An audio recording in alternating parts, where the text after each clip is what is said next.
Yo, what's going on everybody? Xanthos Vice here, and we are back with some more Punching Gray Raven. I hope you guys have a great start to your day. Where we last left off, we had finally finished the Wintry Shackles chapter. And honestly, of course, another banger of a chapter. Again, it didn't have to be too lore heavy with like saving the world necessarily, but we finally gotten real answers.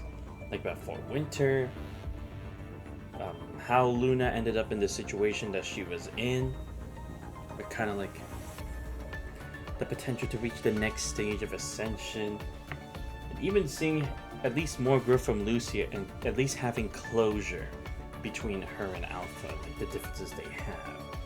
But that was a really nice way of going about it. But now we are going to go into the next chapter, Chaos Unsnarled, as we get closer and closer to finally reaching or getting all caught up to current main story. And I kind of decided that what I'm actually going to do is like, look, I know that it's like, it'd be nice to have some context from like the floating records for the main story, like the same for Arc Beyond and Cinder Burns. But just because I really just want to get this main story stuff done, just so I'm like all caught up on that, and I can do the floating records anytime, because again, it's just like lore stuff. It's not always like too heavy on what's gonna happen next, but kind of like at least just shows some contribution. After I finish Chaos Unsnarled, I'm actually just gonna go straight to the next two chapters, because then I'll be caught up, because I've already done Aeon Reforged, I already done Polaris Bond, but I had to do Flame Record. So I'm gonna try to finish those first, and if for when the Pyrath update comes out, before I can actually finish the floating records and stuff, or at least or like right after, like to the point where I'm about to finish chapter 26, and it's like that's a main story chapter, I'll go back to focusing on that, and then whenever I have free time, I'll just do the floating records, because again, it's like it's not too necessary to do it, but it's like at some point I am still at least going to do it, just because again I do like having the extra details, especially for some of these characters who don't really have as much of the spotlight in the main story, like when it comes to Bombinetta, to Han Ying, to Noctis, Bridget, and of course there's Han Ying and Wang Ji, which, like I said, I will do those later. It's like I at least know these are like just starting from like chapter 30 and past, so, or like chapter 29 and past, so I think I should be fine for the time being, but not too many floating records that I would have to do. So yeah, that's basically going to be my motivation going forward regarding my progress in PGR. Let's see if I can actually finish this in one stream, because to be fair, it took two smaller streams to finish the last chapter, so who knows, maybe I'll actually be able to finish this all in one go, if I'm lucky. But probably not. But we'll have to see how that's going to go. Which snakes through the place? Contrary to what she remembers of the place, however, this place doesn't have that same wall clock. It tells her exactly what she needs to do. The clock here doesn't play all the lyrics she remembers by heart until it strikes 6. It isn't until the clock strikes 7 that her mobile medic bot circles around her. And that the lights on her medic bot, the only flickering colors here beside the white, can be seen. Inside the lightless room, the white, having made its way across the floor, stakes up her strands of hair and sideburns, stopping cold right when it reaches her artificial throat. Beyond where the white stops is a boundary formed by a black restraint, past which white cannot traverse. Wrapped in black is a white girl sleeping quietly, reminiscent of a half-finished machine that's yet to be activated. This machine making adjustments to her restraint works her way around her. Right on the other side of the observation room is a pair of eyes that's intently reading every single line of her data through the one-way glass.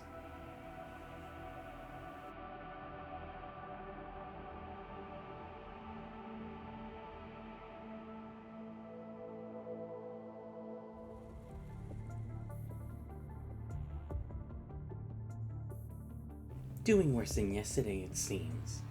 I thought BPH-22's mind has been unstable all week and was given a pass. Yeah, her mind isn't at its best today. It's probably because her assistant bot is away today for a regular checkup.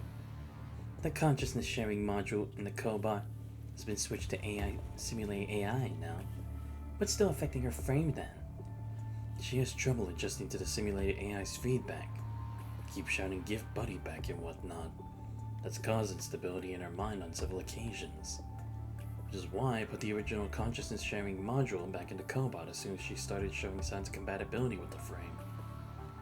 Cause I wanted to make it easier for her to get used to the new frame. So, this is how you treat her, huh? Like a kid. Aside from making this frame more powerful, they wanted her mind stabilized more than anything else, if my memory serves me correctly.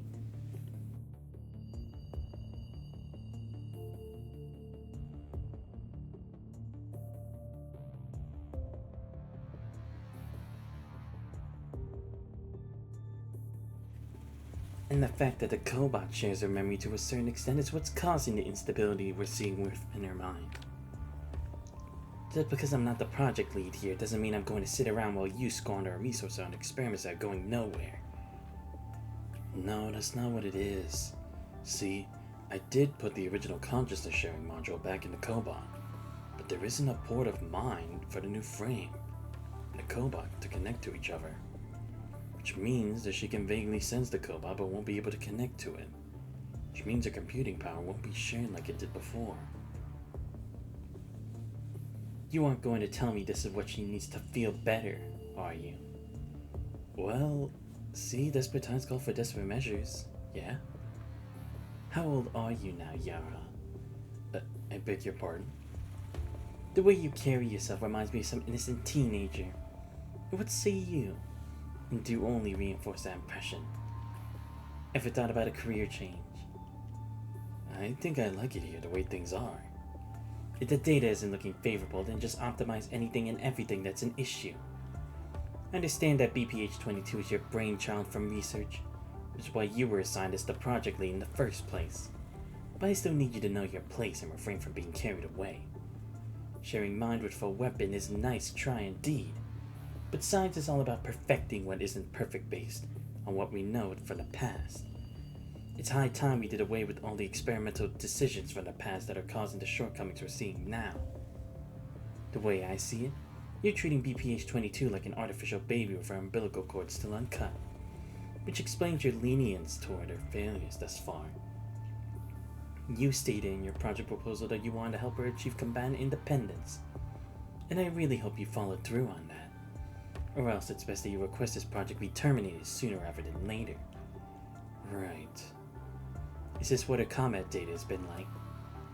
We're seeing significant improvement in the new frame as opposed to what we saw with the old frame. Her mind only lost control 3 times. We were able to stabilize her with her restraint every time she lost control. Seems like this frame is still a far cry from being put to combat then. A small improvement is as good as nothing. You were going to wow us with an improvement that we have never seen before. No. The restraint won't just keep her from losing it. It's also going to partially cap her combat ability, and slowly give it back to her as her mind stabilizes. Yes, I'm quoting what you said. There is no point in capping her combat ability, given that she hasn't even reached a critical point. Well, I never thought this would be a godsend anyways. She's all yours. Just keep in mind that the deadline is fast approaching. Dumped a cold black coffee from her mug in her hand into the recycler. Vasilis leaves the terminal on the table unceremoniously, makes a beeline for the observation room's door. First things first. If I were you, I'd get her used to fighting on her own. And start by getting rid of that placenta.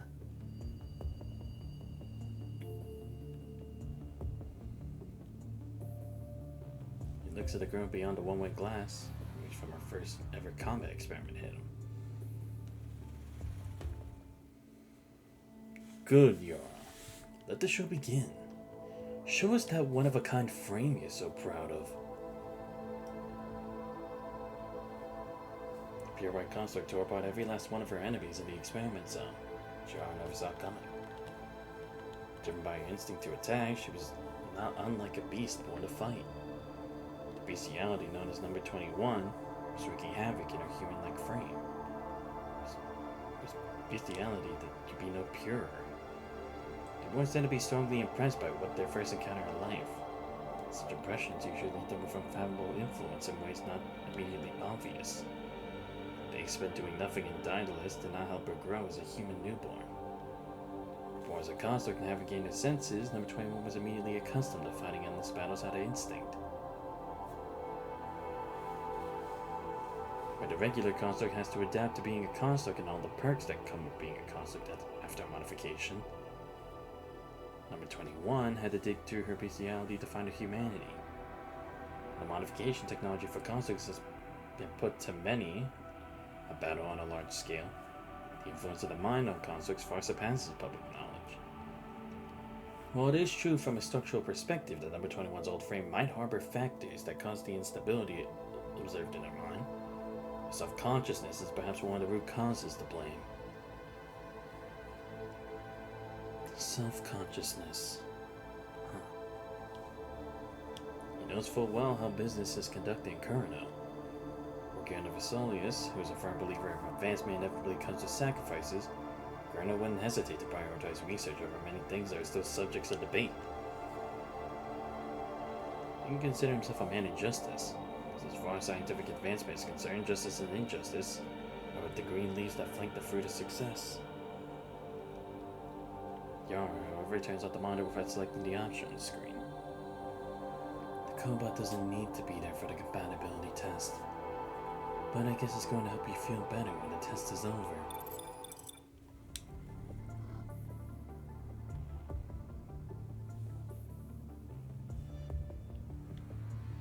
We're done for today. Before number 21 opens her eyes. Previously sealed for visual synchronicity, number 21's left eye no longer needs to be shared between her cobot and herself, and is therefore been replaced with a prosthetic eye that adds to her compatibility. I upped the numbers in your restraint. Feel free to set yourself loose at the test. You feeling anything out of the ordinary? No. This is different from the restraining collar they put on me at the Research Institute, but it's not that different. I didn't pass the experiment, did I? It's yarn that the new frame seems a lot more perceptive than the old frame. I'll not be completely free of restraint now, but it's likely that number 21 I overheard his conversation with Vesalius just now. I wouldn't say you didn't. It's not Buddy's fault. Buddy? Oh, you mean the cobot? This new body. It isn't like a human body. It's different from what I thought. This frame came out with the best experiment data of all the frames you've been matched with. Neither a human nor an animal. It's just like me. I still want to smell like humans now. Because people want to throw me into the garbage yard if I don't. They're afraid of me and I know that. The more I try to be like them, the more confused I get. It only makes me less like them. Never had a human smell, and I always knew that. That's why I don't dislike the restraint. It stops my brain from working where my brain gets confused. So people don't need to be scared of me. You can do whatever you want with it. I need to pass the test so I can go back to Captain and knock this. We have a month left, and I'll do everything I can to make that happen. Let's call it a day here. Remember to ask Vera to report it or to export a data snapshot of your frame data every 4 hours. Yes.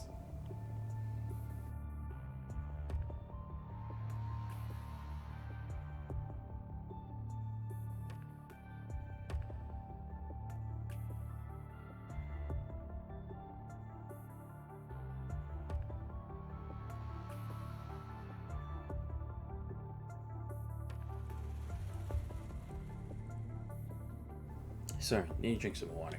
3 months later at the ad hoc military base on Earth. We did pick up signs of activity of hetero creatures in the area, and we'll need some time to look into the details. Roger that. We also need you to confirm whether you're in receipt of the supplies you applied for a few days ago. System says the transport craft carrying them has landed there. We gave it a quick count just now, and noticed that the construction materials are half of what we put down in the application form. Resources are assigned based on levels of priority. The Clean Zone is about to hit a crucial period with its construction effort. It's also they can relocate to a safer location sooner rather than later. Anything else you need other than construction materials? We can really use a few hands here. Even 3 or 4 will do. They don't need to be fighters, but they do need to know how to operate the machines we have here. Our fighters here are all tied down to miscellaneous work. which is why we need a few extra hands here as replacements. We can use some anti-inflammatory drugs and serum here too. There were quite a few people in the conservation area who came down with symptoms. They're severely short on medicine. What I have in stock here won't last them for much longer.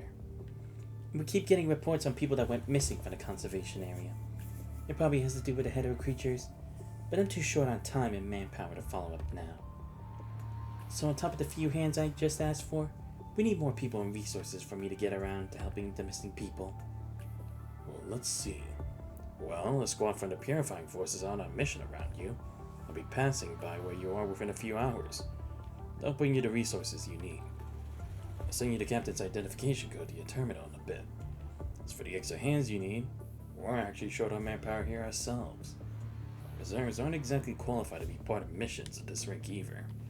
That said, I just put your request in the queue. CC will review it and reach out to you. Sure.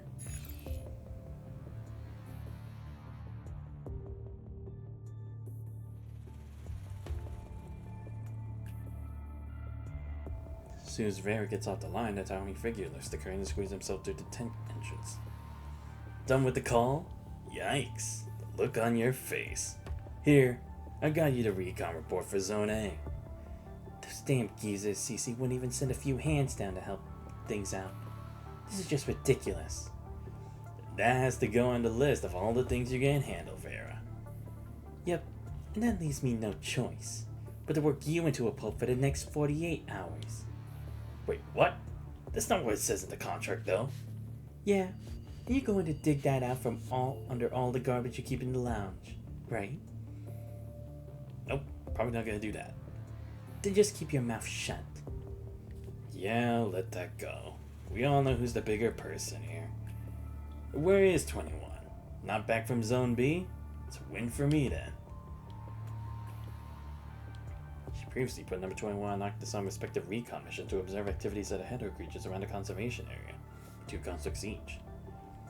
While constructs usually have no trouble carrying out recon missions on their own, given the potential risk and the shrewd perceptiveness of their enemies, we decided to be in everyone's best interest for number 21 and Noctis to join them. Recalling what Colonel had said in their report about number 21, 21's match to her new frame was not, technically speaking, perfect. Vera picks up her terminal ready to check in on her. Fortunately, 21's new frame has improved to be in addition to the squad's overall combativity, and is on the account of this fact that the higher-ups of Babylonia have granted her freedom in her new frame, having agreed to later fine-tune in accordance to her activity data. Captain, how do you two knock this? I finished Zombie's recon with the other 2 people. And I've been back for God knows how long. You gotta up your game there, kiddo. Shush. Well, we could totally go out now and try something different. Just don't cry if you lose again. I'm not going to do that. I'm not competing with a cheater. Excuse me? Exactly when have I cheated? Fine with me, though. I just thought I'd entertain you because you and Vera have been looking shitty these days. Let's get back to business here. This corner from Zone B seems to be missing data, 21.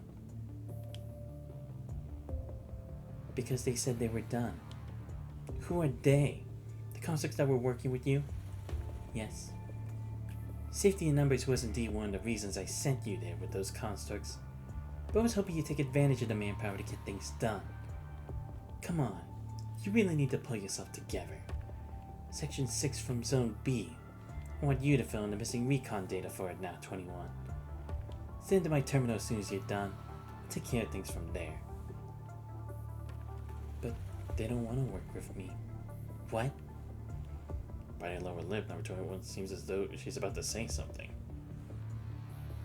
Is she okay? She's been acting a little funny since she got that new frame. Probably going to take her some time to get used to that frame. And I guess you're done with what you had to do now. Go and get yourself a set of equipment then. You can leave as soon as I'm done sending you your mission to the terminal. Better catch yourself feeling a surge of anxiety. She can't quite word herself. Like this might have been the first one to have noticed something wrong with 21 and Vera finds herself sharing the same observation now. Vera's application to get 21 a new frame was no easy feat at all, having only succeeded after much planning and bargaining behind the scenes. Vera was hoping that the new frame would keep 21's sanity in check, or full well how wrong things can go when mind doesn't function properly. All that the new frame seems to have done to 21, however, is to set one screw loose. It made her overly cautious, where she didn't used to be, even. And given number 21's current state, Vera isn't surprised that her combativity has fallen short of prediction. Hey, what's this gizmo here? Hands off my weapon case. It's the magnetic key to 21's restraint. Put it back now before you lose it. Bet those guys from the admin department are dying to see you since you've got a bunch of vehicles and supplies to settle. Wait, you're talking about the restraint around 21's neck, right? Why don't you just go ahead and set her free of that? It bothers me whenever I see it. You know what? I think I'm going to buy one and put it around your neck and see how you like it. That's Vera avoiding Noctis' question.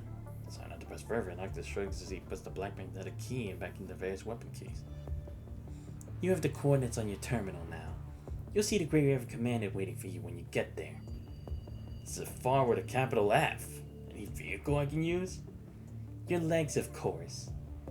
I'd much rather save my legs for when I need to fight. Just shut up and get to work already. The Grey Raven Commander is coming this way with 2 of their members. The Hero creatures there seem unusually active. I'm guessing there's a bunch of them there too, which is why I'm sending you there. Remember to pack up enough supplies before you go. Makes sense. Think I'm bringing 2 more sets of explosives. Nah, make that 5 instead. Done. Get lost already then. Just send your Grey Raven's identification code. On it, ma'am. But one is that that's where all the Hero creatures originate, considering Grey Raven's proximity as the crow flies. Given how little they know about the origin, area distribution, and status of the Hero creatures, Vera knows for a fact that if anything should happen now, they won't be able to keep everyone in the conservation area save for the handful of constructs they currently have. Let's go in. Yo, what's up, Guardian? I'm doing fine. Just finally decided to get back to PGR this week, and at least complete Chapter 24. And yeah, I did decide I'm actually going to try to complete Chapter 25 and 26, because if the next thing they make available with the Pyroth update is going to be like main story, I'd rather be closer to catching up on that, so then I can take my time with Floating Record whenever I feel like it, considering, like you said, it was just mainly lore context. And by the way, my Chew is almost a double S rank. I just need 2 more character shards of her. Luckily, BBC has been helping me out a lot, so I'm almost there. I just need those last 2 shards. Then I'll probably have to I'll probably focus on Lee Hyperreal after that. Or maybe I should do Wan Shi. I'll have to think about it. What a bunch of sods. It was cut up all the way of an Floating Record. Yeah. That's why it's like I'm trying to get to main story, so that it's like if they put up more like main story stuff, like in the new event stuff, I might as well be ready for it. So it's like I finally had the full context, unlike before where it's like I was so far behind. Because I don't even remember at what chapter I was at actually in main story before I had done the whole Norman Mining Corps chapter and the Lunar Oblivion chapter. But I do know it's been a while since I've been on it. Section 6 from Zone B. Over here, buddy. 21 turns out the electronic map on her terminal screen at 450 degrees. Make sure they're going the right way. Then you have time for more game? Yeah. Because that is kind of ultimately my goal too, because it's like, by doing that, I can actually just take my time whenever I want to do PGR. And again, like you said, be able to do more games at the same time. Because again, it's like, even though I'm still a student, I still am able to find myself with like free time on my hands to do these other streams. Otherwise, it's like, I'd probably be taking even longer to get the PGR. Because, I'll be honest, if I was doing it I'm actually kind of lucky how my schedule and stuff works out, because if it wasn't for the way it is right now, it'd probably take me until like somewhere around the first third of next year to get caught up, if I'm being completely honest. It'll slow down once we get caught to the CN. Yeah, but at least I can relax with that. So again, it's like there's not too much anticipation or like have to worry about, okay, do I actually know about the stuff they're talking about? Do I not? And yeah. Plus, again, at least I am also taking this time to like grind in general and learning more about the characters I do have because they focus on those. Which is what I also kind of like about the way we go about main stories. Like, we're only using the characters who are part of the story, kind of similar to what they did with Honkai Impact 3 Part 1. Because it makes it, you actually have to like understand the character, their combat abilities. So it's like, when you actually get the character, or if you already have them but just aren't used to them, it gives you that opportunity that you need. And you're almost there. I think you're only 2 or 3 chapters away from being caught up. Yeah, I'm literally just, after this chapter, I just got 2 left. I got the Elisa Echo chapter, and then the Lamia chapter. And then that'll be it, because then there's Aeon Reforged, but I already did that, and everything after that. 21 walks straight ahead, her Koban gallops around her feet like a puppy having fun hanging out. But Bunny always understands me even if I don't speak to you straight from inside my head, right? She practically gone. Oh, okay. I was just thinking it's like, because like those are kind of interesting piece of information, like the fact like how did Lamia change her complete appearance from like what I know before. Could say it's like I hadn't seen her undergo that transformation yet, and all this stuff about Lisa is like only because I did a Renaissance de Fantastique. It's like now I have to wonder what exactly happened to her, and like what exactly does that machine even mean to her? What does it represent to her? And here we are. An hour before. Hey, isn't that the mentally disturbed kid from Cerberus I'm seeing back there? Keep it down. Apparently there was this one time when she was on a mission where she lost it after killing all the enemies. She just went on trying to smoke her own team. Luckily the Grey River Commandant got there in the nick of time and contained her killing spree. Oh, why Purifying Force didn't wipe her out for doing what she'd done? Some higher ups let her off the hook. See, that's how badass they are, the Cerberus. Which means our lives are at stake here, no? Tell me about it. Swear to God I would never come if I knew Cerberus would all be here. I don't think we have a choice. We're essentially tools. They get to use us however they see fit. So be this way. Don't look back. All done. Alright. Says your footsteps are consequences immediately keep a safe distance away from her, like 2 cats whose tails have been stepped on. Stay away. 21 is no stranger to situations like these. Good. Oh, I had to ask, what do you think of Stigmata's story?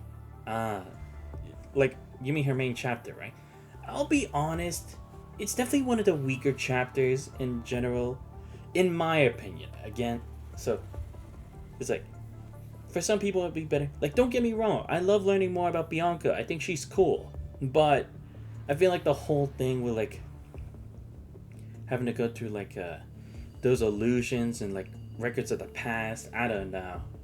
It just felt a bit, obscure to me. Well, the quality went up a lot after her passing. No, it definitely did. It definitely did. The story definitely started getting more interesting after that. At least for like a lot of characters, and also kind of like the world building sense as well.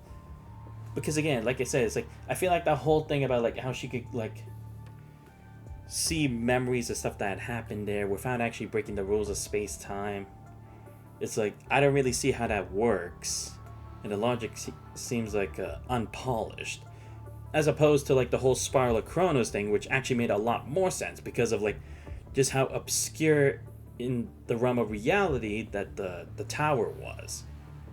And what with the potential of hyperreal, considering it was backed by an Omega weapon. Because it's like, with that stuff, I'm like, okay, I definitely see how it's like information being sent from the past would work like that, especially considering that Nanami even has that same kind of technology. But like when it came to that stuff with Stigmata, that was definitely one of the other things.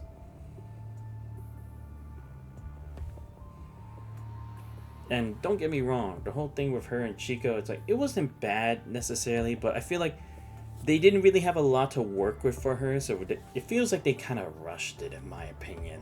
I don't really feel like they took as much time as a lot of these other ones to really tie yourself into the main story or really let Bianca shine as she really should have. If you understand what I'm saying. I mean, at least it did also give us the sense of as to how like that one ascendant is practically like immortal, but other than that, it's like I don't think it did the best job that it could have for Bianca. I'm just saying. Okay. Gen 2 is when they really got good with story. Bianca was starting. Okay. I can see that. So that was kind of like development. I see. Can't wait for the inevitable Bianca new frame. Okay. Sloan will bring back. Really? Okay. I'd be interested to see how that works. You didn't get to see Chico as much to see Bianca's attachment to her. Yeah. Because, again, that's the thing. Is like, look, there have been times where it's like we kind of reference other constructs who are meaningful or even individuals with stuff. But at least when it came to those chapters, sure, they may have been extensive. Maybe they took longer. But at least it helped, like, you felt more emotion about it. You understood the character more, what it meant to lose those individuals. Like when it came to the Noan story, when it came to the whole thing regarding the twins and trying to protect as many people as you could. Like that stuff, sure, those were really long chapters. But they did an amazing job of making you like understand that these people had different experiences, that they can't be the same people, but they still made it this far in their own way by surviving. It made you feel for them, like even when they met their end, it's like they were either still fighting, or you could relate a bit to like in the mind what kind of suffering they'd be going through with it, or how it impacted the constructs as a whole, to like based on their experiences before this incident and then with it, what it actually would do to them as they progress forward in this battle against the PV. Chico is just kind of there, but not there enough for us to care about, like Bianca does. Yeah, that's the thing. Because again, it's like if they at least spread her out a bit in like chapters, at least with interactions with Bianca, and we've had at least a decent number of encounters with Bianca over the course of the story. Maybe not as much as we would have liked, but at least some. It's like they could have at least put her a bit there at times, and then make it feel a bit more without having to like push it so much in that one chapter. Great. Next patch will be the Solitary Dream skin with the story in it for more Bianca. Oh, okay, really? Alright. Good to see. We're done too. Alright, on to the next one.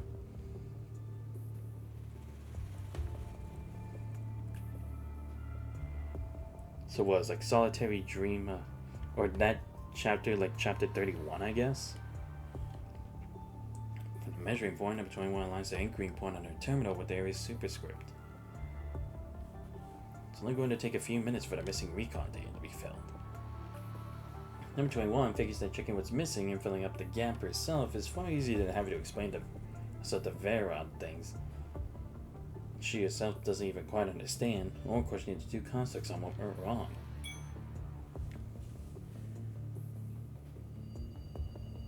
Currently, Solitary Dream is right before Spiral of Kronos story. Wait, what? Really? Huh. I wonder why the heck they would bring that out now. Or, I mean, later. I mean, there's probably some reason, like maybe it just wasn't too relevant at the time, but it's like, it's going to show an impact later, I guess. Well, again, I can only expect.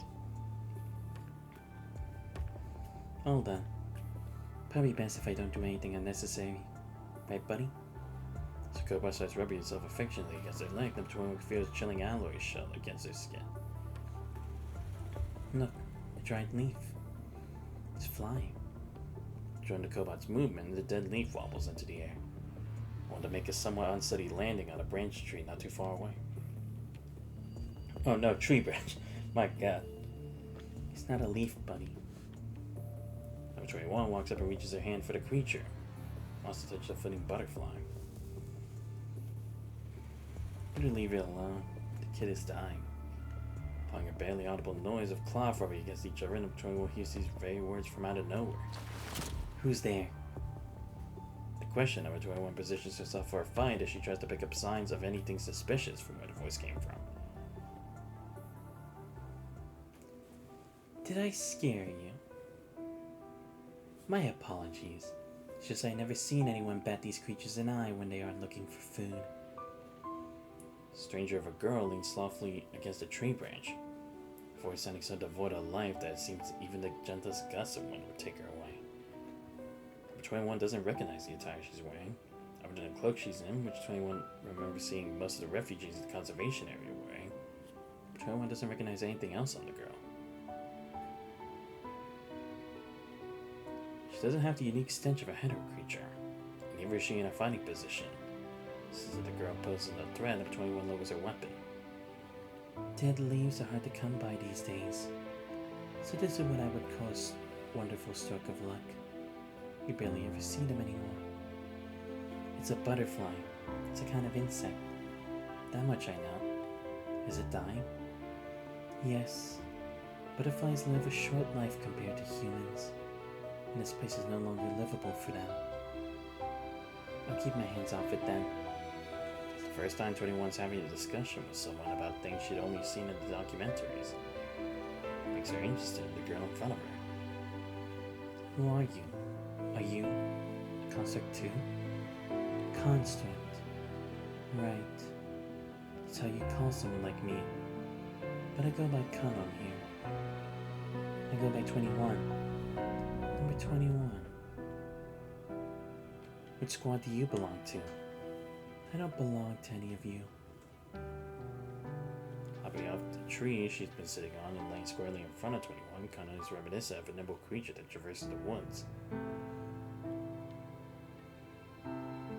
I do recon for a conservation area. I run errands every now and then too. In exchange for my services, Salins lets me stay here. Salins? The one in charge of our conservation area. You don't know him. Captain is the one who remembers people's faces. Are you here on a mission too? You probably heard about all the people that had gone missing here, right? I'm actually off duty now though.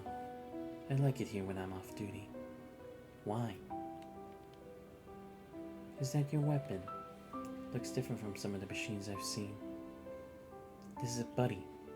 Buddy's my friend. Number 21 sounds somewhat proud. She's happy that she finally come across someone who, just like 21 herself, sees her combat for its uniqueness. Can it do anything else other than fighting? Of course. Do it ants, Buddy. The Cobalt stood spinning the balancing leaf on its either side rhythmically, reminiscent of a tap dancer.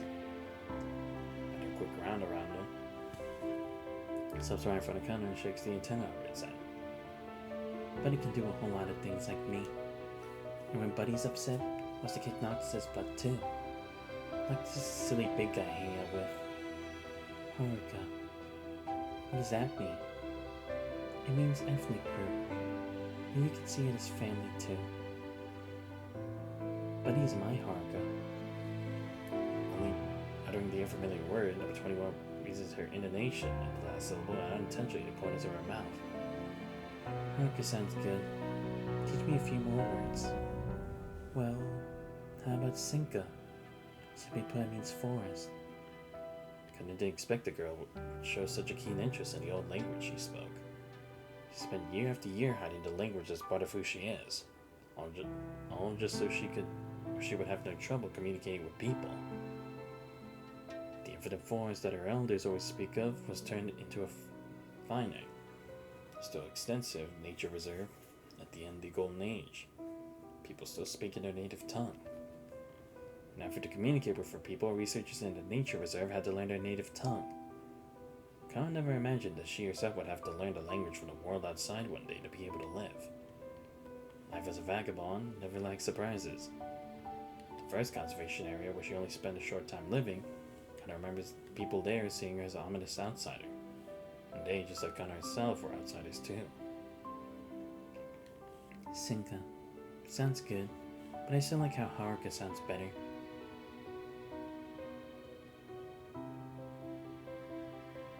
Canary, you sing so well. Can you sing again? Come on.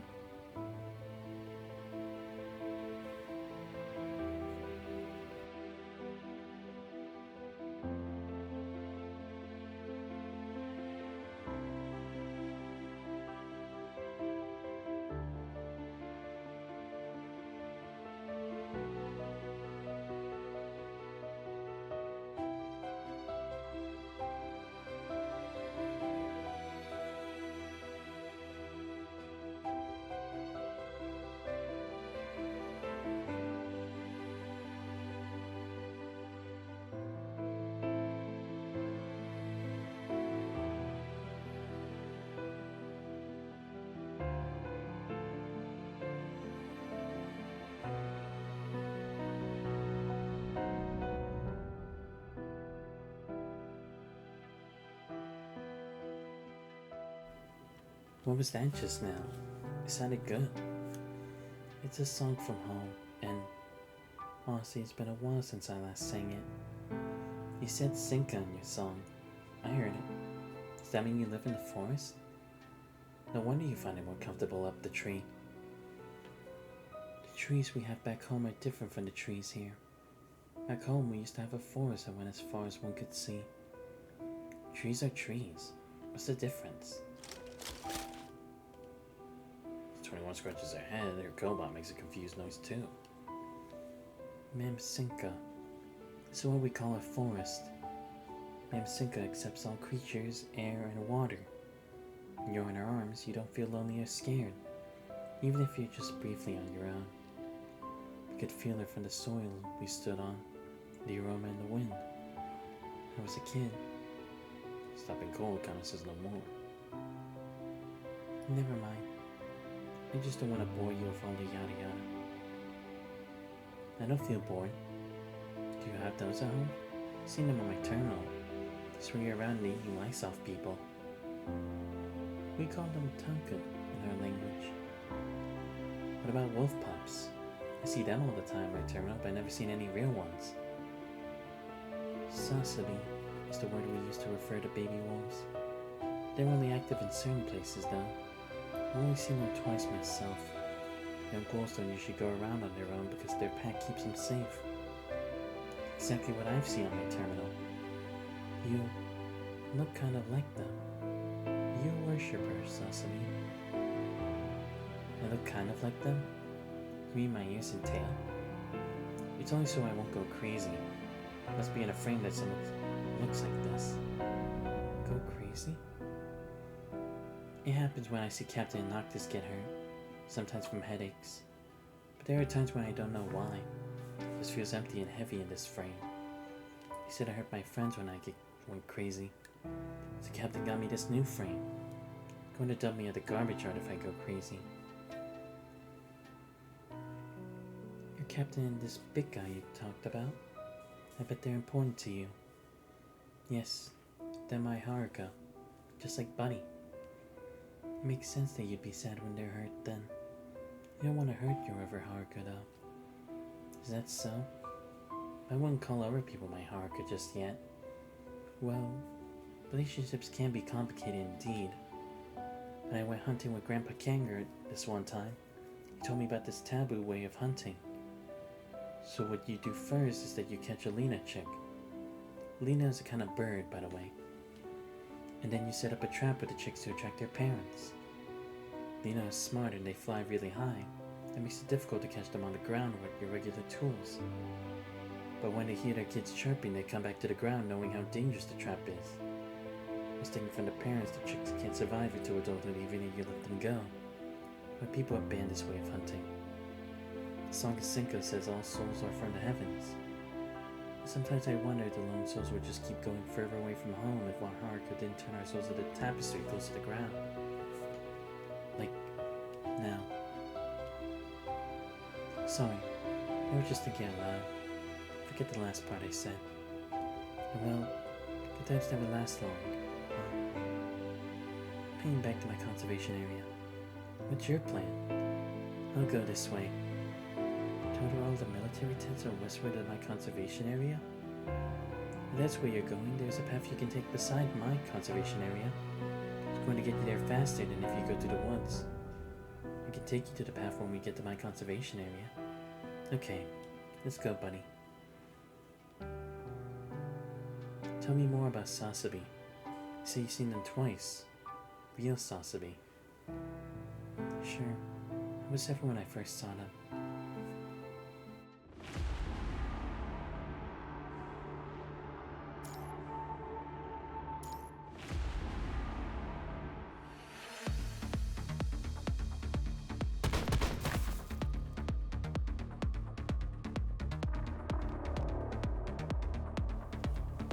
Turn right 60 meters ahead and there'll be an internal path. It'll take us through the buildings. Roger. Commandant, we're here. Doors down. Let's go. To the stored door, barge a human and two constructs. Fine. behind whom is a bubbling red marsh that threads their lick them by the ankle. The lead is Liv, who's monitoring the environmental data as she clears the path of anything that stands in her way. Find yourself in between Liv and Lee, relatively safe position. Just ran into the first header creature, so Liv needs to be firing shots non-stop. Lee is immune to the PV and a specialized frame. This immunity doesn't prevent the frame itself from being worn down and ensuing fatigue. Upstairs. As you rush their way up, the clangs of clunks coming up the rusty stairs sound the furthest thing from melodious. 6 later, the side staircase, it's a harder to surprise the other creatures float up the stairs. Crimson. Slow the stairs, Lee. Hesitation, Lee switches to composite armament derived from it. A split second. Before firing a barrage of shots and then squarely on the staircase's point of application. With it, the waving staircase comes to the bottom, with all the header creatures still on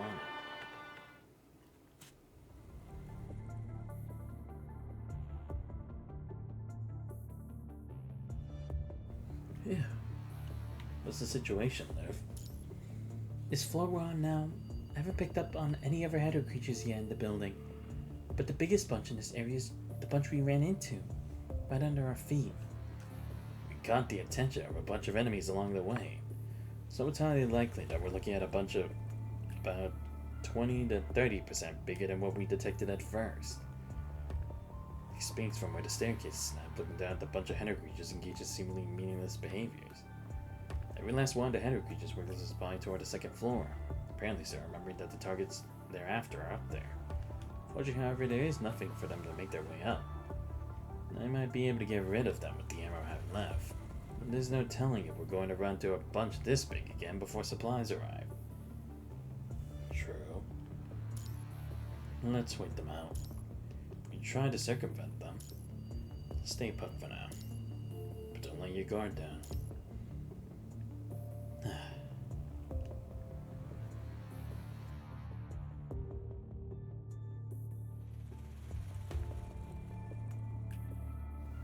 Lee lets out a long sigh. It's likely that something else weighs on his mind. He's the one that complains about missions no matter how difficult they may be. What's wrong? How's Lucia doing? Liv droops her hand at Lee's question. Probably the question they've been meaning to ask the entire way but never had the chance to. Right. Probably still recovering after that incident. Many people have never missed a chance to ask you about Lucia ever since she got back to Babylonia. Lucia's mind has been put under round-the-clock surveillance as she was deemed a potential risk for having a private contact with Ascendant. With the Science Council in charge, the Control Court has been monitoring and investigating Lucia's mind. The fed she delivered to multiple parties, their findings based on Lucia's memory data from when she was in contact with Ascendant. On the surface, it all seems like a harmless enough process of investigation and data collection. Except, no one can say for sure when the surveillance is going to stop. Having experienced what they call benign surveillance firsthand, you, for one, know for sure that being watched around the clock poses no less stress than the battlefield does. You, however, take comfort in the only saving grace of it all, when it currently works at the Science Council. Ah, right, the deal I had with Asimov.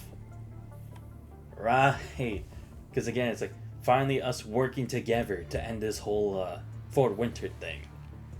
So, I guess that makes us partners in crime now. No?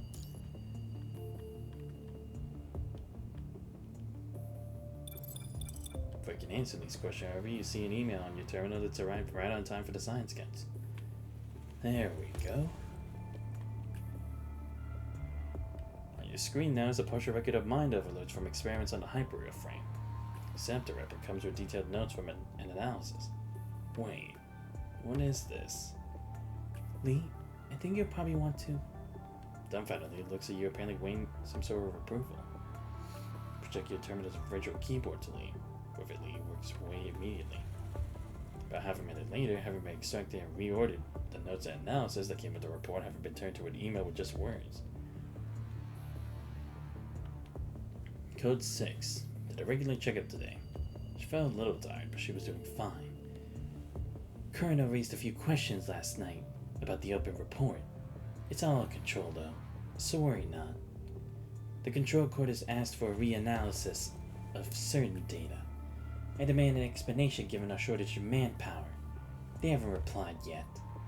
Their motive is yet to be determined, best not to let our guard down. Doing fine. That refers to Lucia, right? Glad to know we have him there to help us from the inside. Exactly when did this...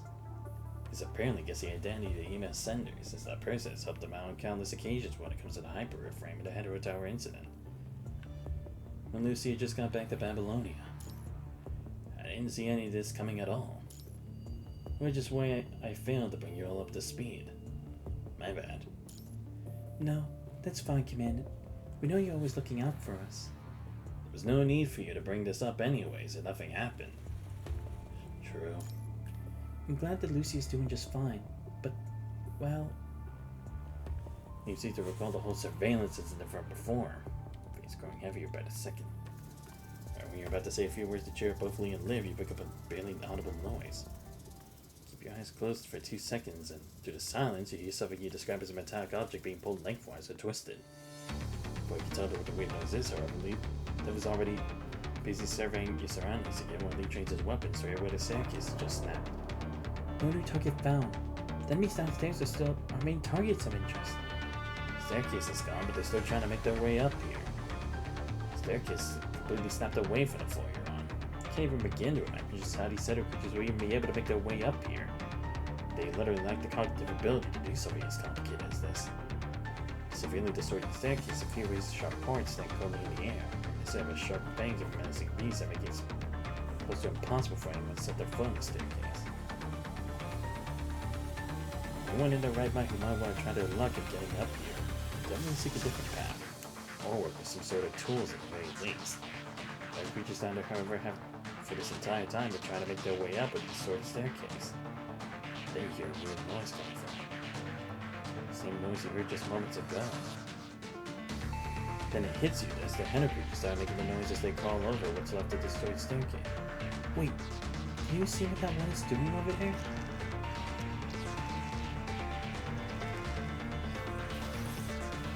Its belly, the softest part of the henna creature, was the needle-sharp skeleton of the staircase. The creature does not come to a halt. Right when the skeleton pokes through the henna creature's belly, you can almost hear a crispy snap. So yeah. Despite the found its belly, however, the henna creature keeps moving.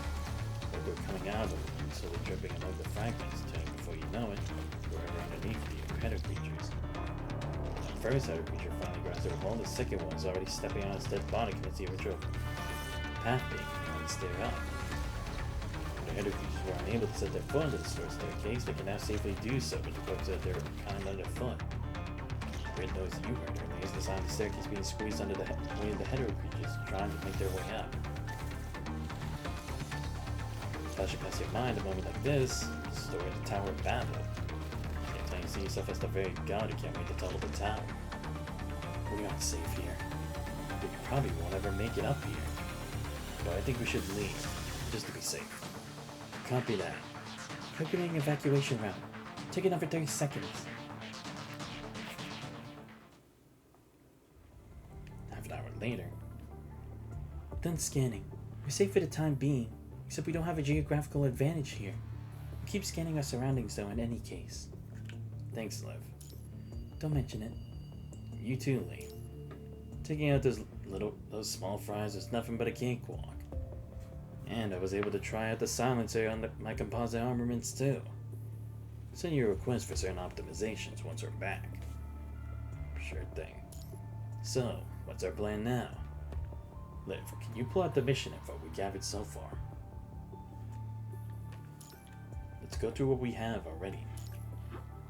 Sure, just one sec.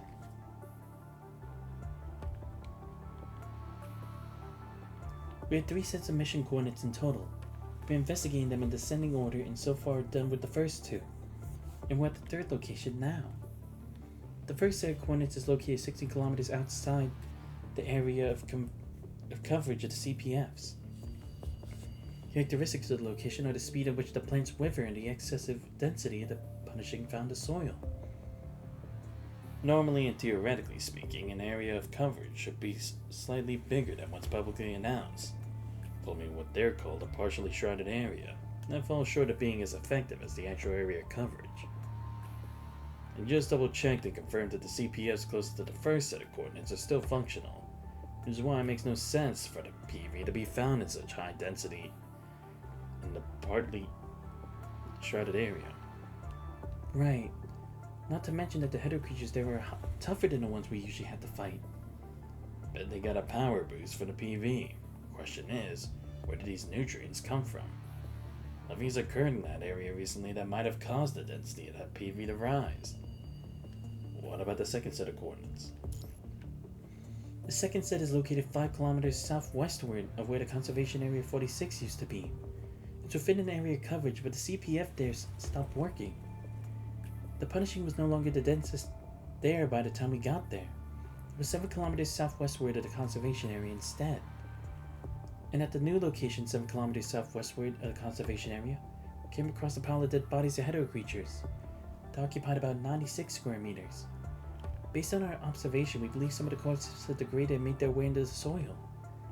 Fortunately though, given the Conservation Area's proximity to the Infrahetero Tower, the citizens from the Conservation Area have migrated to the clean zone. They were the first people to have done so, which is why there were no casualties when all the Hedo creatures showed up.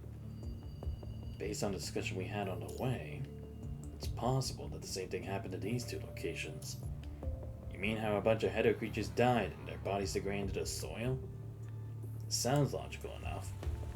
On the assumption that things happened faster at the first location than they did at the second, which is why we didn't see any half-degraded corpses of the Hedo creatures at the first one.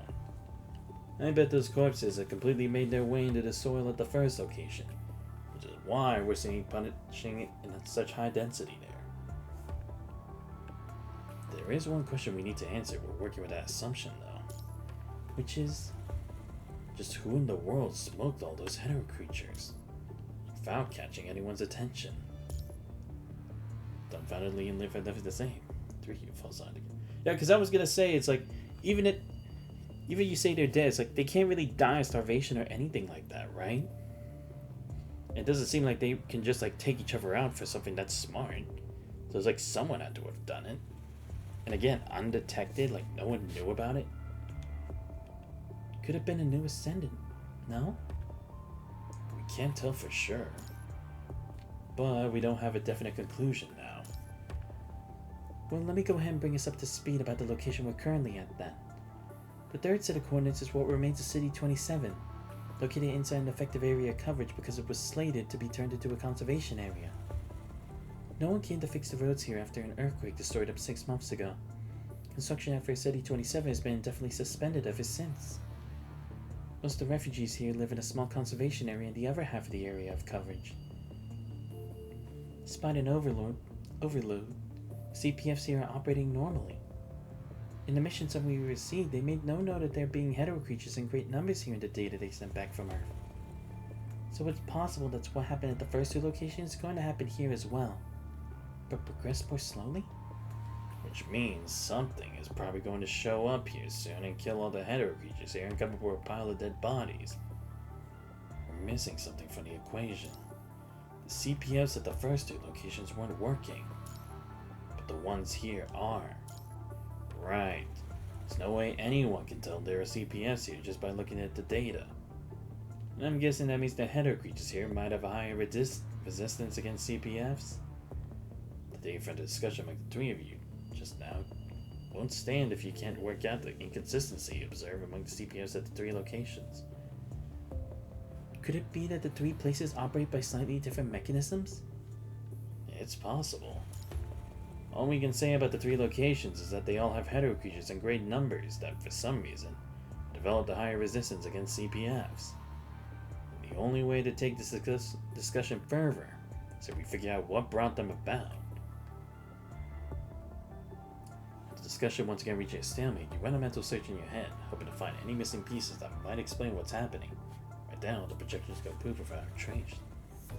We got company come in. The hetero creatures are coming this way. We need to get out of here. Get the transport crowd to pick us up as we go. Wait, we heading straight back? Are we gonna stick around and wait for whatever can kill all the hetero creatures to show up? There's no telling if we can make it out of here with the thing around. We should err on the side of caution without Lucy around. Right. 1 second. comes out of his weapon, however, isn't a bullet, a claw-looking object. When it travels through the air, following a trajectory. What's that? A monitoring bot that I can control remotely. It'll stay here and keep an eye out on things for us. But it's just a toy that it came up with on a whim. It isn't meant to be durable against powerful enemies. Better than nothing, I suppose. Just heard back from the transport craft, Commander. They can't meet us at the rendezvous point given what's at stake. We need to keep a distance away from the rendezvous point. What do you suggest we do instead? Let's see. There's a mid-sized conservation area southward of where we are with a mission squad from Babylonia. We can take cover there for the time being. We should probably give them a heads up before we go, in case we can't get rid of all these creatures on our own. We don't want these things following us in the conservation area. Right. And the one in charge of the mission squad is very from Cerberus. Great. Let's stay on the down low and head southward now.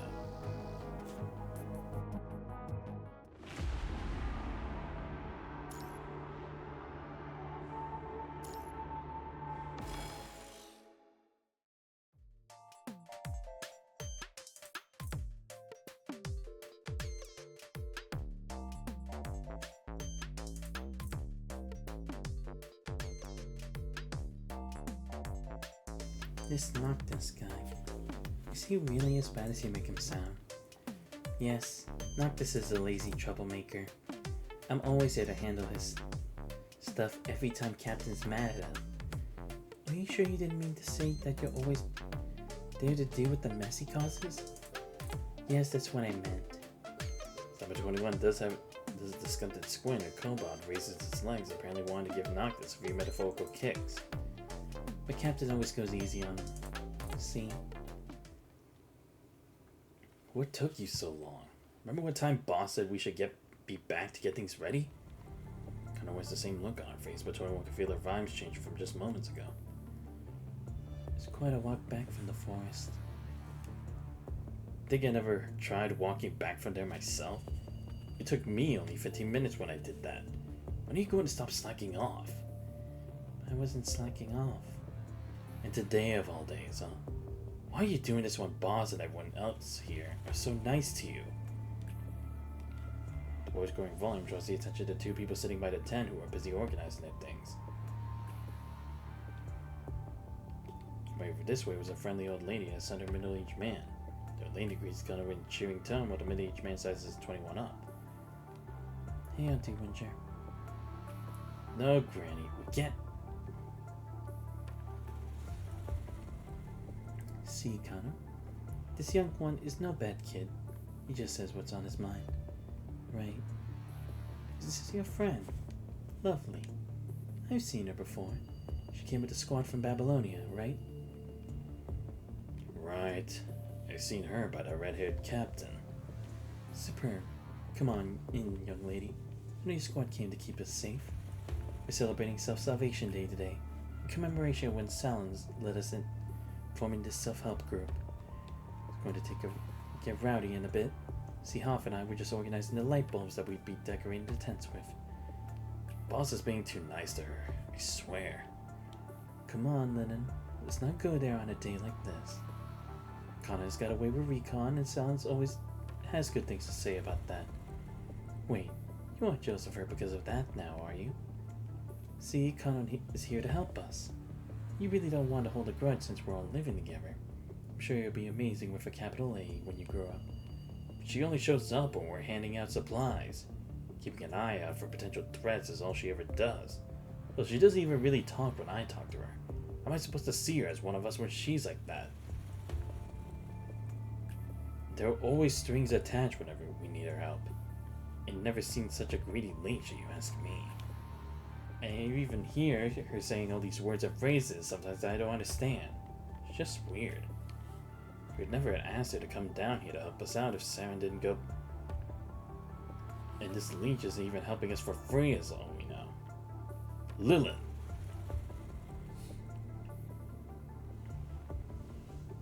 Sorry, Granny. I didn't mean to... Wait. I thought you came here with your squad to help us find people that went missing. What's taking you people so long?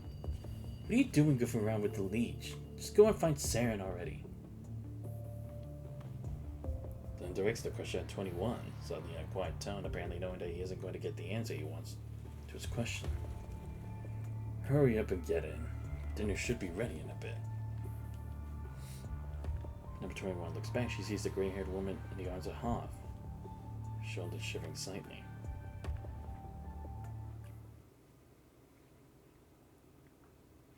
I'm sorry, 21. What are you sorry for? For how you were treated back there. It's all my fault. I see. A lot of people are like this to me. It might not be your fault. It's probably you carry different vibes from people. People here label me as odd when they see something different about me. Animals accept or reject individuals based on smell. And humans might differ slightly from animals in certain ways.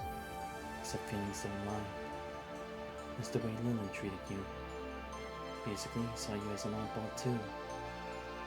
Only saving grace, though, is that he apparently guessed who you were. That's why he didn't spew more venom than he already had.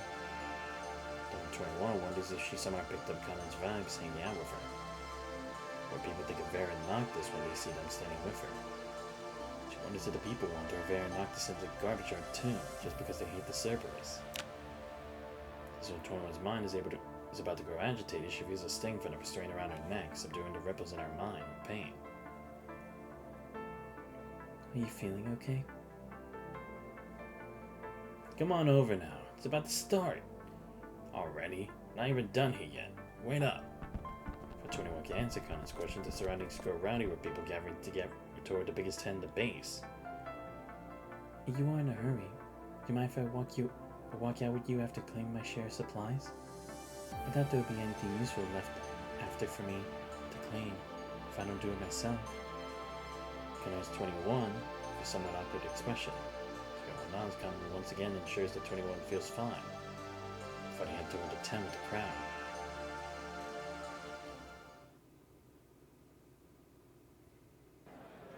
The inside of the big reinforced tent bustles with people, most of whom wear a smile on their faces. Come around the middle of the festive vibes, number 21 feels slightly out of place. Except the burnt smell of low-quality tobacco and the odor of human bodies, the smell of heated food fills the air and warms the body. With all the unneeded decorations put away either outside the tent or in the corners, so that the tent now holds a makeshift wooden stage. One side of the wooden stage is lined up with a slightly disorganized row of long tables, cups sitting on one of them. People gather around that table to get drinks. Another table carries some food, made with canned food ingredients that had been sitting around for quite some time. Two of the pots sitting on the table seem only passably decorated. Drawing all the adults and kids are looking at the food, not enough fight over it. Ken has been talking with a woman that has since she entered the tent, while number 21 remains standing where she is. Looking out, 21 sees the yellowish light bulbs hanging in the ceiling of the tent. Flashing cords of light line the overhead beams, in addition to the main source of light. Many of the light bulbs don't work anymore. Specks of light here and there still mesmerize number 21. I just asked around and found out that Silence was about to give a speech in a bit. Let's get some food after that and bounce. You need to eat? I don't, but I can get some useful stuff if I exchange my food with people. There are merchants passing by this conservation area all the time. It's from them that I get, well, what I need for my body. I see. And then it declines to someone beating on a piece of enamel table where people all turn in unison to face where the clang comes from. The stage is only big enough for one occupant until a man greets the crowd with a smile. How's everyone doing today? Some greetings sets off a tsunami of applause. See people with their arms to greet him. Man nods back. Thank you all for being here today. We're all here today not only to celebrate having lived through yet another year, but also in commemoration of what's happened over the past few years and the people we shall not forget. We're living through a time in which the whole of who we are is greater than the sum of our parts. And trust, my dear friends, is what makes us strong. Now, I never fail to take the opportunity to recount the hardship we had to live through on this special day every year. But in the interest of time, I'll save all of us the pain of having to listen to the same old stories this year. Don't do that. I'm new here. I'm all ears. Is that a bedtime story? Raise your hand if you want to tell him a bedtime story. As they speak, people wait in anticipation for their leader to take them down memory lane, with times they can still recount by heart. Let me take this opportunity to extend my heartfelt welcome to our new friends. You can try to catch me or someone else who knows all about our stories to bring you up to speed. But do allow me to skip a few things here and there as we go. That said, however, I'd still like to ask all of us to pay our respect where our respect is due, to everything we have overcome, to all those who have sacrificed themselves for us to be here. That tap falls completely quiet, reminiscent of a church without a single soul. Sounds leading to prayer, everyone's fully immersed in the mood of the moment, even the children. These people might have come from different walks of life, but here they are, in the darkest moments they all lived through together. About a minute later, the crowd finally emerges out the prayer as the noise of talking resumes. I'd like to thank all of us here for your trust, because without you, we would not have been here to see this light that shines through the night today. There are many who have known him for years. Maybe silence in the eyes, their eyes brim with tears. As all of you already know, we're currently facing some difficult challenges. Some of us have come back wounded, while some have gone missing with their whereabouts unknown. But I'm sure we'll do everything we can to find them, like we have so many times before, and I'm sure all of us will contribute to that. Seeing as they aren't here with us today, we'll hold a welcoming party for them when they're back home again. A tsunami of applause drowns the place with sobs and cries coming from here and there. I've got some good news to share too. Given our proximity to the clean zone, we're likely going to be the next group of people to move there. And we'll all be safe and free of worries once we're there. I think we're close to the end of the tunnel here. And last but not least, please help yourselves to the food and drinks. 1 serving per person though. You know the drill. Oops, guess y'all didn't need a reminder, do you? But do bear with this one last announcement. Yes, I promise this is going to be the last announcement of the day. This gathering is only going to last for 2 hours. You're free to go on partying in your own respective tents after that. Please refrain from being outside after the gathering. And that's that. Good news and sounds good sense of humor lined up the mood. People from the fringe of the crowd start making their way toward the table of food. Another group of people surround Silence, shake his hand, and make a small talk with him as he walks down the stage. I'm done.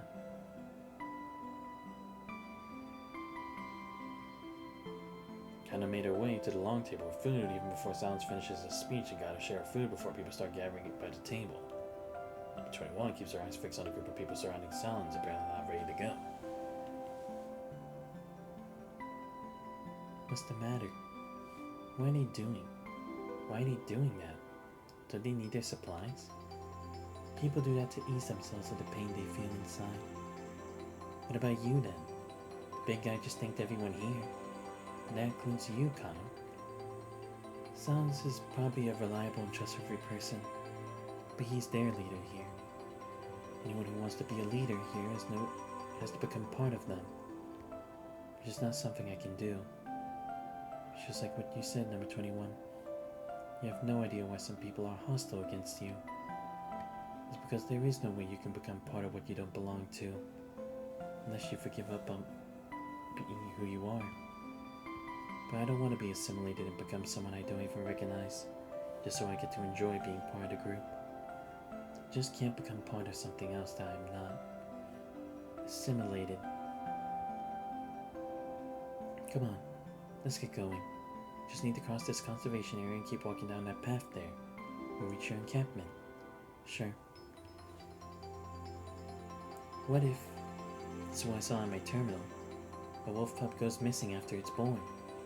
How will it ever find its way back to the other wolves? Well, I guess it's gonna be hard. Find another wolf around to teach you how to survive the world. It won't even last a few days.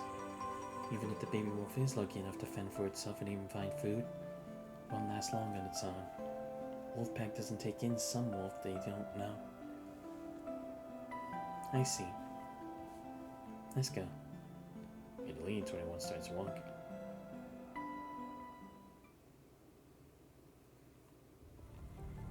Kana, wait. Not going to stick around just a little longer, Kana? And this It's a consort from Babylonia, I presume. How are you? I can't do that. It's almost my shift now. But I thought it was supposed to be Musa's shift. Oh boy, guess he meant it when he said he was going to drink till he dropped tonight. No response or not, apparently not wanting to continue the conversation. In a quiet tone, sounds that's what's on his mind. I heard about how Lilith treated you today. I'm sorry for what happened. He just has a hard time changing the way he is. I talk about one for all and all for one all the time, and I'm sure he got that off me. I mean, that's what's been helping us through the toughest days here. Anyhow, I'll have a talk with him. He's really helpful. He's on good terms with most people here. The way you live can come across as a little special here. That's not to say you need to change the way you live, of course. I'm sure you know that. It's just that the way you live your life probably reminds Lilith of what he's experienced in the past. Because of what happened that he... Anyhow, do allow me to apologize to you on his behalf. That's fine. Aunt Winger had it all smoothed out for us. Is that so? It's great then. Right when he's about to say something more, that drunk woman shows up, stuffs some mug of beer into his hand. Jeez, Susie. How much did you drink? Just wine? Seeing what's happening, comes at Salon's in, helping her way through the crowd, discovering this way for a look at the scene, leaves the tent. I mean, he seems like a decent enough leader. Because he's even trying to apologize for the other people's sake. According to Kanan, it's this way.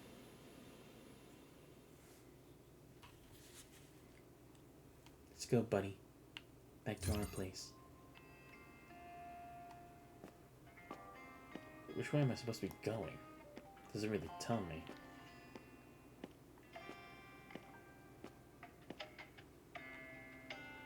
Can't help but think of Tungsten on this day. Yeah, could have buried him in a nice place in the olden days. Must be hardest for Salons. Tungsten and he were best mates for so many years. He even quit drinking after Tungsten left us. What did I see in his tent then? He saved them for Tungsten. I saw him once. Poured 2 drinks but didn't have any. Just talked in the air. Ah, I see. That's why he was trying to refuse to drink.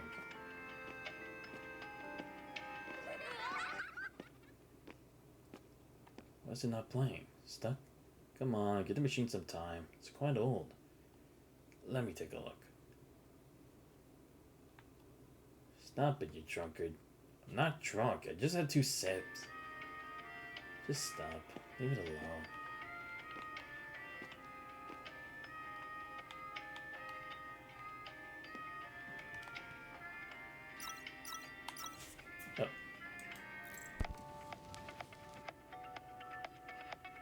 Oh, you like the song too. Pretty good taste you have. Let's make it peppy. Just for today.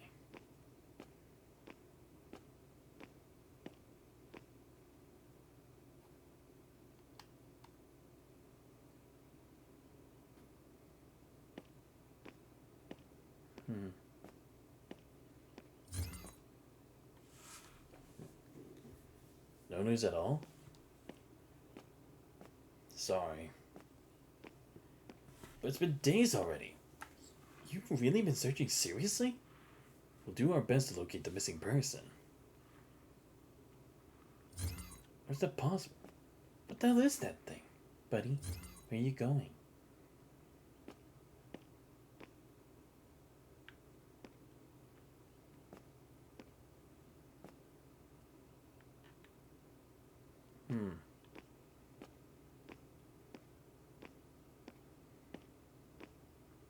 This isn't the price we agreed on. This has been tough recently.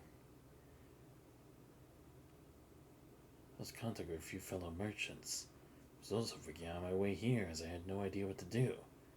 But the price is way more expensive than last time. I don't have that much money on me. I'm trying to work out a solution. Give me some time. Wait here. I'll go around. What is that?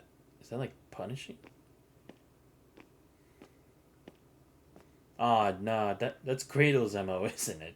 That pink stuff. Shit. This way and I'll get the bunny.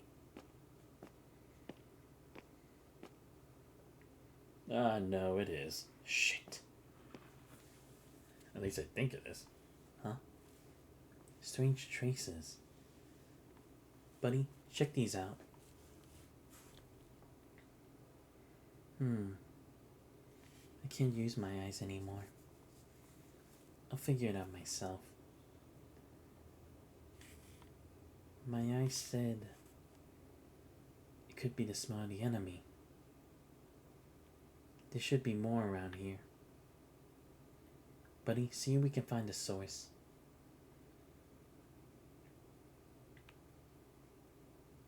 I'm still not used to it. I can't connect the buddy.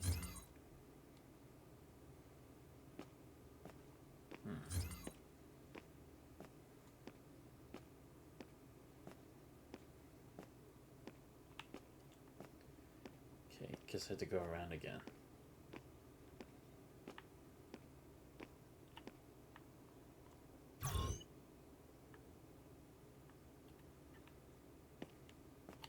Okay, good. I was about to say, I can't get through. Strange traces again. Where are they left here?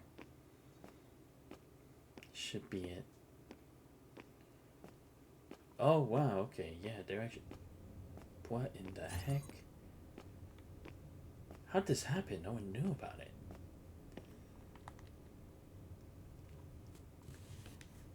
His legs were deeply infected with obvious traces of tissue fluid coming out. Blood blisters could be found on the exposed skin.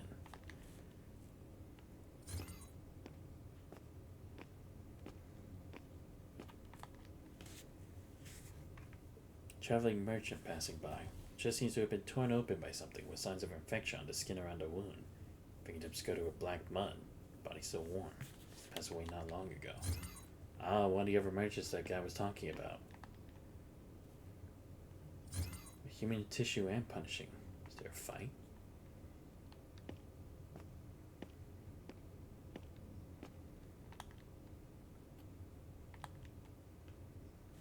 Strange traces on the wall. Also with human tissue and punishing. Is the fight intense? Didn't hear one at all. Could be snails. Some snails seem to have moved past here. An exit. But there aren't any single strange traces out there.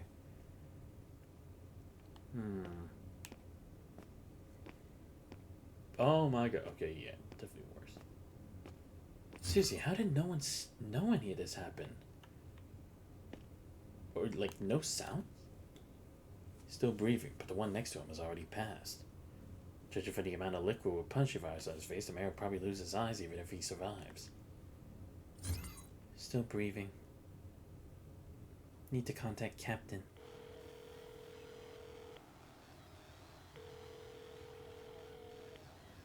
What a buzz. Bad reception? Buddy, let's go outside. This reminds me of the time when I had to fight a monster here all of a sudden.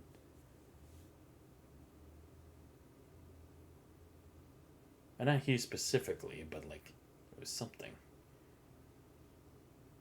Oh my god, it actually is a snail. Like, oh, no, yeah, this is Grado written all over. Nope.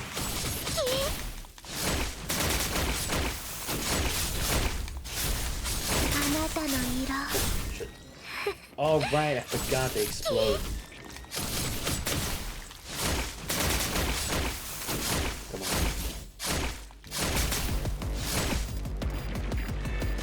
Find this one. Ah, shit. Oh, come on.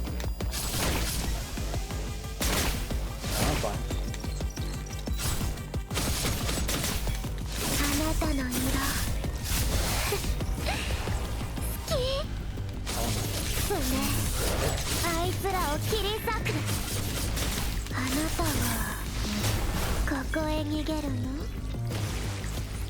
Wait, there's still more? Oh my god, there are still.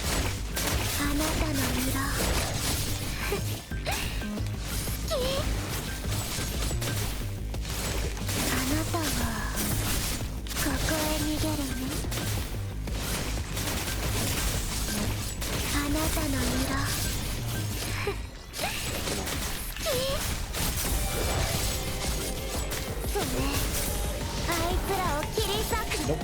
Give me up. Dude, how many more is there? At least they're not like relatively too high, but still. Get me out. Dude, it's never ends.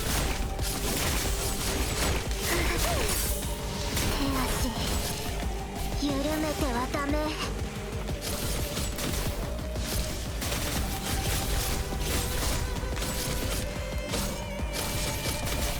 なたはここへ逃げるの？あなたはここへ逃げるの？すね。あいつらを切り裂く。 あなたの色そうねあいつらを切り裂く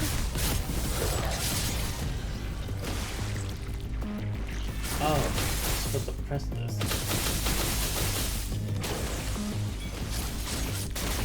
Oh, I see. I was like, why the fuck did fucking change? あなたはここへ逃げるの？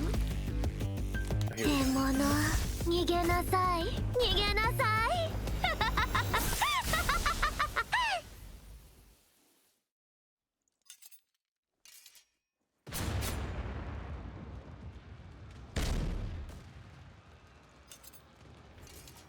Ah, shit. They already invaded? Nope.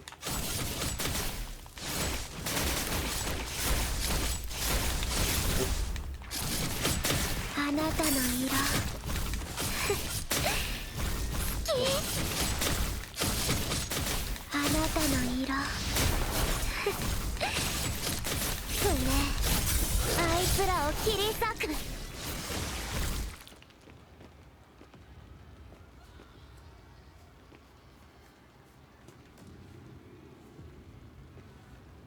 Number 21?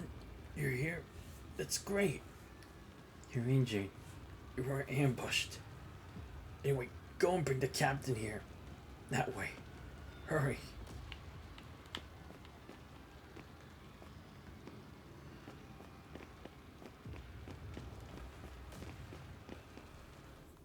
Damn it, it had to happen on the day that they were celebrating too.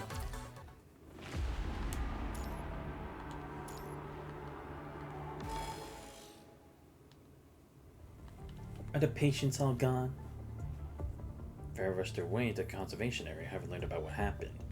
How quickly purged the encampment, Farrah's assailants, to quickly tally up the people there. 4 left in the house, one still breathing and the other already dead. That's weird. I remember seeing quite a few of them barely even able to walk when I came to check on them yesterday. Nearby, Sans is giving orders to the aggregation of refugees. Form a squad of 6 rows, each with a person tallying them up. The boy of about 5 crouches before the military soldier, screaming his father's name as he wails ceaselessly. Sans kneels down and gently hugs the boy before picking him up and carrying him to the end of the first line. Winger, could you look after Dak's son for now, please? I just wiped away the remaining trace of her tears. The old lady rubs her hand on her ragged clothes as if to hide any hand of sadness for the little boy. Okay, leave it to me. Sans nods and puts the boy down. Before setting off, Sans holds onto a pair of tiny but callous hands. Chap, your dad will be back soon. You saw the doctor giving him a checkup and treatment earlier, right?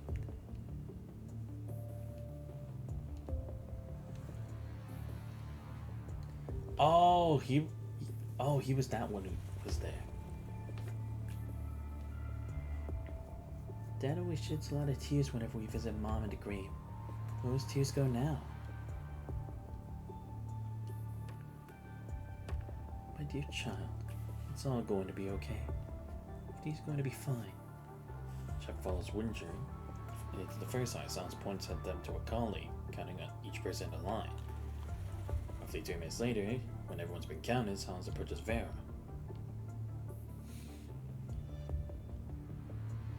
Vera, we have 6 deaths, 12 injured, and 9 missing. Including the ones who were missing before, we have a total of 26 unaccounted for. Thank God you and your team were in the area when it happened. It would have been much worse. But the missing 26... Every one of them is important to us. I know you only have a few hands, so If there's anything we can do, please let me know anytime. If there's anything, I will. But let's make sure these people are safe first. One of my members told me that the hetero creatures appeared inside the makeshift shed. If my memory serves me correctly, that's where the injured were cared for. Isn't that right? Yes. Before you arrived, the shed was a resting spot for emergency informants. But we took over the place when the infected grew in number. Who was the last person to check on the shed before the incident? Is he on the deaf or missing list? It was a nurse by the name of Vane, about 20. She's also one of the missing. And Dak is not a professional nurse, but he's been learning how to care for patients ever since his wife passed. Anyway, he's been helping out in the shed. His face is severely infected, which caused him complications. The doctor said he wouldn't wake for a while. The last time I saw the patients, many of them couldn't walk. How are they doing now? Can they walk now? We haven't had enough serum for a long while now. We've been giving diluted or minimum medication, so they aren't going to recover anytime soon. Wait, we got a shipment of medicine late this afternoon. I gave them to Vane. Maybe should reassign the dosage. Increasing medication won't heal rotting bones or flesh in a few hours. Has anyone seen or heard patients call for help or run away? We were all enjoying the precious holiday time when it happened. Nobody saw or heard anything before the white-haired guy, who's one of us, noticed the monsters. What about the entrance to the shed? Any sign of damage? So what, like an insider job? Because again, it's like, it was happening on the day of the celebration, so people would have been focused there at the time.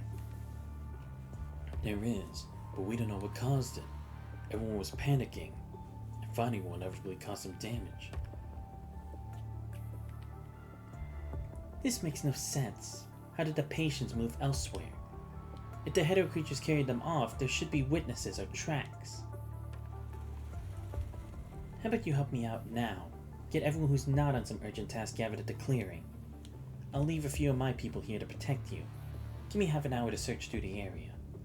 No problem. I'll explain the situation to everyone. Number 21, chop chop and get to work. Yep. Damn, now we're trying to solve a mystery. Alright. You take care of this side, 21. Leave the other to me. Be thorough. Copy that.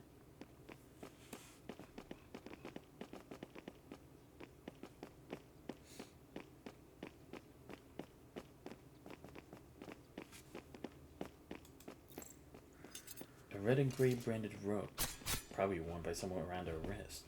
As I traced it, it's about to dry out, wrapped in a weird dried liquid. Take a closer look and find that the tree seems to lead somewhere in the distance.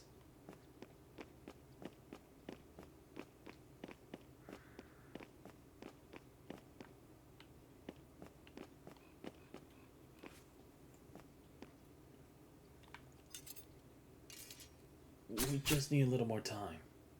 Our friend is sick. We left in a rush and forgot to take the medicine just now. Don't worry. We'll be right there once we find it. Here, found it. 2 bottles? Just take both. Where are they going? Ah, great. I see 2 places with monsters there. Don't worry, I'll help.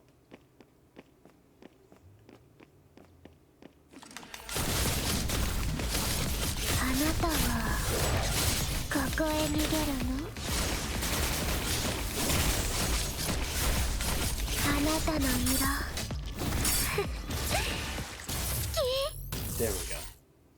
Can't believe we left out some enemies just now. They suddenly jumped out from behind the tent. I was freaking out. Fortunately, thanks. I'll just continue investigating. Oh.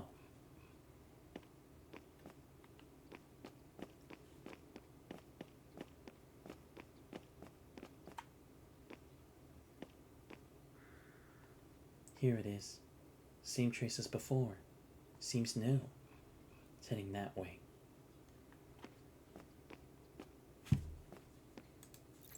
The erosion doesn't seem to be caused by hetero creatures, but by physical destruction. Probably from recent combat. Okay, I can't go back here.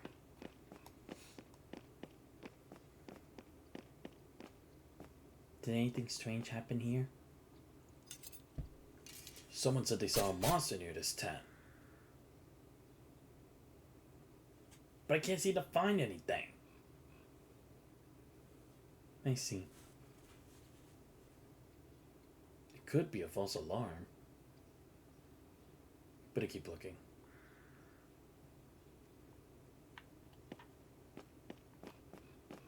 I mean, I see them in a different area. But still. I don't know, maybe it's the one with the thorns on their back that's like... I know, but they all do. Oh, shit. Oh, it's got the flower. Damn.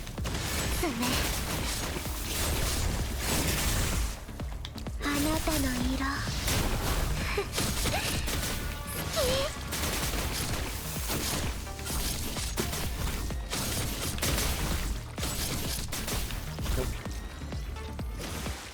New enemies? Did I miss them just now? I'll go back and double check.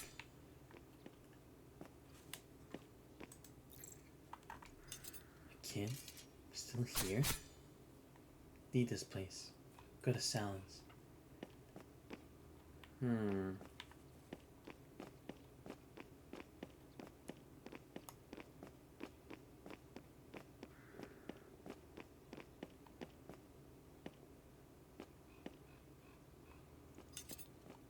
I'll follow him just in case. Don't know if something's gonna happen.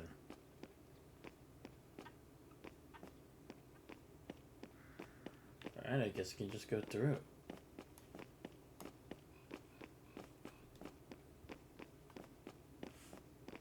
There we go. There's a new construct here.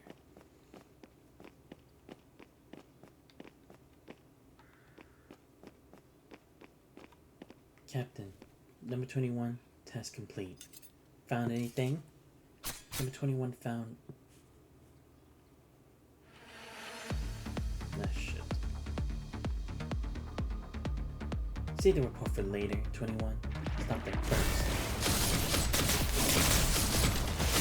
あなたは獣逃げなさい逃げなさい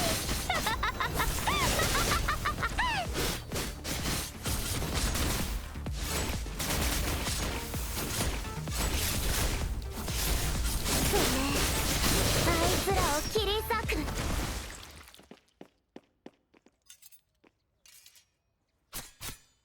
It's worse than I thought. You two, go back and bring the transport craft here. Longer the medical supplies inside. Roger.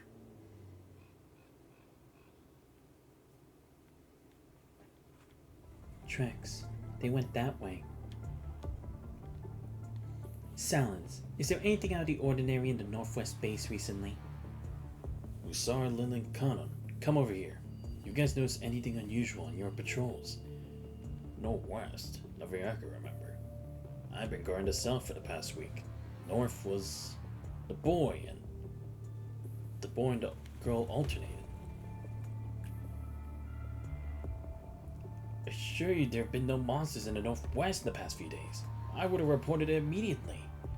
I think I haven't seen anyone pass through that main road these days.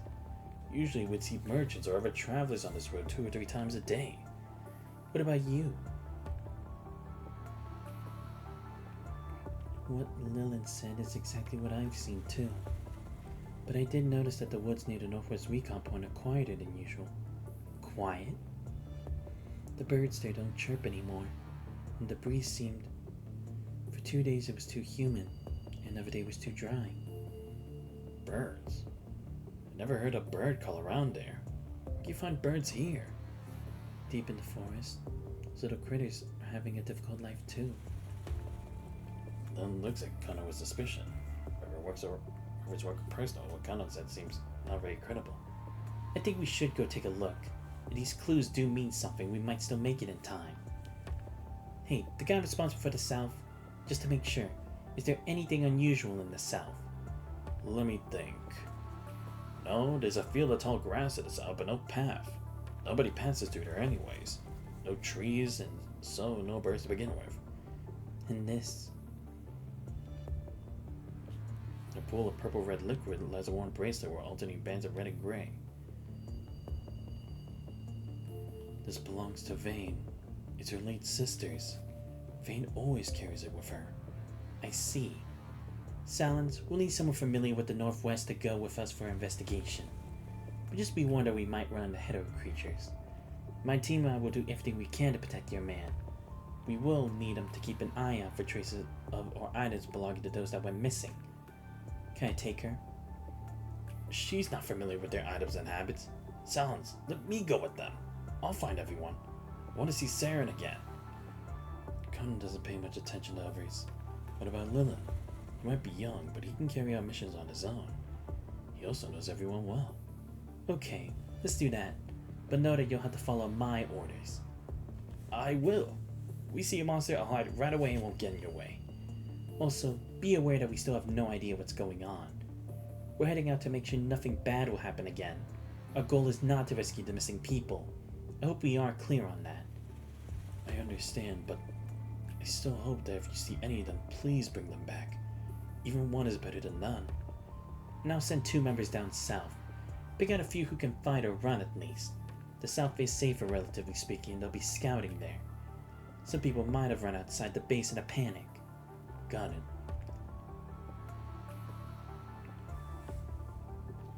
You and you. You 2 go with the group. Remember that if you spot a bunch of enemies at once, run for it immediately.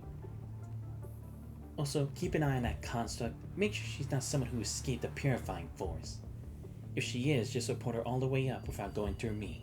If she's not, just leave her be. As this is the attention, Kona suddenly turns around and scans her surroundings. 2 conscripts quickly take their eyes off her and pretend to talk about the mission. You 3, stay in the conservation area with the medic. Stay vigilant and contact me if anything comes up. Number 21. What are you doing scurrying about? Time for work. Buddy's not here. I can feel it, but Buddy's not here. It won't open. I can't see what Buddy's seeing. Number 21 shows her fangs like an angry lion, but she can't find her foe. She faces the ground with empty stare. She tries again to sync with her cobot. Her pupils continue to dilate and contract like camera lenses that can't find her focus. When did that happen? Just now? I don't know. This frame connects differently to Buddy. I can only feel a weak... Shock of pain travels through number 21 like a venomous snake racing through her veins. Don't concentrate all your computing power to your mind port. Are you trying to fry your brain? But I need to do something about Buddy. Number 21, try to see if you can sense a general direction. Number 21 closes her eyes and scans through a mess of signals for a familiar one. I can't. We gotta go. We need to make a trip northwest. Send something different from Cobot later. We'll act accordingly. Okay. Scan through the base one last time to where her girl responds positively to the order.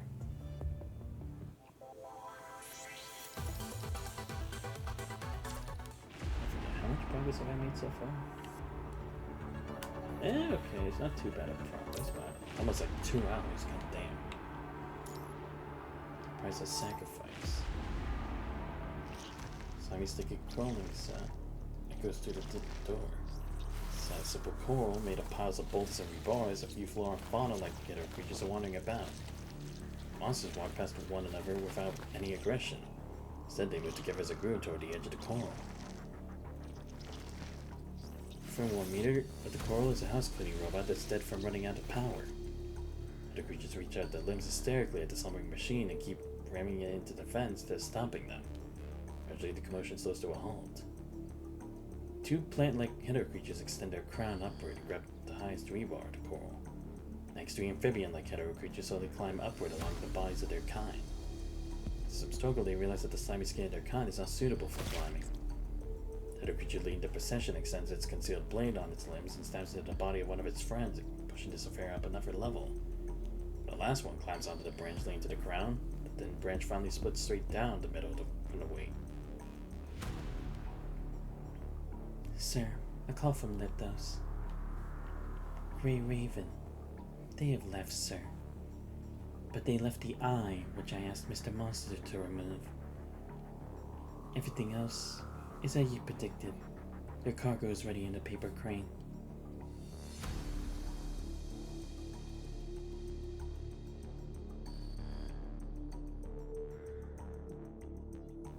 I don't think we need the badge to know what this means. Yes, social activity has also appeared in City 27. That means we should prioritize projects related to Cathilla. Right. We can let Mr. Monster join the project if that's okay with you. This gun said the man beside her. He's looking downward. It's as quiet as the long winter night. Maybe meeting him was destiny, staring us into the future we see now. Cinderella and I couldn't be more thankful for the projects related to Cathilla, but they might not be the best for you, if I may. Are you sure we want to initiate the backup plan? They're backup plans precisely because they will achieve the results we desire. Don't worry. Then I know what I should do next. Really hope she will become the key that you need. Are you going to keep observing them? Get rid of them. There's no room for doubt. But only a proportion of samples display cooperative behaviors. That already proves it's possible. Go and turn them into Earth-like creatures. That'll make it easier for us as humans to understand and manipulate hetero creatures. You also need to start preparing items related to Cathilla. Yes, sir. Edgar looks at the girl, wings to see if she has any other concerns.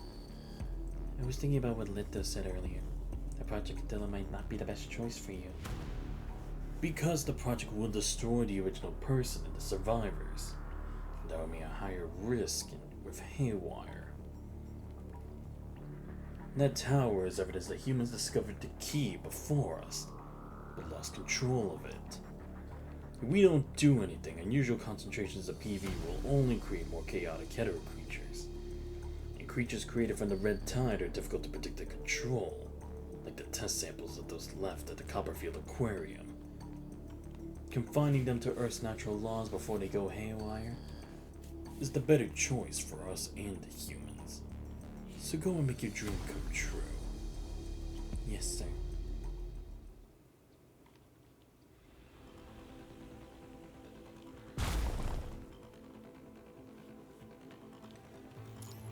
Find a scary looking guys, a group of 4 or 5 hetero creatures have to learn the monster's specific spot.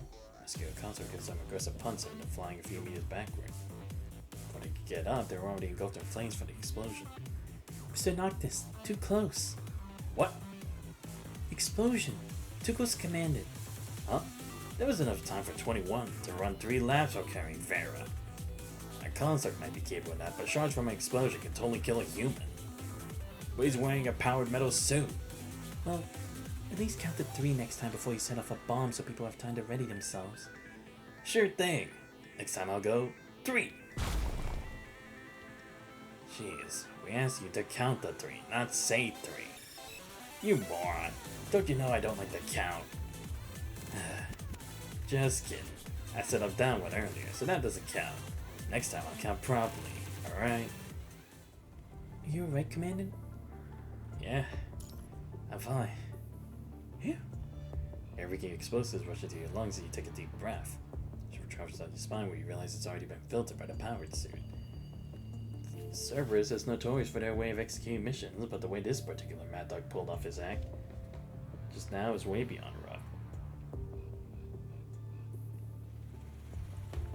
With his help, however, you managed to lose a great number of your pursuers just half an hour before or after leaving Scene 27.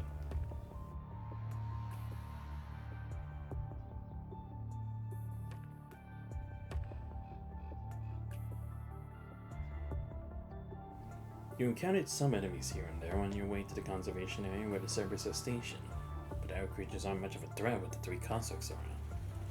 Is it just me, or are the trash harder to get rid of than usual? It's not. They're definitely stronger than before. Are the enemies you fought on your missions also becoming stronger? Nah, that's why I thought I was imagining things. I think it's time to take my explosives to the next level.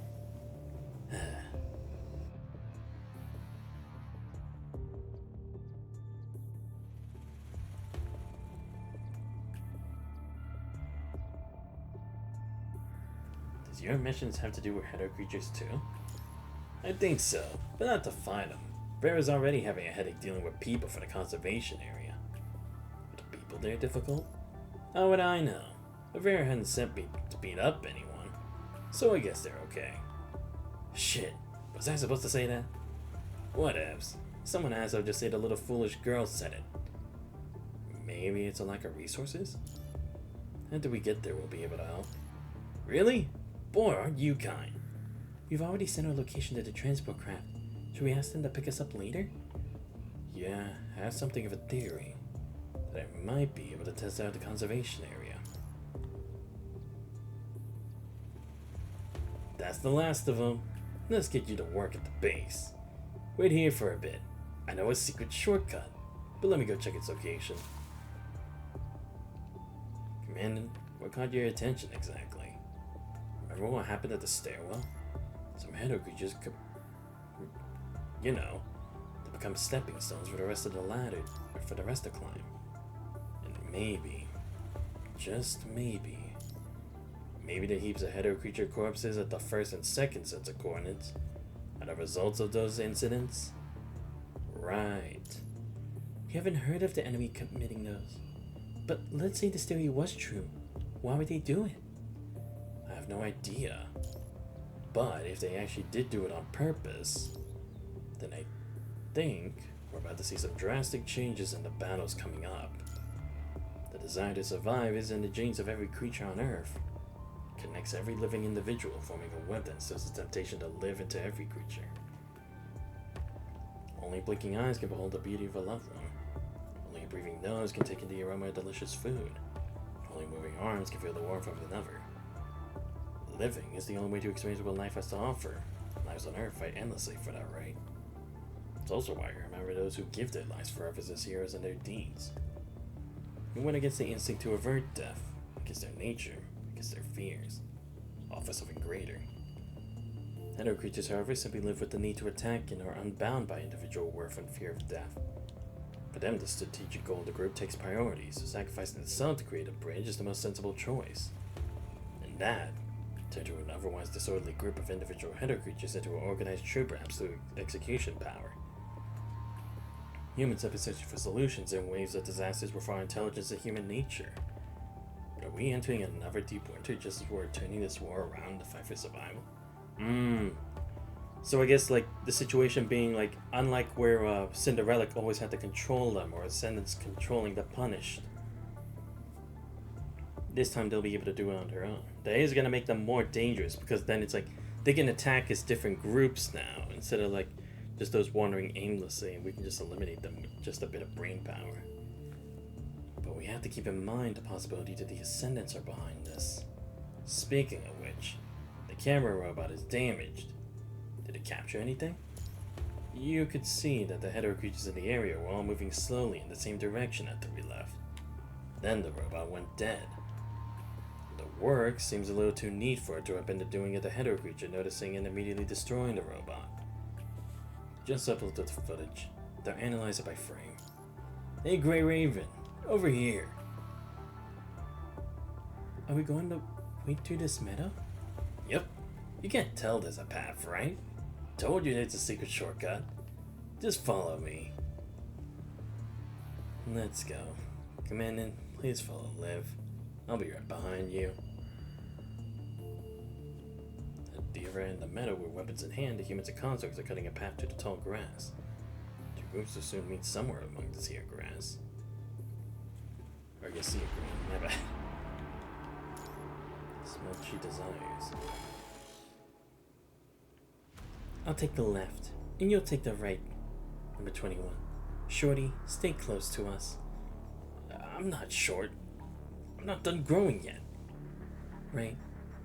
Number 21 walks to the other side of the road where a blank face that focuses on some marks left from the undergrowth and mud. Tail swings quickly, but mindlessly, showing a few fragile flowers.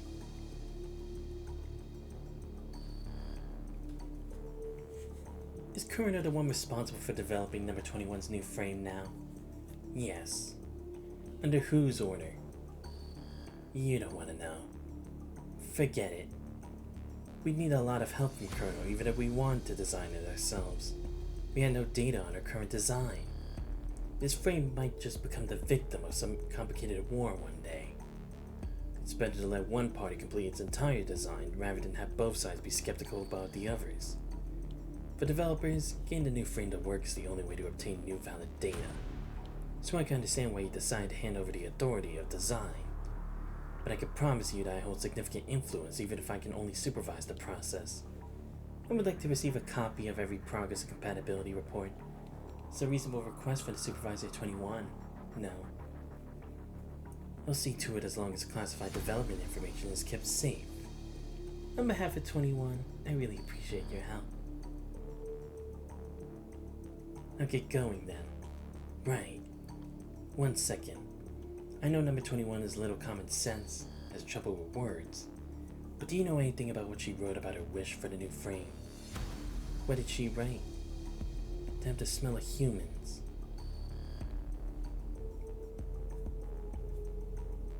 Ever since she returned from the mission in a little town, the smell of humans became one of her favorite phrases. I never paid much attention to it when it appeared in the daily squabbles of Cerberus. The smell of humans. Something that becomes non-existent the moment someone chooses to become a construct. Octus is no brighter. Vera would give him a painful kick the moment she heard him say something like that. For someone who was robbed of her human experience, crazy phrases like this seem oddly fitting. Nobody knows what number 21 still needs to become the human she imagined. The original goal was to provide her with some extra options on top of stability. But live testing has shown that the new frame can't follow her wishes if it's maintained stability. As far as frame stability goes, most constructs experience fear and panic when the imagined self is served from the actual self. Basically, it's when their inner self cannot accept reality. Does number 21 really know her heart? Showing a lower compatibility in the human-like frame than her current frame.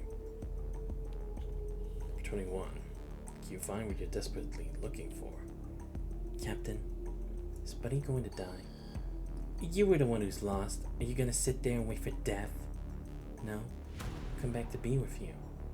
Then you should know more than anyone else that Buddy isn't gonna give up so easily. Right?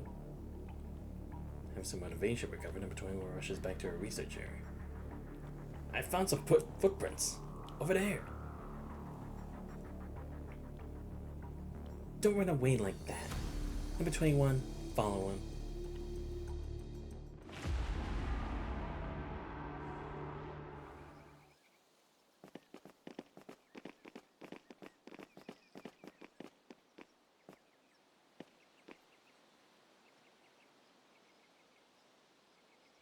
I said stay close to us, will you? But I saw something. Fine. These footprints are new. Alright, Shorty, tell me what you think.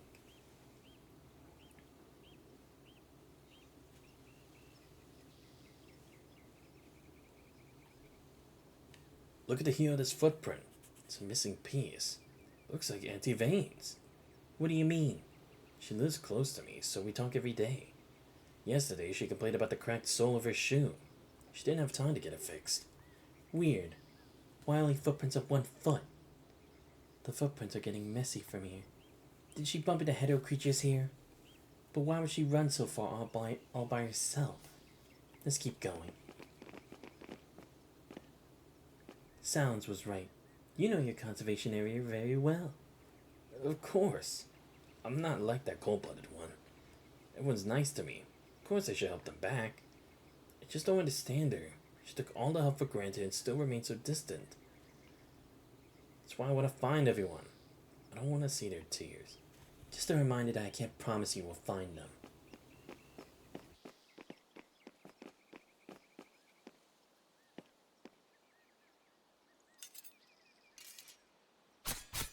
Captain, there's something in front. A flower. Never seen this kind before. You, Shorty? No, never. Wait a second. This isn't right. We didn't walk far, but these trees look nothing like what I remember. Stay calm. The smell makes me uncomfortable.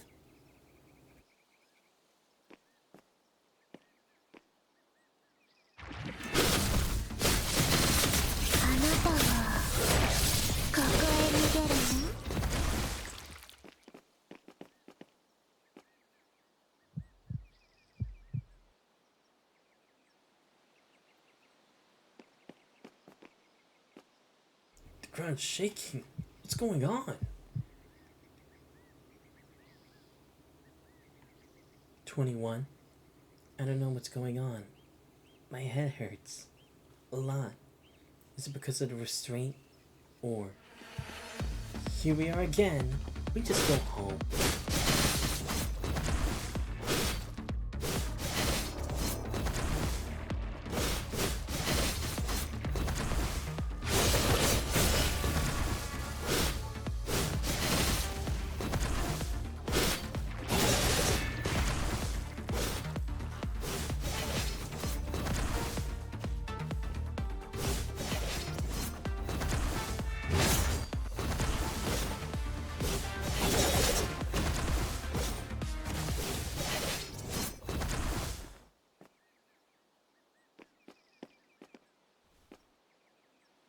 It doesn't hurt anymore. Are you alright? Don't just stand there, shorty. Run! Take them, 21.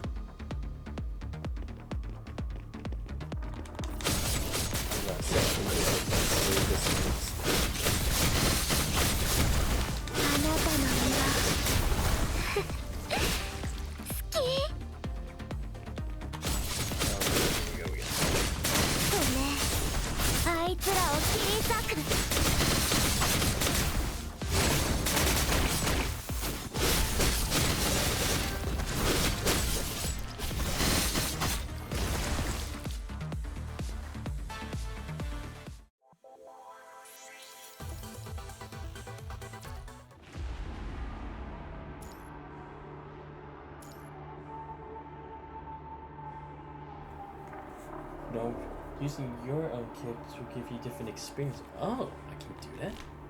Ah, damn. Then why even say that?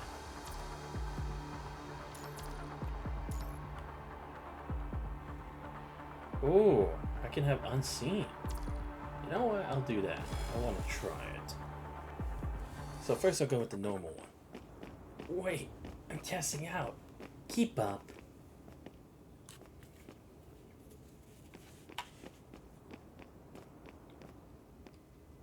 I wonder what kind of team would be okay. Enemies ahead.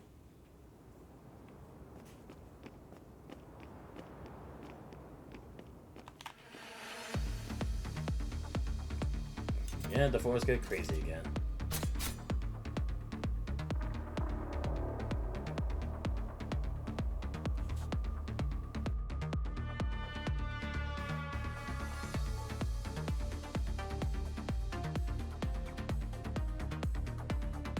Alright, let's get this over with. そうね。あいつらを切り裂く。あなたはここへ逃げるね。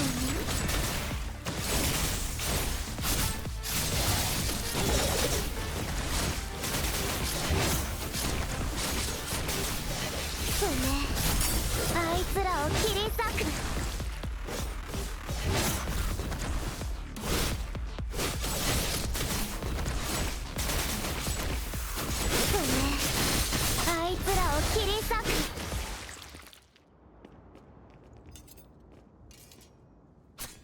All clear around here. Let's rest up for now. What happened to your face, shorty? You alright? I think so. Weird leaves scratched my face when I was on the run. Gosh. Let me take a look. Take this. Use to clean your wound first. I'll send you back just to be safe. No, don't. We already found a clue. I only need to... The injury is too risky for you.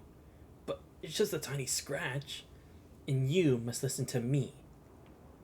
Do you know the forest here? From there onward, it's nothing like what I remember.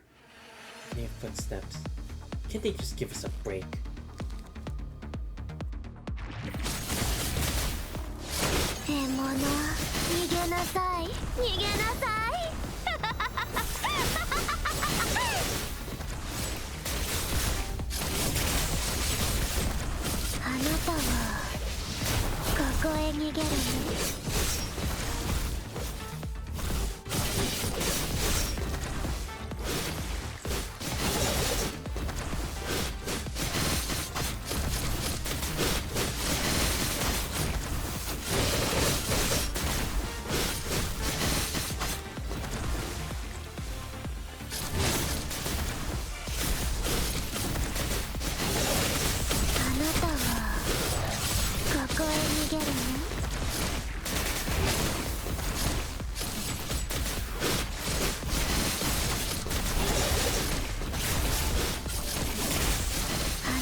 They're getting tougher. I can't tear them apart easily. Indeed, I felt that too. Better get someone to pick us up. Hello? Farah here. Base, do you copy? Can anyone hear me? I need someone to pick us up. What's going on? Hey, you. I think I just saw them. Hey, his smell is getting strange. Follow him. Ah, great, he's hallucinating. 獲物逃げなさい逃げなさい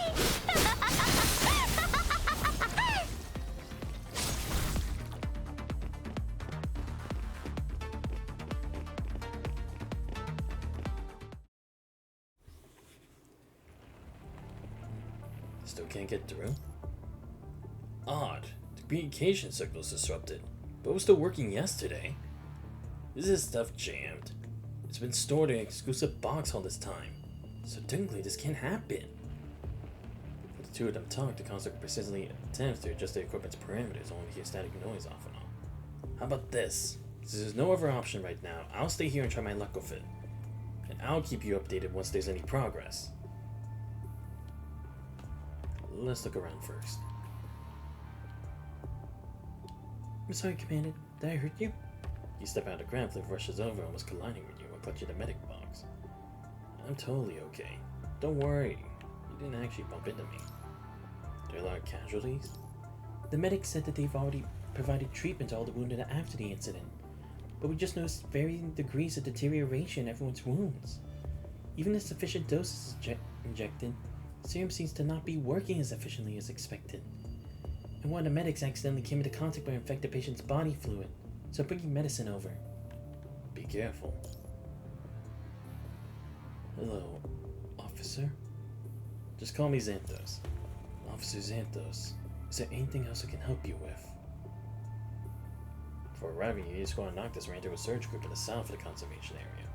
After Noctis exchanged information with the consecrated in the group, they decided to let one that makes squad Noctis and you back.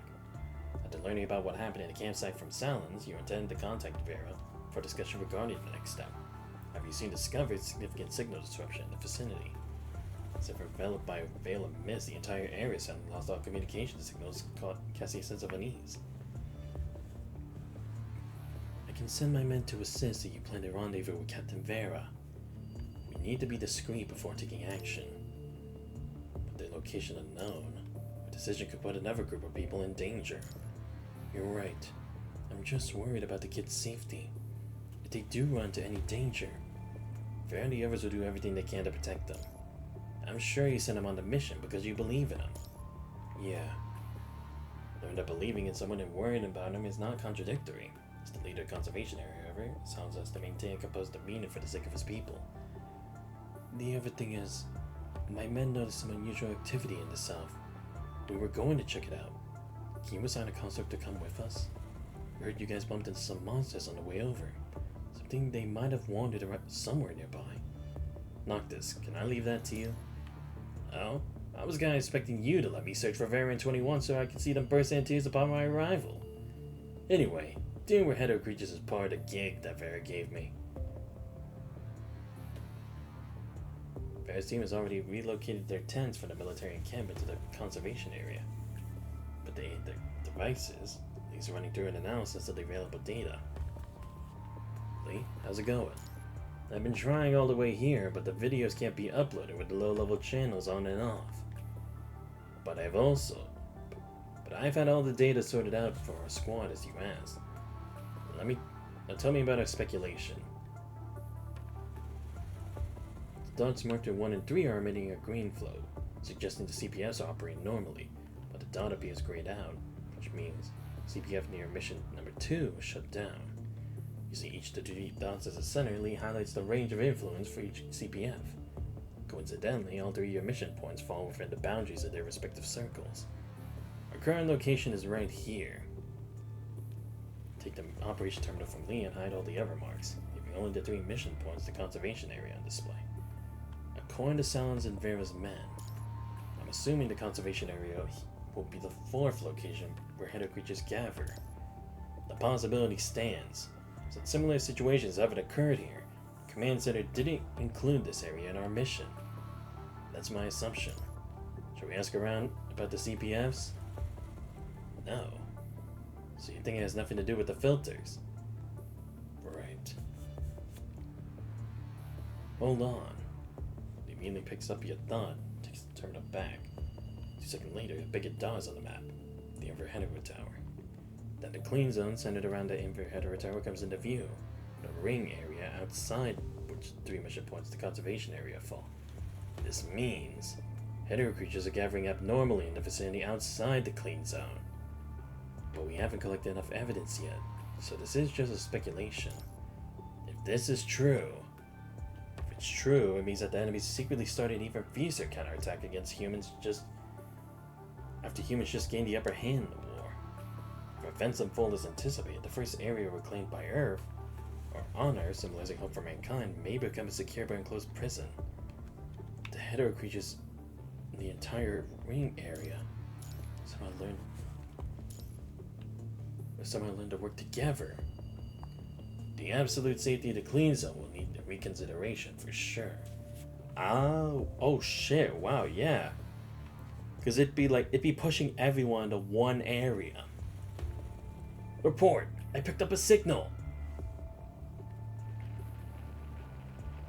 Transmitter captures or plays a captured call, but only a few words can be discerned from the audio to the overwhelming static. Sounds like Vera's voice. But there's no way we can reach her now with the current signal disruption. Can we track down the location through this? Only more advanced communication devices can manage that. Fortunately, this one we have on hand isn't one of those. This was initially planned as a simple mission, so we didn't request any of the advanced tech, except for the standard ones. If I could have known this earlier. According to the construct's complaint, Lee's focus needs to be drawn by something standing at the 10. Sensing unusual behavior, your follower's gaze direct your attention toward the same spot. Seeing that, the construct abruptly ceases its mumbling and joins human Lee looking up. The focus of your gaze is a capsule-sized level vial attached to the ceiling. The red liquid inside appears to be trembling slightly. An earthquake. But doesn't feel like one. Tremor doesn't come as you expected. A few seconds later, the level vial already turns against it. Is that wind? But this 10 is military-grade windproof. Celine lifts the 10 flap. You expect to be greeted by a powerful gust of wind that will shake the 10. However, nothing's happened. As you and Lee lock eyes in contemplation, a sudden tremor ripples through the ground beneath your feet, disrupting the momentary stillness. Unlike the sensation on the ground being torn apart, you're bombarded by intensified small vibrations, as if countless insects are scurrying and trampling on the ground. A peculiar sensation creeps up on your feet, crawling its way up from your body until it permeates every inch of your skin. Let's check outside. Before anyone can fully comprehend the situation, the ground starts shaking with even greater force as true terror begins to unfold. As the rustling sound of vegetation, some of the grassy plants anchored into the shallow topsoil are effortlessly torn asunder, exposing their twining light brown roots. Run to the open space. Don't get close to any buildings and forget about your stuff in the tents. What is that?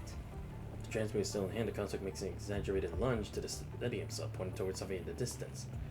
Turn your gaze that direction, a mesmerizing sight unfolds before your eyes. Treetops adorned in bright colors slowly emerge from the depths of the green woods. The grove defies all expectations and past the normal dimensions of trees in a matter of moments. The roots are materialized above the woods without even touching the soil. These roots are connected to stocky stems, originating from a central wooden body that appears unbending. In other words, those tree crowns are branches extending from one tree. No, it's inaccurate to refer as one tree. They resemble the plant composed of various intertwined parts, chaos existing in the form of a living organism. It can only be remotely categorized as a plant as it only exhibits both wood-like structure and pattern. A globular forest. It's one phrase you can imagine the form of it.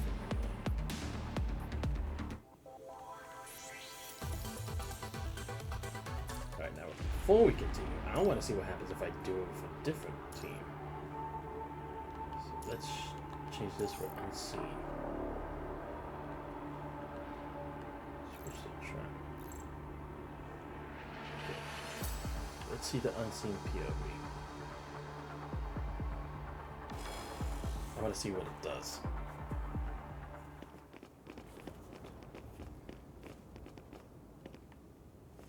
Here, someone's here. I can't see his face. Come back, Shorty. Don't touch him. It's badly damaged. Can you tell who it is? It might be. No. I'm not sure. If only I can go closer and check. It's too dangerous. Let's get away from those things first. Keep up. Oh, that didn't happen before.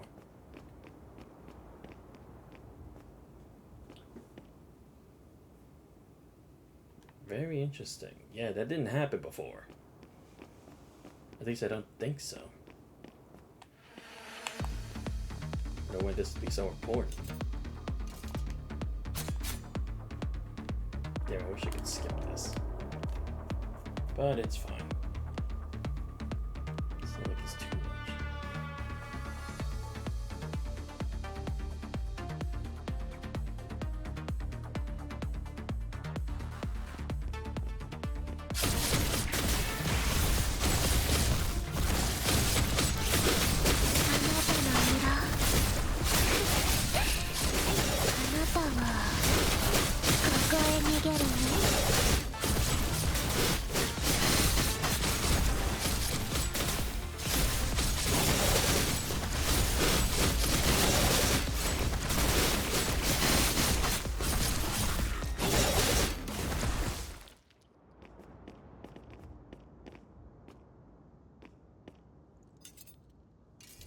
Alright, I'm just gonna skip the parts we've already seen. Like, I'm actually gonna take my time to actually look at this stuff.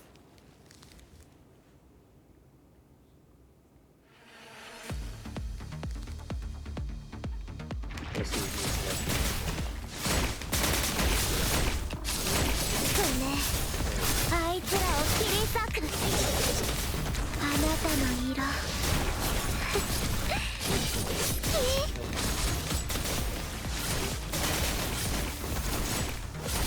あなたはここへ逃げるの？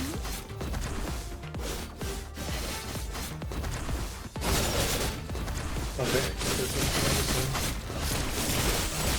あなたはここへ逃げるの？ bad. 獣、逃げなさい、逃げなさい。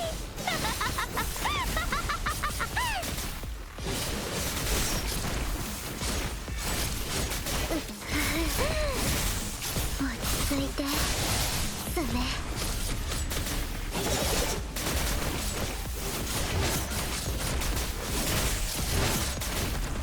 あなたはここへ逃げるの？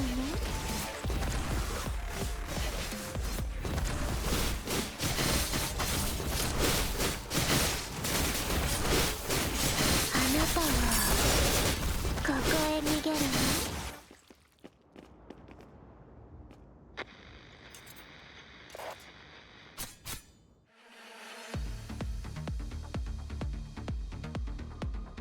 Oh, the corpse might be able to tell us something. Okay. We'll go check on it. What? No, I was trying to check on it. I guess, damn it. Get back away from that.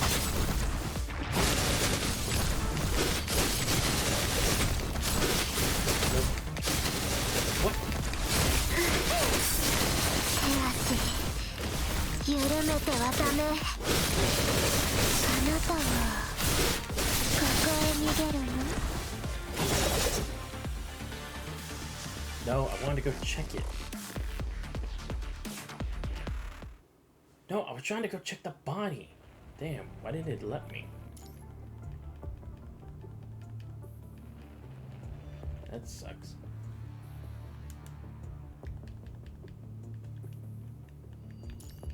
What if I actually still could have anyway?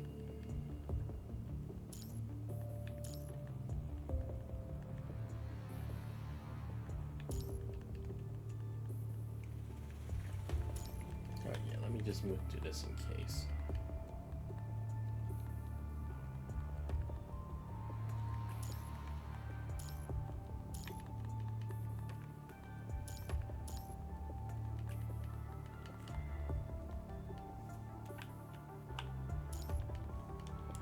Just checking in case there was something.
Damn.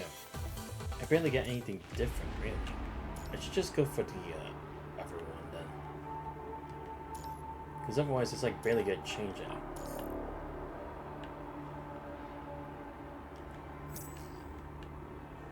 Oh wait, actually, let me go level up my Vera real quick, just in case. I think I do have the right stuff on there. Yeah, okay, I do. Oh right, I just haven't maxed these out yet, okay. Let me actually do that right now. Since I need to, actually. Let me get this at the very least to max. Oh right, it was the 4-piece Da Vinci set. My bad. I forgot about that.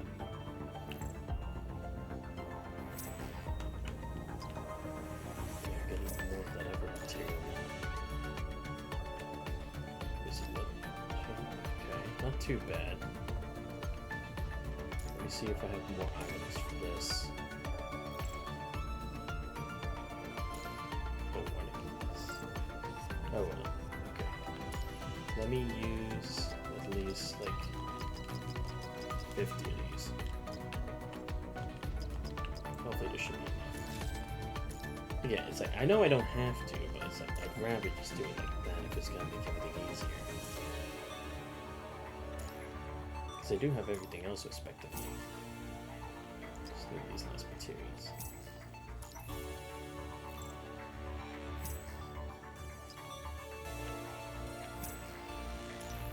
Now I just need this one. I think it'll be good because my weapons also makes it. Ah shit, still missing another one. Damn. Alright, fine.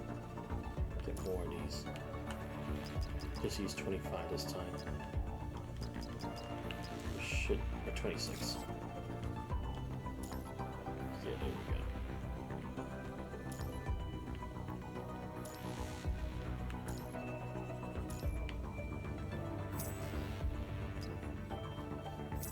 And done. Okay. Wait, do I have other pings up? Ah, no, I don't. Shit. Right. Get this other stuff now then. Just to have it. 勝手に続けていればいいわ。こんなところで時間を浪費したくないの。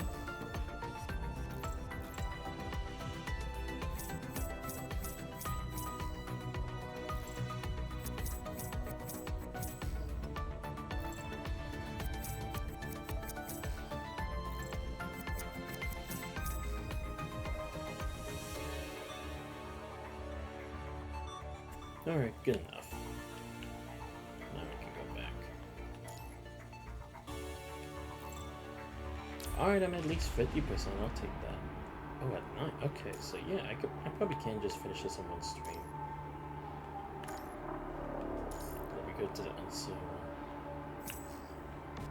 Let's do it.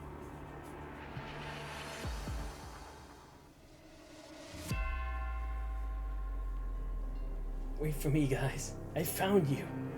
Stop, Shorty. You're all here. Want me to go over there too? Okay. Oh shit. He had the red tide. He's hearing their voices.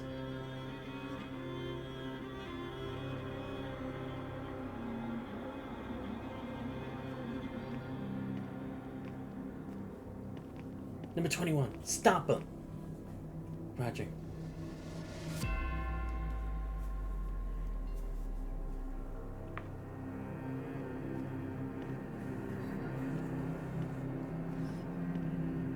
You also wanna hold my hand?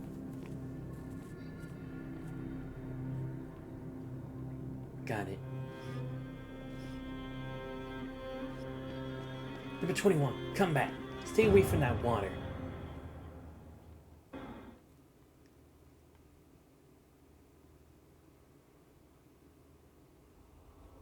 Captain?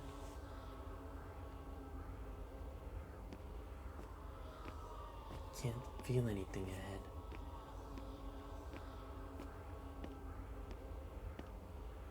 What is that?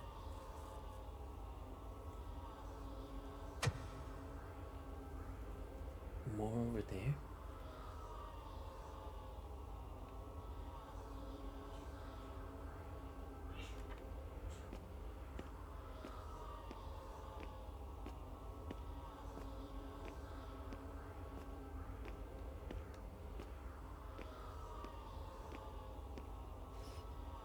I see. You want to get back to where you belong, right?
Damn, did she pass out? Did she knock down her pain? Oh my god. Tell me how to do all this on the own. もっとたくさんの痛みを感じさせて。誰のかっていいですか。痛いです。地獄に連れてってほしい。痛いで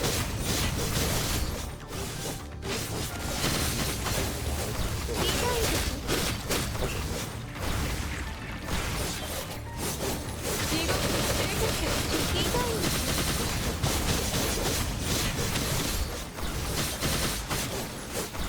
Nope. But we get back to this one. もっとたくさんの痛みを感じさせて。地獄に連れてってほしいの。痛いんです。地獄に連れてってほしいの。痛いんです。地獄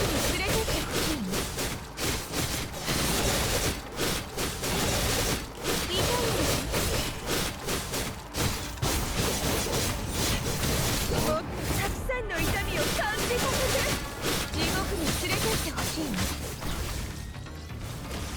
Oh my god. Great. And they friend. Nope. Get away.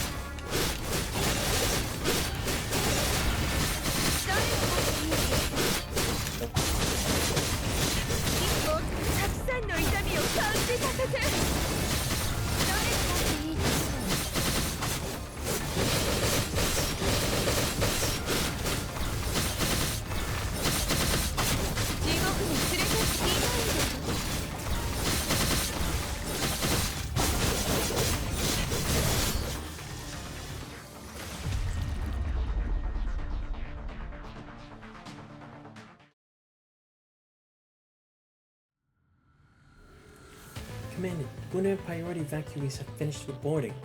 Should we get them going immediately? Give me a minute. I'll go take a look. The transport crew at the various team bra is now filled with people. The majority are elderly and children, with only a few individuals being carried on stretchers. That thing stopped. Reports of the global forest almost extended to your vicinity. Is everyone alright? Only a few are slightly scratched. They'll be fine. Still, it seemed much worse when the tower in the clean zone appeared. Every scratches was like winning the lottery at the time. But the wave of tremors are really unsettling. I wonder if it looks akin to a tumor abruptly sprouting from the surface, seen from Babylonia's point of view. But the true horror that resembles can only be fully experienced when once it's foot upon its land. In contrast to the Emperor Hetero Tower, seemingly an intricate craft of enough ground, the glowing forest strange from it is a manifestation of betrayal originating from the soil. Not a majestic staircase guarded by divine hands, but a menace standing right before your eyes. Servants are quietly torn the land apart in fleeting moments. The north tranquil woods surrounding it now exude an ominous aura. Fortunately, its rapid growth has been slowing down after it first materialized. With its initial expanding speed, everything in your view would have been devoured already by now. However, the uncanny vitality persists, which I can feel through the occasional vibration beneath your feet. Give us a break already. How many more trips will it take to evacuate everyone to the conservation area? All the wounded are aboard, and those stretchers will take up quite some space. I think 3 trips would suffice. No, actually, we might just pull it off on 2. On which trip are you leaving? I'll stick around until the very last person leaves. Don't worry, there are trustworthy people within their group. I'm honestly not so important as you might think. Alright, the constructs leave with them will help settle them down as well.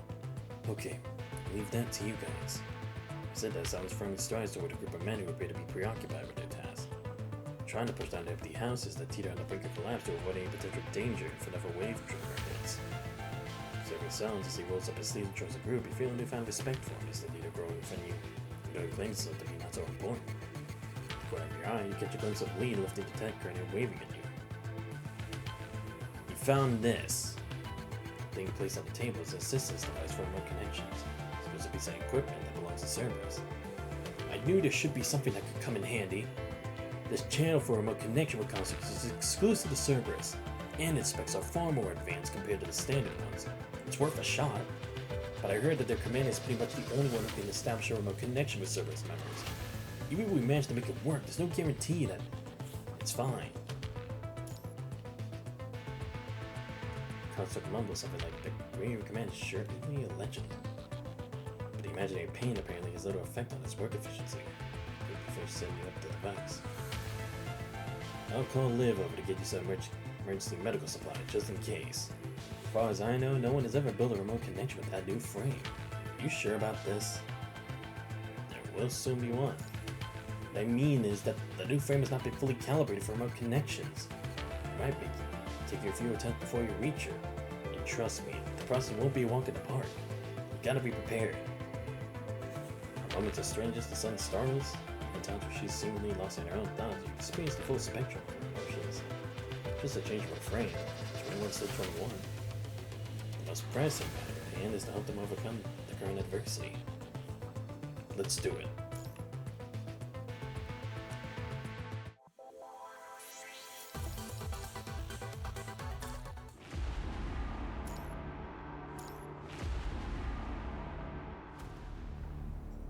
I was 7 when I first saw them. It was a lone little wolf seeking refuge in a tree hole. Exhaustion and hunger weighed heavily upon its weakened body, leaving it no strength to flee. As I walked closer, it showed its fangs to me threateningly, but I could see its paws trembling. The elders warned us not to touch them. Because it's their sense there would be shame because of that. If it returns to the pack, it will be rejected by its family. Sense of hearing is free from the ringing noise first. The ears above start to turn left and right by themselves, trying to chase the drifting sound lingering around. That is the sense of smell that comes back alive. A trouble aura carried by the gentle breeze flows into the body through the air. The night dew is yet to be dried, but the morning sunlight clings to the leaves and grass and impart a gentle coolness to the palms of feet. If instinctual surge of power courses through the muscles, the hands tighten. Sharp claws effortlessly puncturing the tender grass, delving deep into the moist soil. Something feels off, but as the eyes open, the great pupils are immediately struck by the blinding light, which causes them to constrict uncontrollably. The little wolf rises to her feet, shaking off the clinging soil and leaves from the fur. It takes a moment to observe the shelter where she had slumbered, as her gaze toward the forest.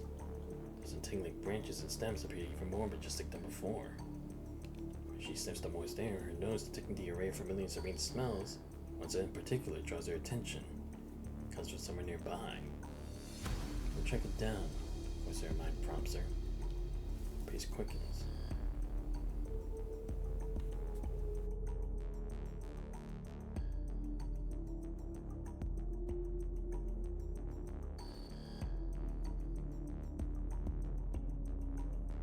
Startled by the noise, the wolves swiftly stand up, their gaze fixed in her direction. Should she directly walk over and join them? However, all the wolves appear on high alert, muscles tensed. Clearly her arrival is not meant for a warm welcome. The tense standoff persists for nearly a minute. Then out of nowhere, a shrill scream pierces through the air, shattering the silence. For your urgency, the wolves swiftly come together, form a cohesive unit, and dash toward the depths of the forest. Predators. Was her mind prompts her. Run. But the little wolf is perplexed by the pack's vigilant reaction to her presence.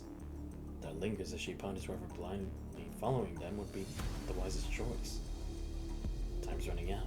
Driven by fear, her body instinctively takes charge, acting before her mind. Her legs carry her swiftly into the direction where the pack disappeared, tail tightly clenched. The pack must escape from the pursuit of the airborne enemies, but the predators are just as familiar with the forest as the wolves themselves. As the chase intensifies, the little wolf falling behind the rest of the pack unwittingly becomes the primary target of relentless pursuers. She loses count, the ponds her paws splash through and the flowers trample under her hurried strides. The little wolf's heart pounds relentlessly in fear, drifting thumping echoing in her ears. She would spare a moment to listen carefully. She would discern the sound of her own blood rushing to her body. It feels like an eternity of weaving through her dense woods. The little wolf finally realizes with relief that the once persistent sound of predators chasing closely behind her has faded. Take Taking refuge within a hollow tree root, the little wolf musters her courage and cautiously pokes her head outside. Peers around to ensure that there are no piercing gazes fixed upon her. The scent of pack lingers in the air intermingled with the natural fragrance of the surrounding plants. The wolves are still somewhere nearby. Just join them. Can't survive alone, the voice of her mind prompts her. Time before the pack once again, the little wolf stays poised and prepared, ready to face whatever challenge lies ahead. As the two pack leaders feast upon the fresh meat of their recently hunted prey, the unexpected arrival of the little wolf propels them into defensive posture. They step up to protect the food, and a threatening roar reverberates from deep within their throats. The wolf remains in the distance, her tail immediately hanging low, showing any intention of snatching the food. The crunches of the leaders, the remaining wolves who were waiting to feed cautiously gather around, their eyes fixed upon the lone traveler who dared to venture into their turf. Their gaze of examination doesn't carry much more warmth than that of the predators. The wolves sniff the little wolf one by one, examining her scent and sensing her presence. Some are teetering on the edge of losing their temper, their jaws ready to deliver a bone-crushing bite at any second. Soon, the pack leaders redirect their attention from the trembling little wolf back to their prey. As the change of dynamics, the lower-ranking wolves seize their aggression and retreat to their original positions of waiting. As the acceptance of the pack washes over it, the little wolf finally realizes the strange soreness in her muscles.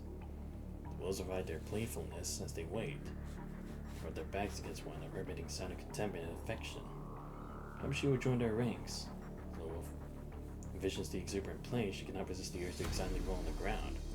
However, the playful wolves abruptly spring to their feet, lowering their bodies in a cautious stand toward her, as if perceiving her behavior as unusual. Fortunately, the leaders conclude their feast at the very moment, and to confirm that she poses no threat, the wolves eagerly pounce upon the remnants of their prey, relishing their meal. The wolf swallows a mouthful of saliva, but she knows it's not wise to join them now. We think she takes the challenge their pack hierarchy. As the sense of flesh being torn apart, she curls up, seeking to keep her body warm and minimize energy consumption. For days, the wolves have weaved through the boundless forest, deftly evading formidable predators while relentlessly pursuing their prey. The pack grown accustomed to the little wolf's presence, no longer startled by her movements. However, the carefree playfulness she yearned for remains elusive in her imagination. She's only allowed to stay far behind, wherever when the pack is moving or feeding. Even during breaks for drinking water, she could only approach the water source once everyone else had their turn. Does she remember the pack? The answer is positive, but why? Despite frustration, the little wolf lowers her snout to the pond, observing as bubbles surge upward, pressing up upon the water's surface. As the last one vanishes into the air, the water regains its pristine tranquility.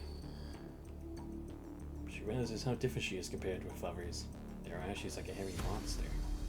The wolves' carefree play, when they rub their backs against each other in affection, remain forever beyond her reach, because all she had on her back was a row of ugly fur, standing upright in perpetual fear. If she can get rid of this fur, will she become closer with her fellow wolves? Want to try it? The voice of her mind tempts her.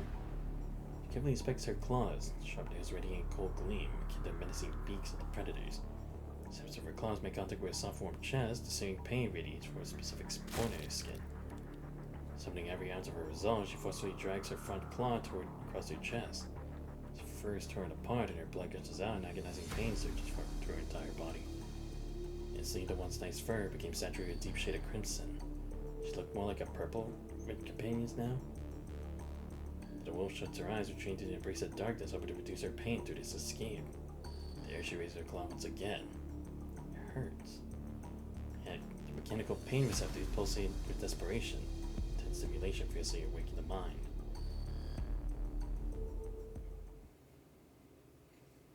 Number 21. Wake up. Out of my way. She's exhausted wrath from Vera's voice. What happened? Get up and work if you're awake. A swift kick, Vera sends a hetero creature hurtling away from her. Without hesitation, follows up a rapid slash through its repulsive body while it remains in midair. As its body fluid is propelled by inertia and sprayed outward, creating a straight line on the ground. Right. Enemies. That Lilin. He fell into the water. Put yourself together. The boy's beyond saving. We have to find a way out as soon as possible. If you were still knocked out like that, I would have ditched you here already. I can still fight. Your arm made contact with that water when you were trying to grab him. Let me do the basic treatment, so be careful, right? Looks like we stumbled upon the hetero creature's lair by accident while following it. That water's basically never a tide. Maybe even worse. If it weren't for the new material your frame is made of, that arm of yours should have been cut off already. It works fine. This place seems different. These trees are constantly growing. There were a few tremors coming from the ground where you were lying there, probably caused by their overly wild growth. Smell the campsite from above there.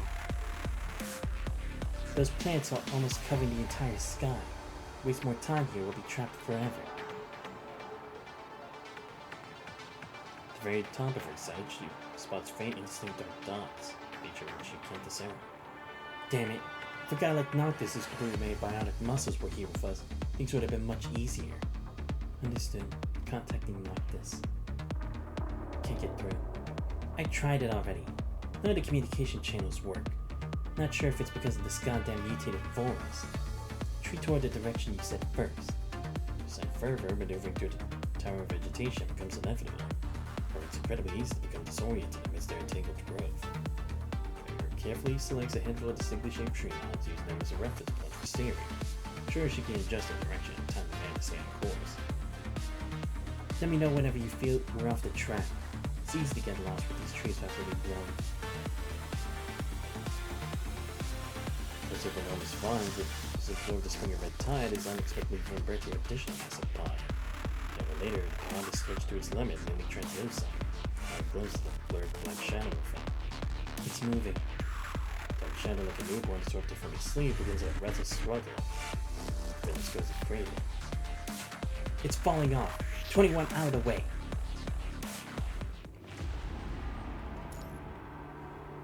Alright, back to doing this again.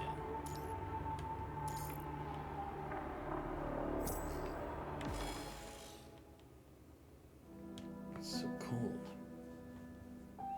Anyone, please, grab my hand. Alright, you can let go now. Don't cry out loud. Monsters are lurking nearby. Any noise will draw them over. This is the end of the world for you. They lured the monsters away for you, and even left you food. You have to pull yourself together and make sure their sacrifice wasn't in vain. The woman swiftly claps her hand over Lilith's mouth, while simultaneously stomping out the expired food that could slip from his grasp. Only after carefully listening to surrounding sounds for a period, the man and woman show a palpable sense of relief. Look, kid, I couldn't care less you eat or not. All you need is to stay quiet. Make a noise like that again. Don't come crying to me when things go south. Take it easy. He's just a poor kid who lost his parents not long ago. He's just joking with you. Here, take this. The woman pries open the lid of a slightly misshapen can and places it into Lilith's mud-covered hands. The cold metal sends a chill that surpasses even the frigidness of late winter roads. Eat it, or your parents died for nothing. The woman holds no intention of causing the boy sorrow, the other she pressing to embrace the harshness of reality. Her voice devoid of any inflection, the woman states the fact, treating it as yet another incident in their endless struggle for survival. Tears continue to stream uncontrollably from the child's eyes, falling like an unending spring of sorrow swiftly dropping onto the battered can.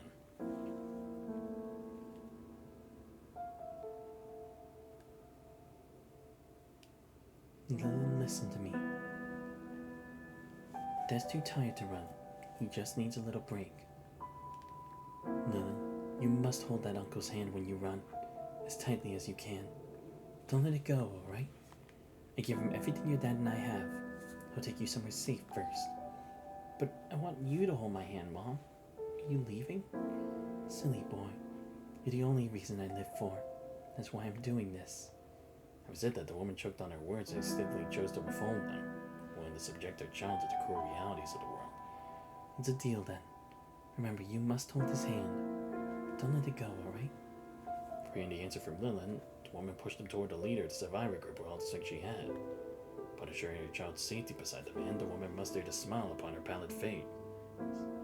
With her hand pressed against the wound on her stomach, she resolutely dashed toward another path. You must run fast.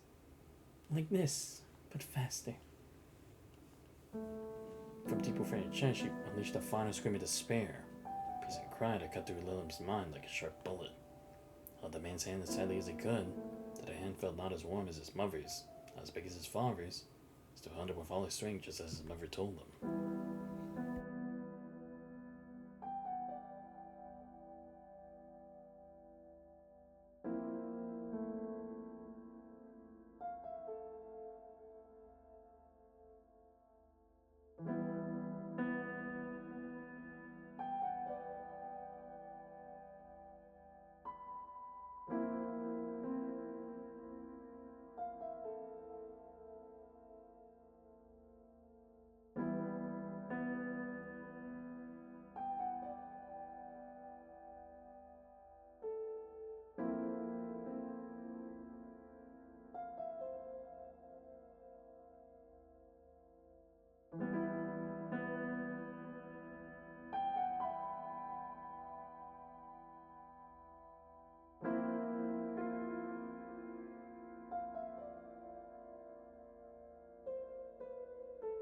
My bad. Had to do a bit of yawning and had to drink some water. Returned from his patrol, the man exchanges a meaningful glance with the woman. Step away from the rest of the group. The voices hushed as they start talking. He must be injured. You sure? What are you gonna do? I saw him pour water onto his left calf. We don't even have enough to drink. Just in hell he'd waste out cleaning himself unless there's some kind of injury going on. So what else can I do? We already agreed that we're just traveling together and nothing more. Everyone should be on the same page. Except maybe that kid. The boy's father hadn't given me that half bottle of alcohol last week. I wouldn't have even considered bringing him along. Couldn't care less about the food they left us. Supplies are just waiting to be snatched from all those corpses scattered around. And here I thought you still had some sympathy left in you. Come on, it's just a kid. How about you adopt him as your son? For what? So you can bury my body once I die? I won't even have a body left to bury. Those monsters have their way with me. But that woman, she was something else. Didn't even bat an eye before getting herself killed. The kid just clung on to me like the whole damn way here. What the hell am I supposed to do? If he can prove himself useful, I guess he can tag along.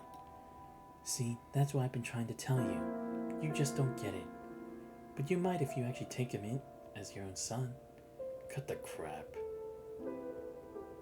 Kid, from now on you're gonna start taking shifts with us for lookout duty. I'll teach you this once in the morning. Just once. You better learn it. Can't have dead weight dragging us down here. Got it? Call me by my name, not your uncle. While waiting for Lilith to respond, the man proceeds toward his resting spot. While the woman falls silent as well, she retrieves the water she just offered to Lilith and walks away. Puts the empty can aside, stomach so stuffed that he feels the urge to throw up. The first time he's finished an entire can of food by himself. The first time he's fallen asleep alone without snuggling up to someone. His eyes firmly closed, the boy prays that the food he recently ingested will quickly provide warmth in his body, guarding him from the freezing embrace of the lengthy night. Several days later,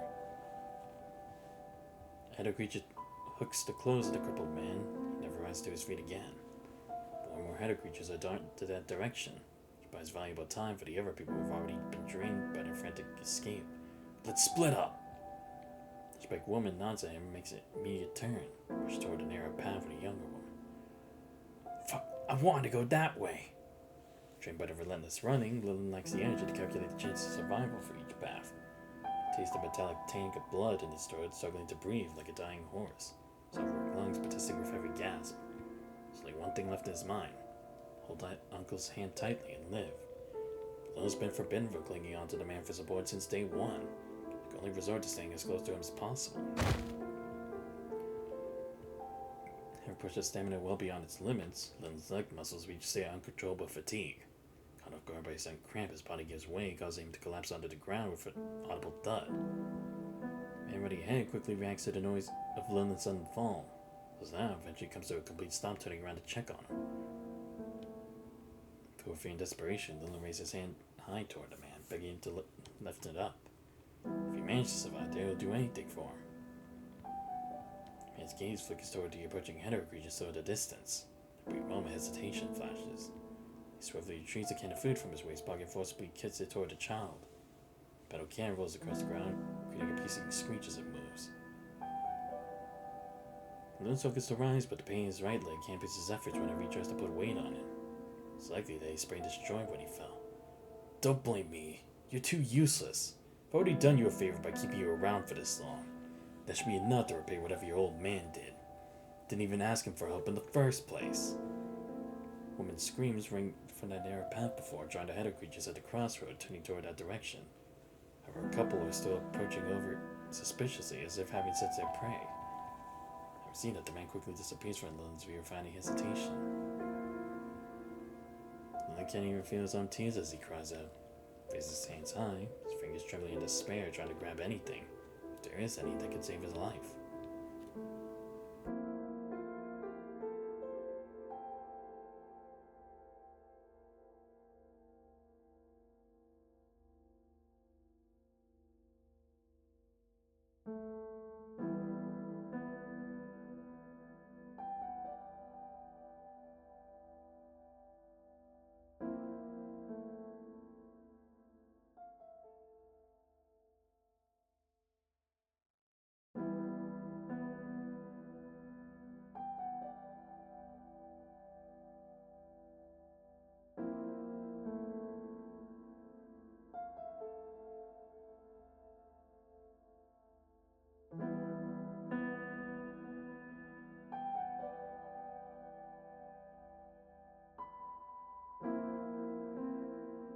Jeez. Silence! There's a kid here. He's still alive. His body's cold. He's dying. Easy. Let me take a look. Darn it, it's hypothermia. Bring some blankets over. Hang in there, kiddo. You're gonna be alright soon. Here, put him in my arms. My coat should be warm enough. There you go. Be careful. Let's take a break here. The kid probably needs some time to recover. Ask Musan to take people for lookouts. No problem.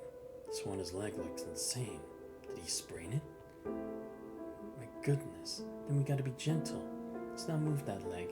Give up his other foot to keep him warm. But I'm not really a fan of foot touching. Fine, let's switch it up. Rub his hands, alright? So noisy and hot. As his nerves are awakened once again, pain starts to rampage in his body. Someone's holding his hand. What did Mom say again? Right. Hold that hand and live. He's warming up. He's clenching my hand. Sorry, keep your voice down. I'm not old enough to be a mom yet. I should be more like a big sister to you. Saren, will you ever act like a real adult? Can you hear me, kiddo? Saren lets go of Lilith's hand, making space for Silence to talk to the boy. Silence disappears into those warm hands, Lilith hysterically raises his hands toward the two of them. As if drowning into water despair once again. It's okay. You're safe now. Silence immediately holds his chapped little hand, indulging those frail nails that scratch some lines on the back of his hand.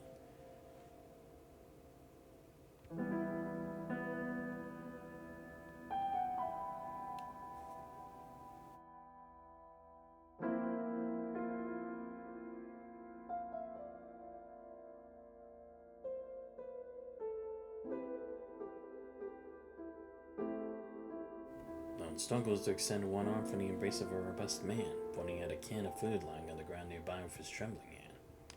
The woman next to Silence goes to pick it up and hands it to Lilith after dusting the snow off. There's no strength left in Lilith's arms to bear its weight. The clank of the can drops down in front of Silence. It's okay. I don't need... Lilith's gaze is fixed in Silence's eyes. Yet his eyes show no focus. Almost the same words again and again, fearing that he might hear something like "forgive me" from the adult. Alright, I'll take it. As an exchange, you gotta stop worrying and have some good rest. You'll come along with us. Silence gently strokes Lilith's head, also tucked the little hand back under the coat. The hand still clenching his as tightly as possible, showing no sign of yielding. Don't worry. Everything's alright now. Come to help you whenever you call me. I promise. Everyone will come to help you. All you need to do now is take it easy and have some rest. So that's why you really want to be helpful. To show that he does have a place. Is it? Yeah. I remember. Everyone was good to me. So I must prove my value. Stay with you forever. I don't want to be alone anymore. Boss, Saren, Granny Winger, Dad, I feel awful. Where are you? Exerting every ounce of energy, the boy circles in the red tide, trying not to keep falling, as if it proves futile. Opens his mouth in an attempt to call everyone's name, but the tide moves faster than his voice. Catching into his mouth is corroding his voice inside out. Anyone, please, you promised. Without completely engulfed by the purple-red tide, the shades are occurring to his body, yet he may forever lose the ability of feeling it. It's Saren. I know you're here. I was right. And the others, you're all here. You didn't lie to me. It's great. Thank you for your hands, everyone. Damn.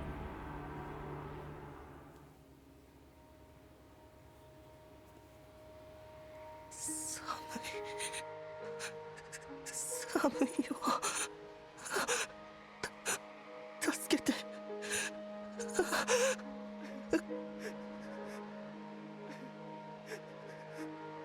頼む。僕を捕まえて。捕まえて。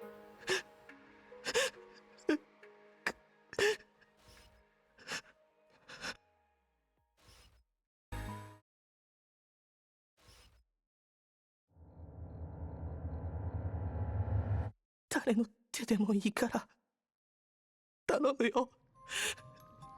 約束したのに。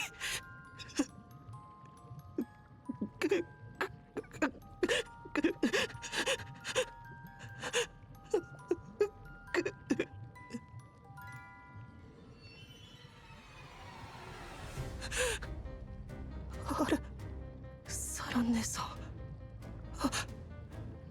ん。みんなも。やっぱり見間違いじゃない。みんなここにいたんだ。こ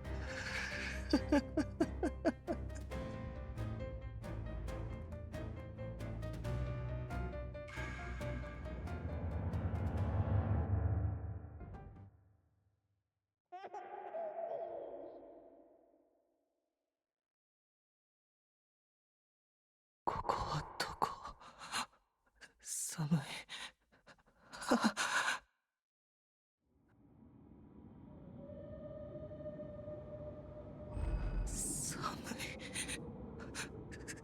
寒いよ。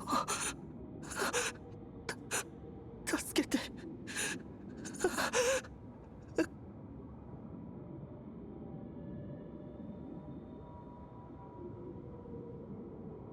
あれ、サラン姉さん。リン、あなたも来たのね。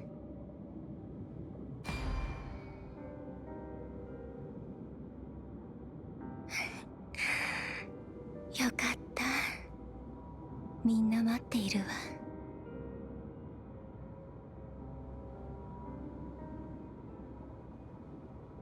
そうだよ。そうだよ。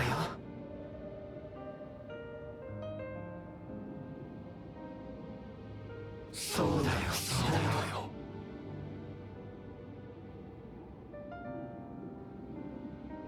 そうだよ。そうだよ。そうだ。早く戻らなきゃ。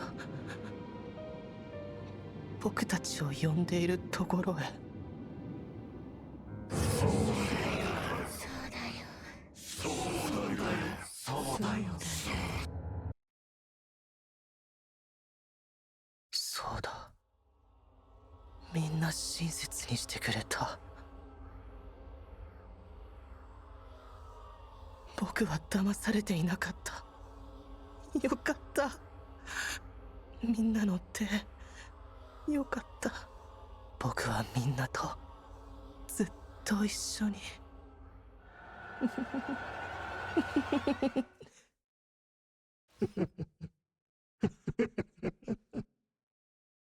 邪魔者が来たわ。やるしかない。21号。 Oh my god, he was that enemy. God damn it. ここへ逃げるの？誰？あなたの色。援助が欲しいし、ひざまずいてこういうなら助けてあげるの。あなたはここへ逃げるの？そうだよ。獲物、逃げなさい、逃げなさい。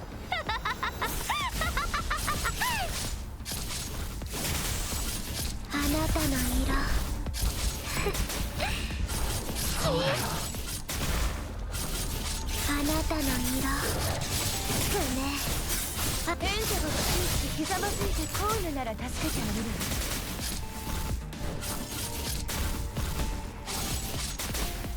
あなたはここへ逃げるの？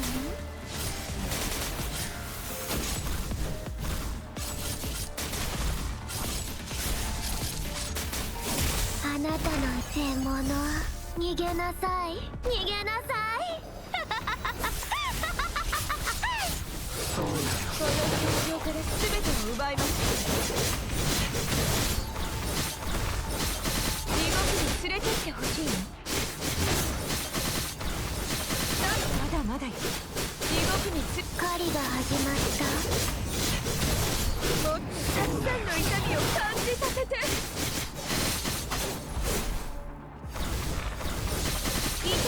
狩りが始まった。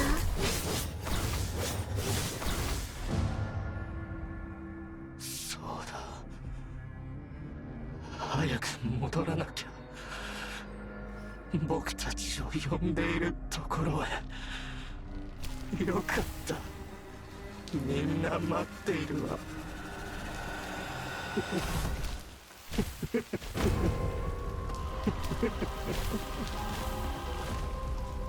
まだまだよ。誰？痛いんですか？誰が勝っていいか痛いんです。もっとたくさんの痛みを感じさせて。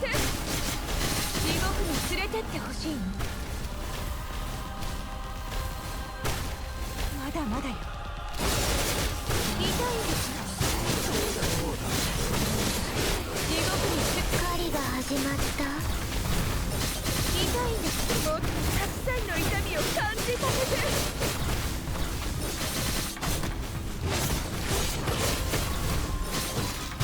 狩りが始まった。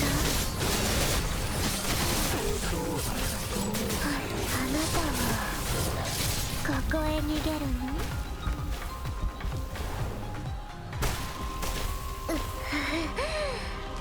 落ち着いて。すね。援助が欲しいってひざまずいてこういうなら助けてあげる。あなた獲物、逃げなさい、逃げなさい。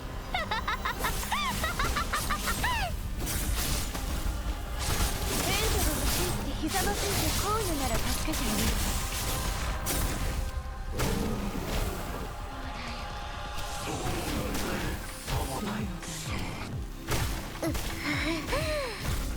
落ち着いて。すね。あなたの援助が欲しいってひざまずいてこういうなら助けてあげる。あなたの色、獲物、逃げなさい、逃げなさい。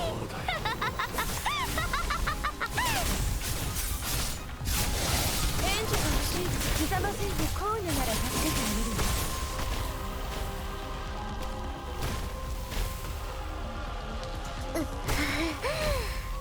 落ち着いて。すね。援助が欲しいってひざまずいてこういうなら助けてあげる。あなたはここへあなたの色、獲物、逃げなさい、逃げなさい。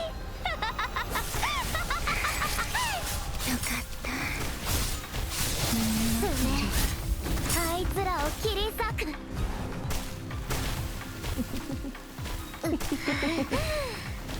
援助が欲しいってひざまずいてこういうなら助けてあげるわ。あなたはここへ逃げるの？僕はみんなとずっと一緒に。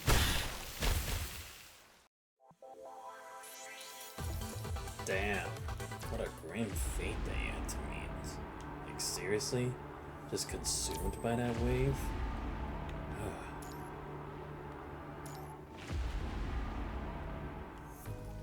No.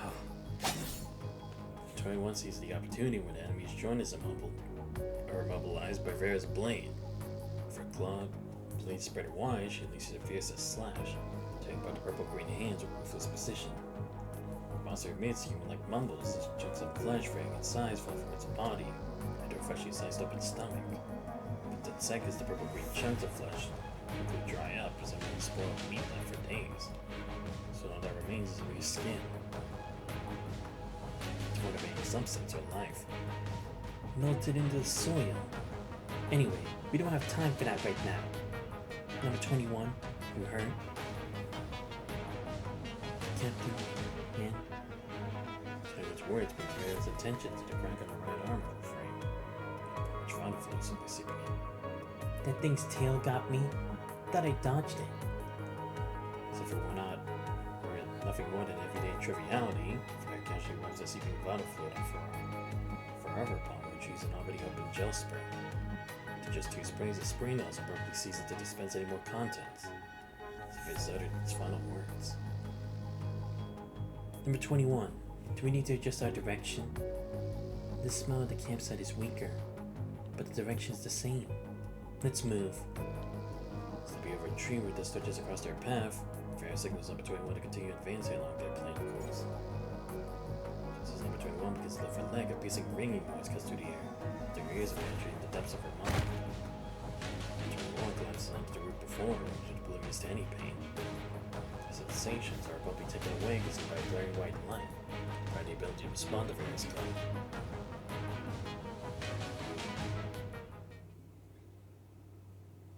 The smell of blood. Seems as someone was injured just now. Who was it? The feeling of wetness comes from the paws. The little wolf's eyes flutter open, only to be greeted by a sensation of numbness on the side of her stomach. Lowering her head, she finds a gaping wound where her fur has been torn away.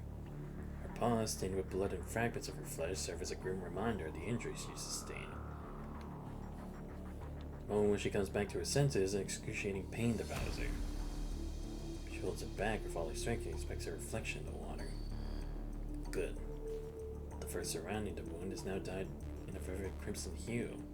So are her paws. Does that mean she and her companions look more alike now? The wolf stumbles toward the wolf pack, proudly displaying her dyed fur to other wolves. Companions, previously huddled together at rest, swiftly rise in amid threatening growls, warn the little wolf in response to her bloody presence. Is the new color of her fur not thick enough? The wolf comes to a halt and raises her paw once again. The wolves, as his face with formidable adversaries, swiftly pivot and dash toward a more concealed area with denser vegetation. Before the little puff can react, an ominous shadow swiftly darts past the little wolf's head, accompanied by a piercing cry emanating from the sky. It's the predators. Startled, she disregards her still bleeding wound, focus shifting entirely to the urgent need to escape. With despair, she propels herself into yet another desperate sprint. With the pack no longer in her sight, the little wolf relies solely on her sense of smell, tracking her movements through the faint scent lingering in the air. She's smelling it wrong? The scent seems to be growing weaker. No, it's her running speed becoming slower. As time passes, her limbs grow heavier with exhaustion, the sound of fluttering wings echoes behind her head. She can sense the imminent danger, knowing that pairs of sharp talons lie in wait, ready to seize her soft and delicate neck, plunging down. She hates her distinctive fur more than ever at this moment. Seeing her impending demise, the little wolf halts her sprint, resigned to the grim fate of becoming the predator's meal. Knowing that black feathered arrow will arrive in the next instant, she quietly closes her eyes. Notice from a corner, a dark bolt suddenly lunges forward, intercepting the feathered arrow aiming at her. Opening her eyes, rise, the little wolf is greeted by the sight of a mysterious black wolf engaged in a fierce battle against the god of death, poised to seal her fate. Its blade-like beak, the giant eagle clamps down the front part of the black wolf, attempting to regain balance by fluttering its wings. In turn, the black wolf tenaciously gnaws at the bird's neck, ignoring the scratches inflicted by its prey's talons. A thin scent of blood permeates the air, causing the little wolf to twitch her nose instinctively. Jetting upon the giant eagle, which is nearly exhausted its final breath, the black wolf gazes down upon its challenger. The inexperienced little wolf instinctively tucks her tail beneath, so a display of her recognition that she's no match for the seasoned hunters any before.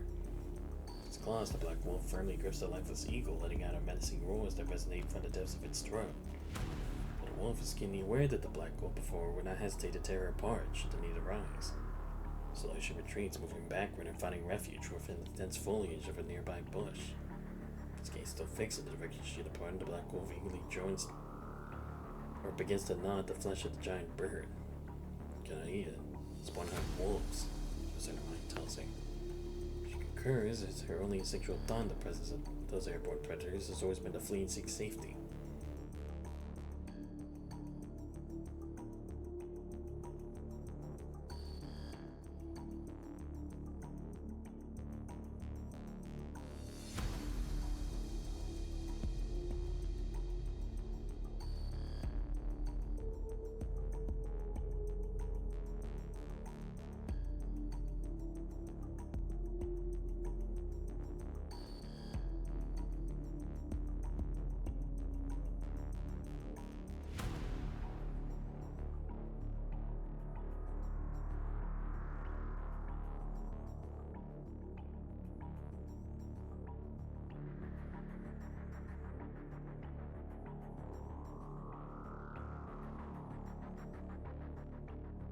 As the black wolf departs, the tension gradually subsides. The little wolf consciously emerges from the bush, ensuring that the scent of wolf blood is significantly diminished. Her body, drained of strength by the wound and the arduous escape, protests vehemently, craving the replenishment of blood and flesh. The entrails of the predator emit an eerie aroma, tantalizing the little wolf's acute sense of smell and presenting an irresistible invitation. Trimming the limb, she constantly approaches the lifeless body of the giant bird step by step. When indulged in this forbidden feast, her companions will never accept you. First, her mind tells her. She involuntarily swallows a mouthful of saliva, her hunger and instincts tormenting her rational senses. Even her vision becomes obscured by a veil of alluring redness. The final flicker of consciousness, she manages to regain control just as her teeth are about to make contact with the flesh. As if waking up from the sweetest dream, she takes several trembling steps backward, washed over by a wave of fear. Instinctively, she tucked her tail tightly and summons every ounce of strength within her to flee from the scene. Doesn't hold her escape until a peculiar aroma is completely absent from her senses. Then she realizes she strayed far from the course of her companions. Frustrated, the little wolf circles anxiously, meticulously sniffing her surroundings, only to arrive at an unfortunate realization. She lost the trail of her companions. What should she do? Run around, hoping to luckily run into them in this boundless forest? Never passed the same place here, in this forest of a size beyond measurement. She's alone again, just like when she first woke up. Thought about that, the little wolf lets out a sorrowful whine.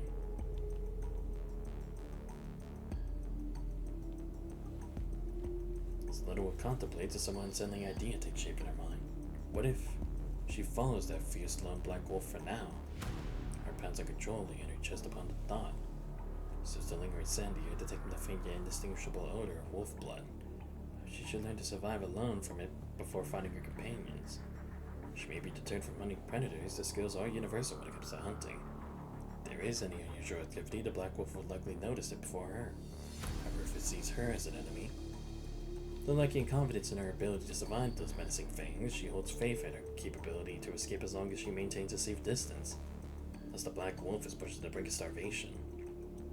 In comparison, struggling to survive on her own, she realizes she stands a better chance by following the black wolf. Moreover, time was running out for her. The scent of wolf blood is gradually fading, almost masked by a fragrant aroma of plants.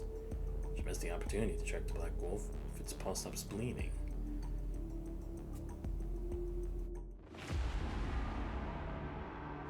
Okay, probably got a couple more. Yeah. Damn, I'm at 75 now? Okay. Wait, I'm at 12. So would it end at 15? Or maybe not necessarily. I don't know.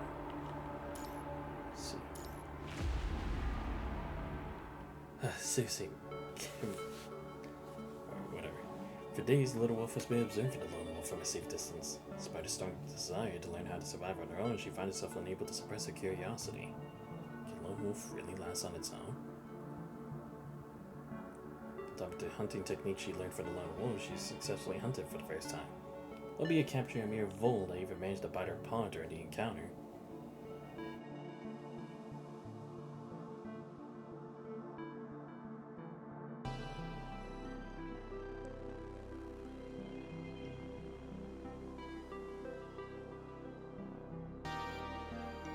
Learning from the lone wolf, she now knows how to keep her ears alert.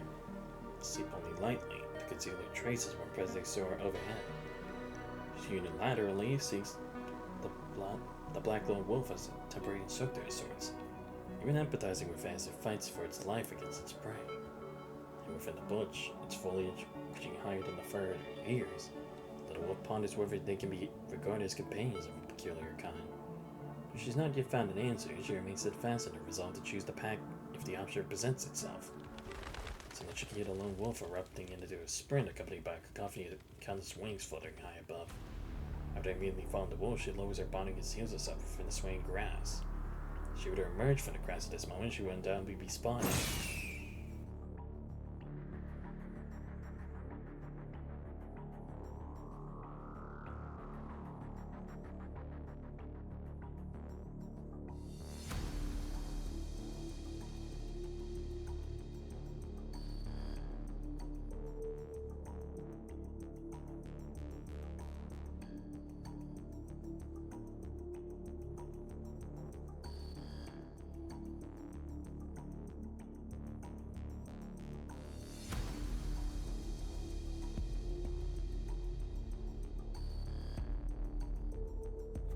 After a short while, she senses that something is amiss.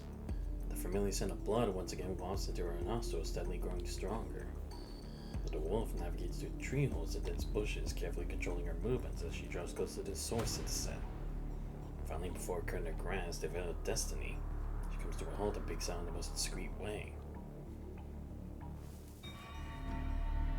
The surrounding bushes are battered, fragmented branches and scattered leaves thrown across the ground. The wolf lies soundly on its side, split deeply into the soil beneath the same darkest hue. The two paws are absent, placed by exposed broken bones and remnants of torn fur. The scarred back has vanished entirely, and the gray ribs jutting out from within its body to be seen instead. Ugh. The predators gripped the wolf's body with a deadly ferocity. The hold as firm as when the wolf clenched the lifeless lifeless giant eagle. Out of shred of concern, they tear into its entrails and greedily devour its flesh. During the frenzied feast, the still stewing blood spots everywhere. Some droplets even landing on the grass where the wolf hides. The wolf's claws secretly dig into the soil. Delicate paws encountering the unyielding touch of rocks, serving as a reminder for her to remain completely silent. Without but stare at the eyes that have been accompanying her all this time. Golden pupils are still open, so that the vortex is multiple consciousness in. This is the ending that a lone wolf cannot define. The voice of the mind tells him. This time the voice is to emanate from the very skull of the lone wolf. His eyes locked with those of the little wolf, not allowing her to take her eyes off. Look at it. Have you thought about why it failed? Have you thought about why it could defeat the wolf eater? Wolf eater? Giant eagle chasing after him? Because they had great fighting skills? No. Because that wolf eater deviated from its collective too. With a stake, it slipped all on one bet, which is to monopolize the flesh and blood. So, its death was predestined. Its death possibility was raised much higher without the collective. Part of you has been accepted by a collective. In that case, you may deserve a fortuitous invitation. Will you join the collective? The dead wolf's pupils twitch rapidly. See before the little wolf's eye transitions back to the moment she first encountered the wolf pack. It was in your mind. You want to be part of it. The little wolf gives a nod with a blank look on her face. It indeed held a strong longing for acceptance for a very long time.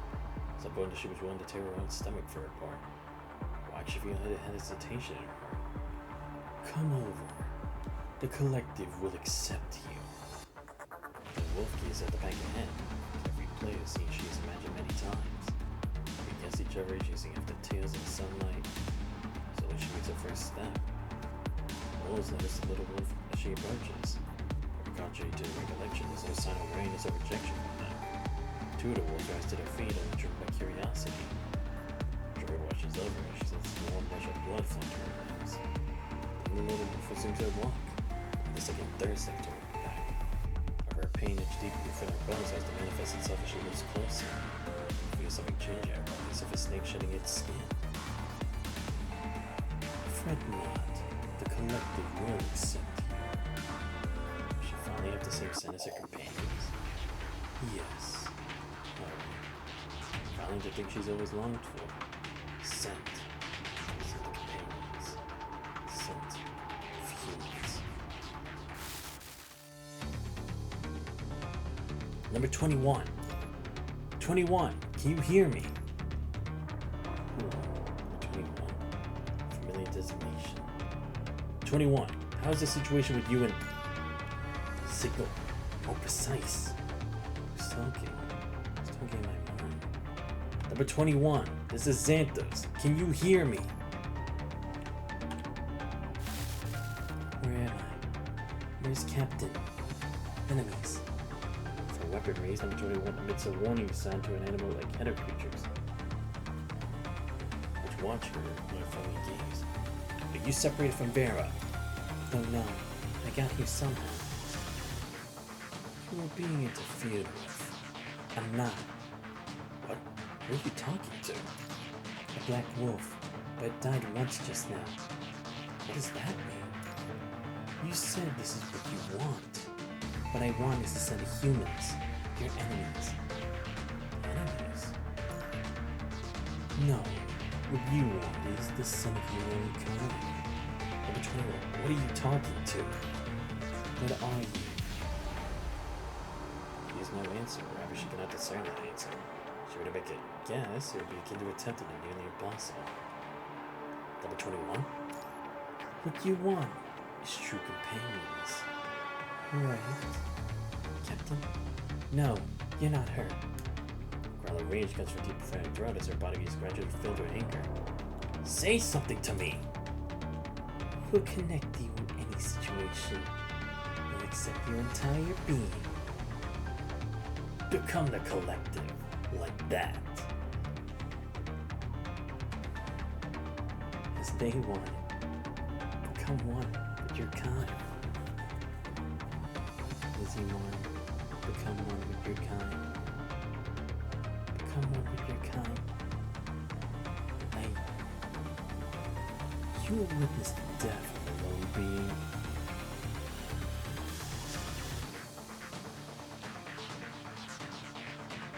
The fragmented illusion shifts and transformed before number 21's eyes, moving from the black hole for the Vera to Noctis and then to number 20.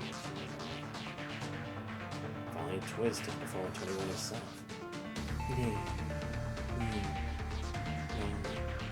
Demise, and Fury. Make your choice. You can come over and bring them. Number 21 remains unresponsive. Fluctuations in her mind mirroring the rhythm of a heartbeat pulsating within her frame. After a brief pause, she musters the strength to call out the name she believes she may depend on. Santos? I'm here. It says that what I want is not the sin of humans, but my own kind. Actually, it's right. Number 21 wants to have the same sin as everyone. By everyone, you mean Captain, Noctis, Xanthos? Those who are afraid of me want me to be discarded. All of you are humans, so if I have the sin of humans, personally, I think it's something very difficult to achieve. Even humans aren't all the same. There's no way to guarantee that someone will always be your kind. Even your teammates won't, except for yourself.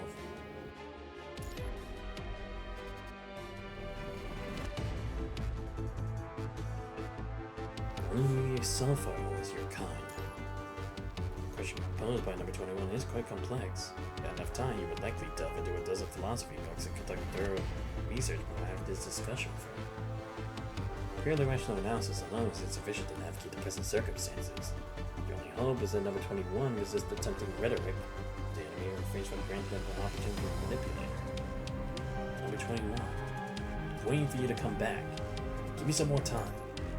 But I'm going back to Captain. If what you say is true, Xanthus, it's fine. I can learn from humans. Reject. Still chose that path. Then walk down that path. The other part of you will see its choice next. The other part of me? What do you mean? The response is received, while your piercing buzzing noise that echoes in the aftermath of the disconnection. Commander, your nose is bleeding. Take this first. It'll make you feel better. As you open your eyes, you find them standing before you, already holding the medicine. Shake your head to collect the water that Liv offers, as you feel the urge to have your senses and nerves stimulated by your bitterness of the medicine. Disconnected again? It's too unstable. I'm lucky enough to even connect with her. Commander Xanthos, you should probably take a break first. No matter what, repeatedly attempting to connect and then getting disconnected can really take a toll on your body.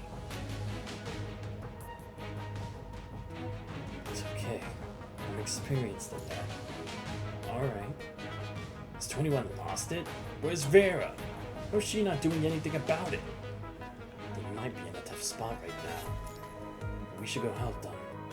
Let's get ready. As the globally forest rapidly expanded, Noctis was helping the people from the conservation area by removing headquarters that accidentally wandered too close. After safely evacuating everyone during the earthquake, but anxiously waiting for further instructions ever since. Upon briefing him with the latest info, rare seriousness settled upon his face. Register's tactical bag proceeds to load handfuls of compressed bombs for the ammo bomb. Let's blow that one lump to pieces and dig those two out, eh? You guys are the right person for the job. Commander, there's an aircraft coming our way. Judging from the insignia, it should be the Purifying Force. The Purifying Force? Is there any tracking mission nearby? No idea. Let's go talk to them first. I think Vera mentioned this earlier. The folks are probably here for an errand delivering the supplies Vera asked from the higher-ups. Commander, should we ask them for the help? They came from the southwest. If they're heading north, they can't avoid that area. Direct contact could be risky, so it might be an option for them to move with us. Moreover, they might be carrying more advanced communication devices, which would provide a safer means to contact Babylonia or Cerberus. You're right.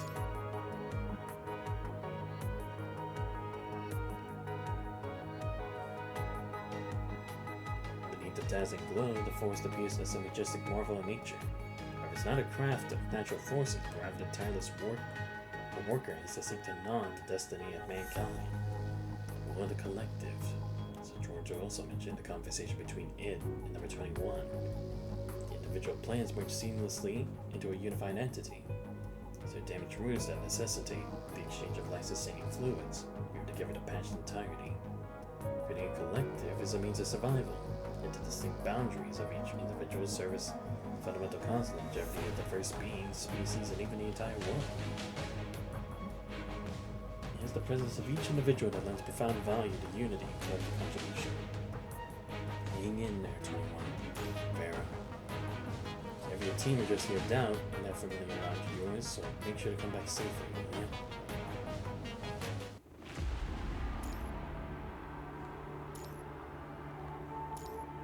Give me this.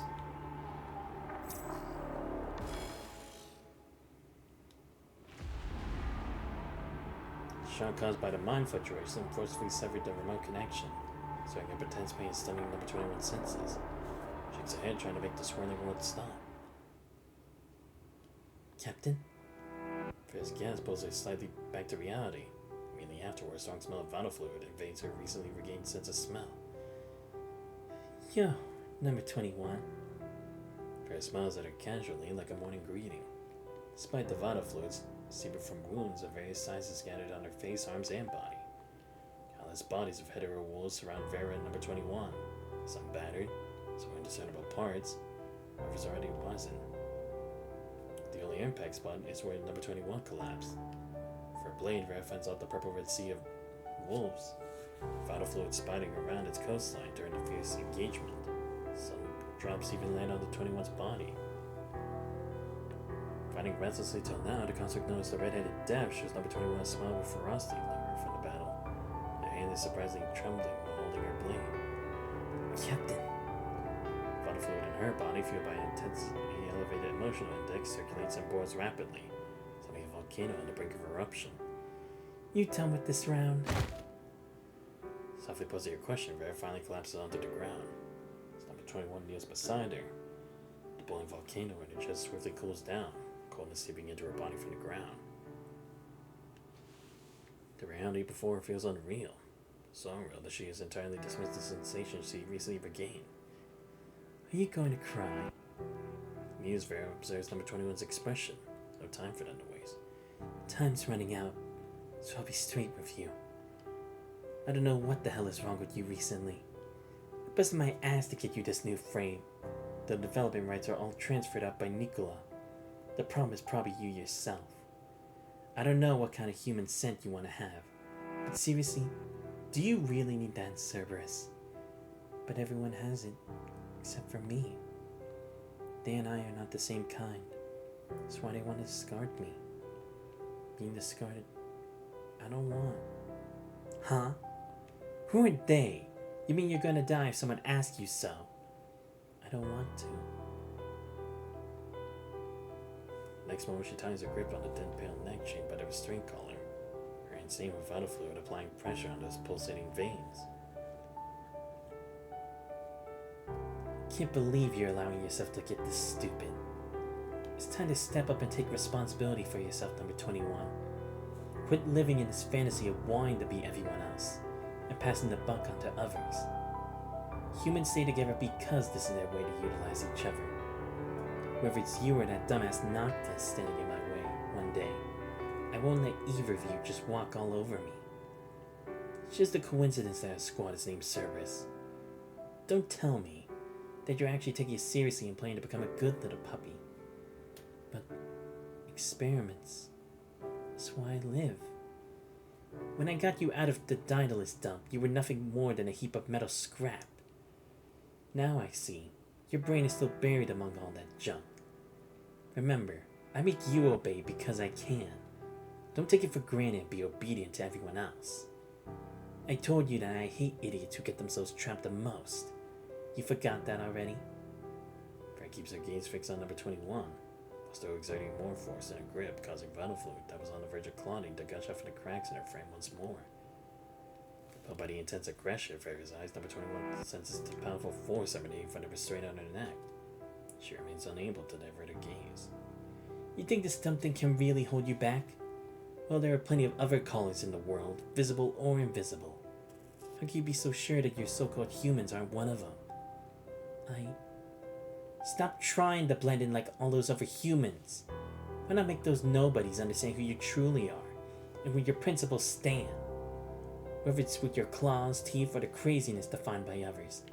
Start making your own damn decisions already instead of living up to others' expectations like some kind of pet. If you're gonna keep acting like a coward, you might as well get your ass back to Kurino. Their members of Cerberus are all defiant lone dogs. We're abiders, not followers. Lone dogs. That's how Rare describes them.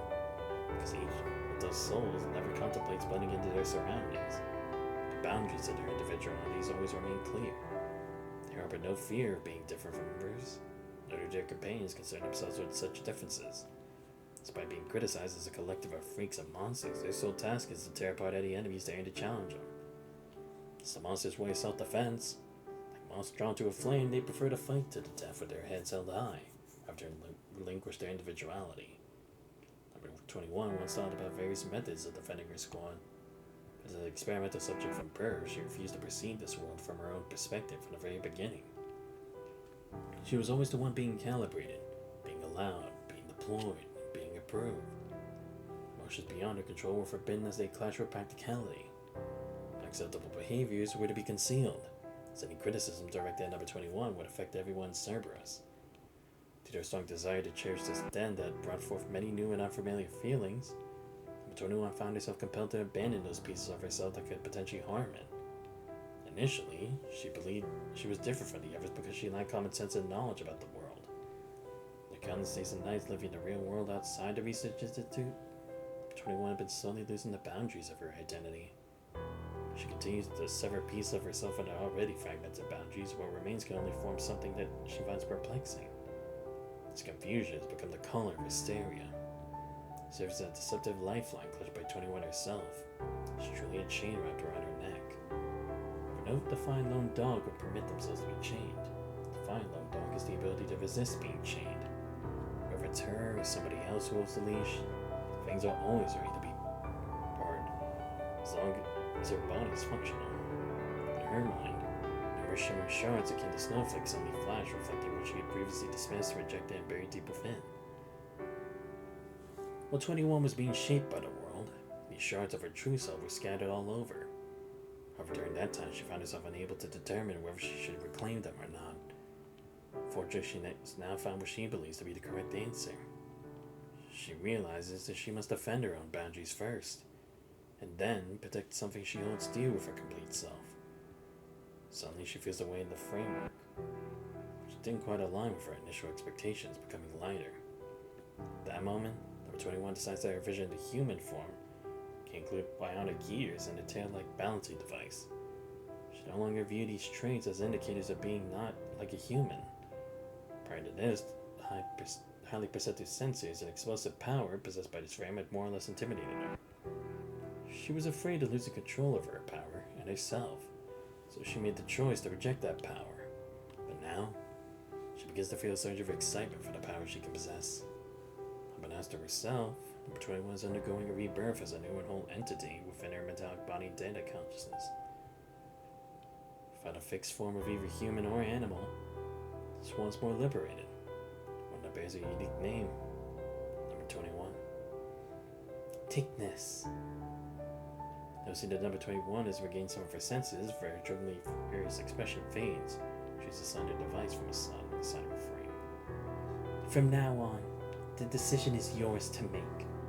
You unlock the restraint, there's a good chance we'll get into trouble once you return.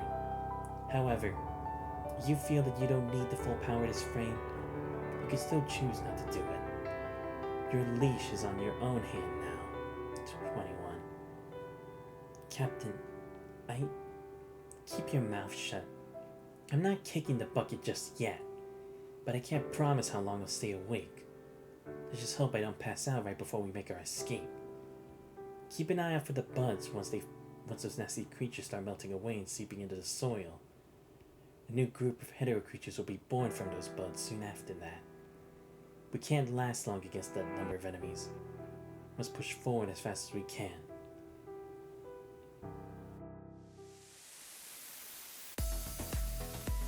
Number 21 carefully puts the restraint key away and helps Vera up. If we go from here, that direction. Number 21 notices an increase in the airflow coming from that direction. The ascent of hetero creatures is significantly diminished compared to when she woke up. Consciously, number 21 increases the computing speed of her frame, allowing her processing capabilities to accelerate. She has this faint sensation that she and Vera are standing on the tongue of some colossal creature. It won't be long before the force reveals its fangs and initiates ferocious might to tear them apart and soothe them for its own growth.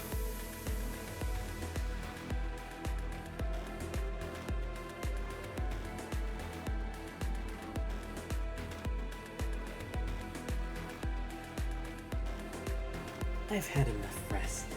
I can walk by myself. Suddenly, number 21 turns her head to the side, hearing a faint buzzing sound in her mind. Come on, give me a break. 21, can you hear me? Santos. He's in my head. Oh, the savior always arrives in time. Vera's alright? Good. I'm surprised that person thought about using the remote connection. I'll give it a pass this time. Captain injured. I need to save Captain. 21, don't play the big hero here. You're relying on the ground this whole time. How's Vera? Captain needs... What medicine do you need? It's it seems to fall beyond the confines of number 21's knowledge. Ask doctors to bring 3 emergency kits from the medical box for simple treatment. Nothing more can be done now. Number 21, tell me the direction to the meeting point first. Got it. Leaving the meeting right now. The connection signal might be unstable during the travel. I'll cut it off for now to reduce your computing power consumption. I'm disconnected. Said the signal will be unstable. The smells changed. They might be coming. Let's move. Captain, you stay at the front. Direction changes, I'll tell you. I'll be in charge of the rear. Look how reliable you are right now. You do your job well and let me have some rest. After all, I did the work of 2 while you were lying on the ground. I understand. Some says their shadows lengthen, only being abruptly fragmented by the branches of surrounding trees.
Have some rest here, Captain.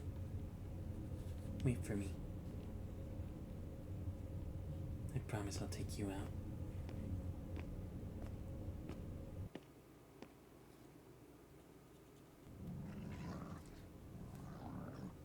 Looks like you found me. think that's a pretty cool.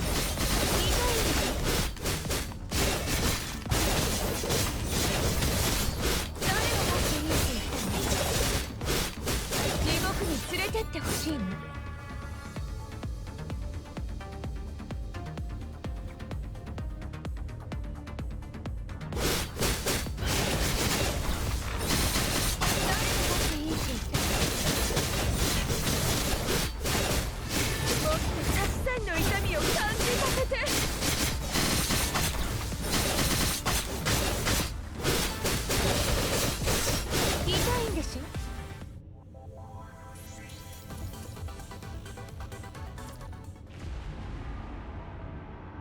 Oh, alright. Looks like that's gonna be the final battle. Alright, let's do this. Cradle's End. We lost them. Okay. To be relentless, exterior hetero creatures, the outlet front of Vera's leg becomes severed. Sheer mobility to attack the limit. Several purple beast mobs leave dangerously close and turn on X swiftly, moving high to the air. Starting, she cleaves the giant tree in its wings, effectively blocking the direct path they intended direct. On the severed trunk, the hetero creatures scrambled frantically with an obstacle that stands between them and their intended prey. The hetero creatures trying to turmoil on the once sturdy wooden barrier, so as the rock begins to exhibit noticeable vibrations. One knows it's all a matter of time before the hetero creatures breach the barrier. More immediate continues, ensuring they can escape the fort before Vea falls unconscious and the exit becomes completely sealed off.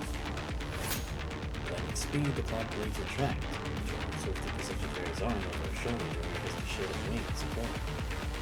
This is speaking unnecessary noise, but opportunities to periodically address it, regardless of what Vea may or may not up. Now, at the end of the path, they encounter a horizontally growing tree, turning on Sister Vera to a narrow gap.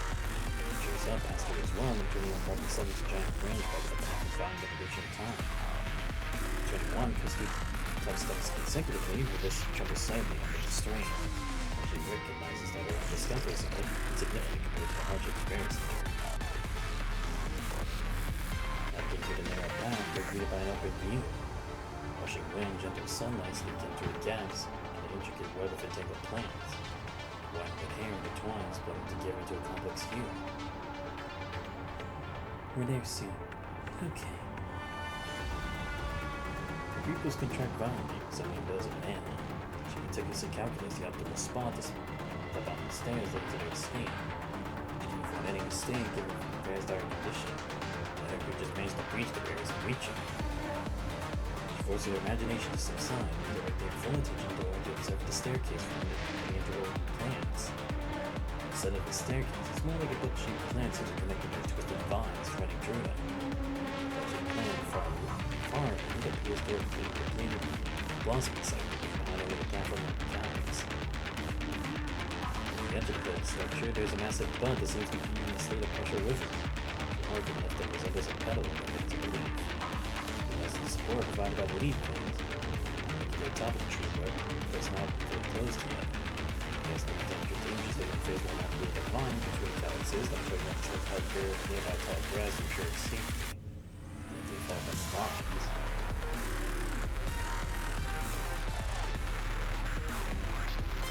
She formulates a rough plan calculates the time. It'll take less than 2 minutes to scout the path ahead.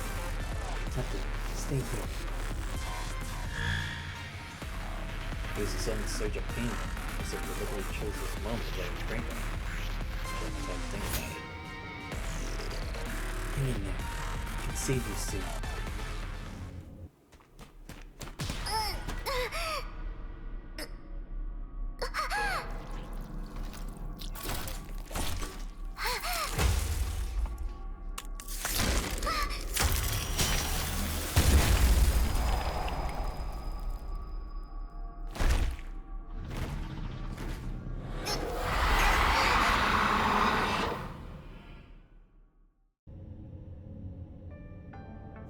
Buddy! Buddy, covered in dark purple growth marks, is mercilessly torn apart from the inside out by some sharp claws. The newly newborn emerges, carelessly shaking off the remnants of its former host, such as long suppressed body. From its elevated position, the towering creation gazes down upon number 21, the compound eyes scrutinizing her every movement. Even though number 21 can no longer detect the familiar scent emanating from the creature, she suddenly persists in calling it by the name. Is it you? Purple. Abdominal part starts to change the color as the creature lowers its body. Through motion, the creature swings its colossal purple claws directly toward number 21's head, seemingly as a response. The pain caused by the attack threatens number 21's balance. She swiftly evades the cold and swim claws. Some of her light gray hair starts to sever in that process. No, buddy. Please. It's me. Number 21's claw blades drop helplessly, hesitating to rip the throat of the looming threat, the same man she eliminated her previous foes. Her body trembles slightly as memories of the past flicker before her eyes. She never imagined losing Buddy. Her mind had become an inseparable part of her being. The constant presence she took for granted, even over that of Vera Noctis. No one thought that a part of themselves would crumble into ashes and rise again as their adversary. She feels deeply sorry for that. I see. The headache. It's because you were calling me, right? I'm sorry, buddy. I was too dumb to recognize your call for help. How could I? She stands alone in the hostile forest, feeling the gaze of everything around her as it leaves, ready to attack and tear at her throat. I'm sorry. Rose goes faint, grudging fading away until it becomes barely audible in a gentle breeze. Purple claws are made poised, primed for the next assault. Their full power capable of swiftly ending the life of any obedient prey. But Captain is still waiting. I can't let Captain be taken as well. Sharp pain shoots through the corner of number 21's mouth, taking a reminder that she's biting down hard on the lower lip as she utters these words. I can't surrender here. Even if it's Buddy. I can't. So, I'm sorry, Buddy. I'll punish myself. But I have to take you down here. Damn. The irony.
Yeah, of course. If there was any limb that was gonna grow, it would be the wings. Oh boy.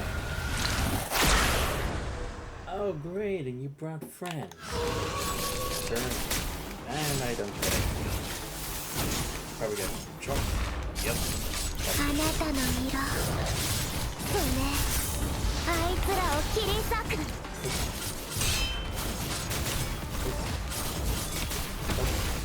あなたはここへ逃げるの What's it doing?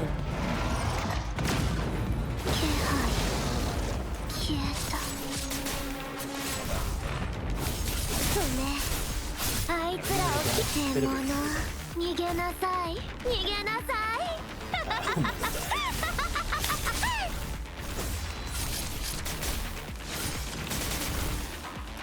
Oh shit.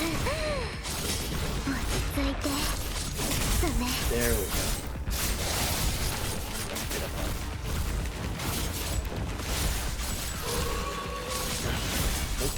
Damn. あなたは獲物逃げなさい逃げなさい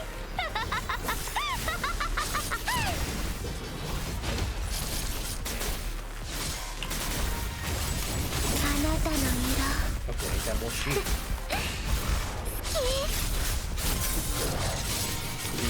Oh my god.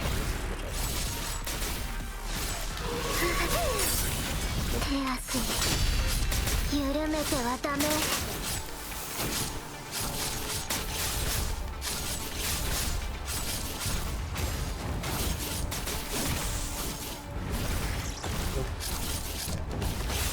獲物逃げなさい逃げなさい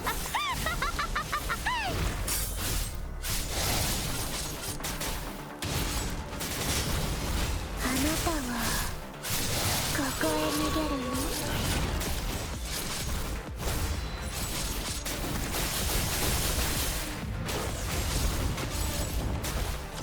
獲物逃げなさい逃げなさい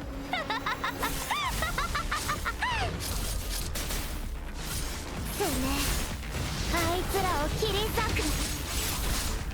あなたはここへ逃げるの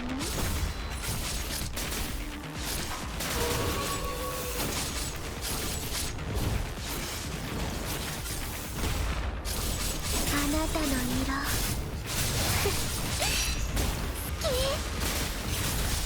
獲物逃げなさい逃げなさい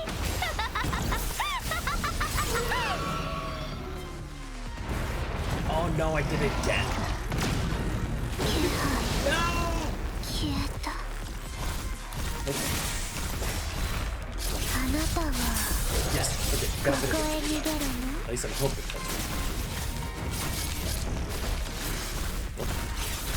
気配 No, I keep the wrong. あなたは Well, I'm not going to restart ここへ逃げるの獲物逃げなさい逃げなさい this.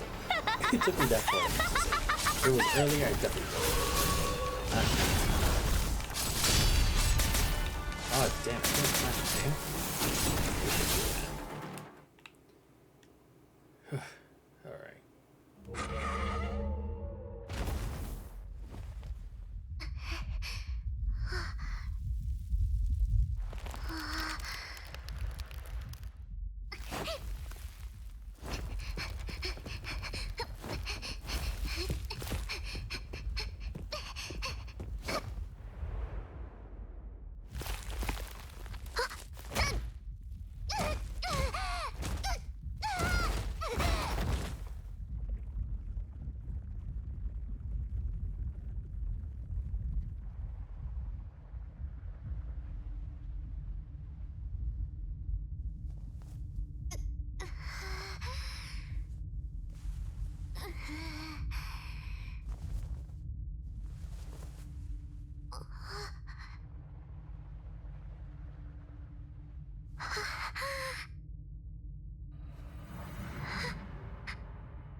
rampaging dark shadow quickly emerges, catching everyone off guard as it forcibly breaks free from the confines of the forest.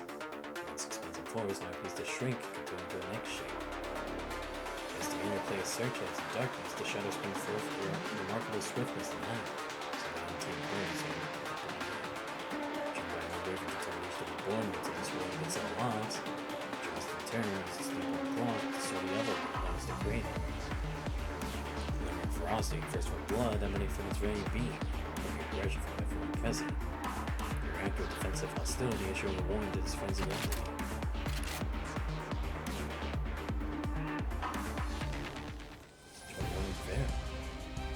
Wait! Drop all your weapons! We live in a handful of nearby constructs to get back by your men, but the rest of the group remains opposed, so firmly. 21's frame heaves as she breathes heavily. She and Vera drenched in viscous purplish red fluid. The frame reflects the dazzling light, making it look more like a beast succumbing to the primal instincts into a bloody frame. Beast gazing at the star of construct with amazing intensity, so meticulously searching for the weak points of its prey. This is bad. It's not distress that 21's exhibited before an alarm bell rings in your mind. You must get there before other people misread the situation. Same idea, Knock is forcefully pushed aside the Cossacks in front of him as he yells at everyone present. Hey! Drop your weapons! Are you all deaf? I am. The man who resembles a white wolf yells out of her chest. He is violently for a moment. First time that you, or maybe even Optus, have heard such a clear and powerful shout from I am. Number 21 from Cerberus. Number 21 locks eyes with the onlookers. Some bewildered, some fearful, some perplexed. The weapons left against her from giving his own, while the proud lone wolf disregards challengers with dismissive glare. Captain's injured. She needs treatment. Puts the hands gripping her and throws in their positions, to persist in yelling out her duty. Swing himself, but this was just forward takes Vera from Jordan's arm. Get a stretcher over! You fucking lost! Hurry up and go save her for fuck's sake! I got this. It's no good. Corruption levels greatly surpass the safety threshold. Quick, move Vera here. Shove it next, shouted by number 21 Vera, pleased with the diminished its size. Moving at a rapid pace, but the water within is being drained away. Hunted by which number 21 Vera managed to create an opening in the rapidly expanding tree where remains a mystery to all. Unless the right has not yet time to open your guard. Leave it to me. Looking swiftly to your concern, Lee responds to her reassuring nod before proceeding to coordinate arrangements with the members of the purifying force. Commandant, the communication signal is coming back. We can now reach Babylonia. There's still a significant delay. Glowing forest in the distance continues to shrink. Covering the signal is likely due to number 21 Affairs' efforts in destroying or eliminating whatever was causing signal disruption. Oh, it was Buddy, wasn't it? Because he was part of Babylonia's systems and he got corrupted. He probably didn't even know he was doing it, but he was jamming the systems. And also his cries for help from to number 21 were probably stronger, that's why. I'll draft a brief report about the situation and send it over. At this point, all that remains is to patiently await the arrival of the reinforcements and focus on mitigating the adverse effects caused by the header creatures. Fortunately, just before you depart the conservation area, a vast group of civilians successfully boarded the transport craft. Upon the expression of the eye of those who had loved ones missing, you can't help but ponder which one is more cruel. Faintest glimmer of hope and the anticipation of the worst possible outcome. You aim to find answers for that. Impossible, because every name deserves their ending to be known. Wait, 21? Remembering your unexpected request, you quickly catch up to 21. You're alright? You came for the conservation area. Someone asked me to deliver you a message. For the operation. Upon hearing your promise to do your utmost to find them answers, the last group of evacuees finally began boarding the craft. Silence gave you a nod to show his gratitude, as concealing a multitude of her emotions. Are you with number 21?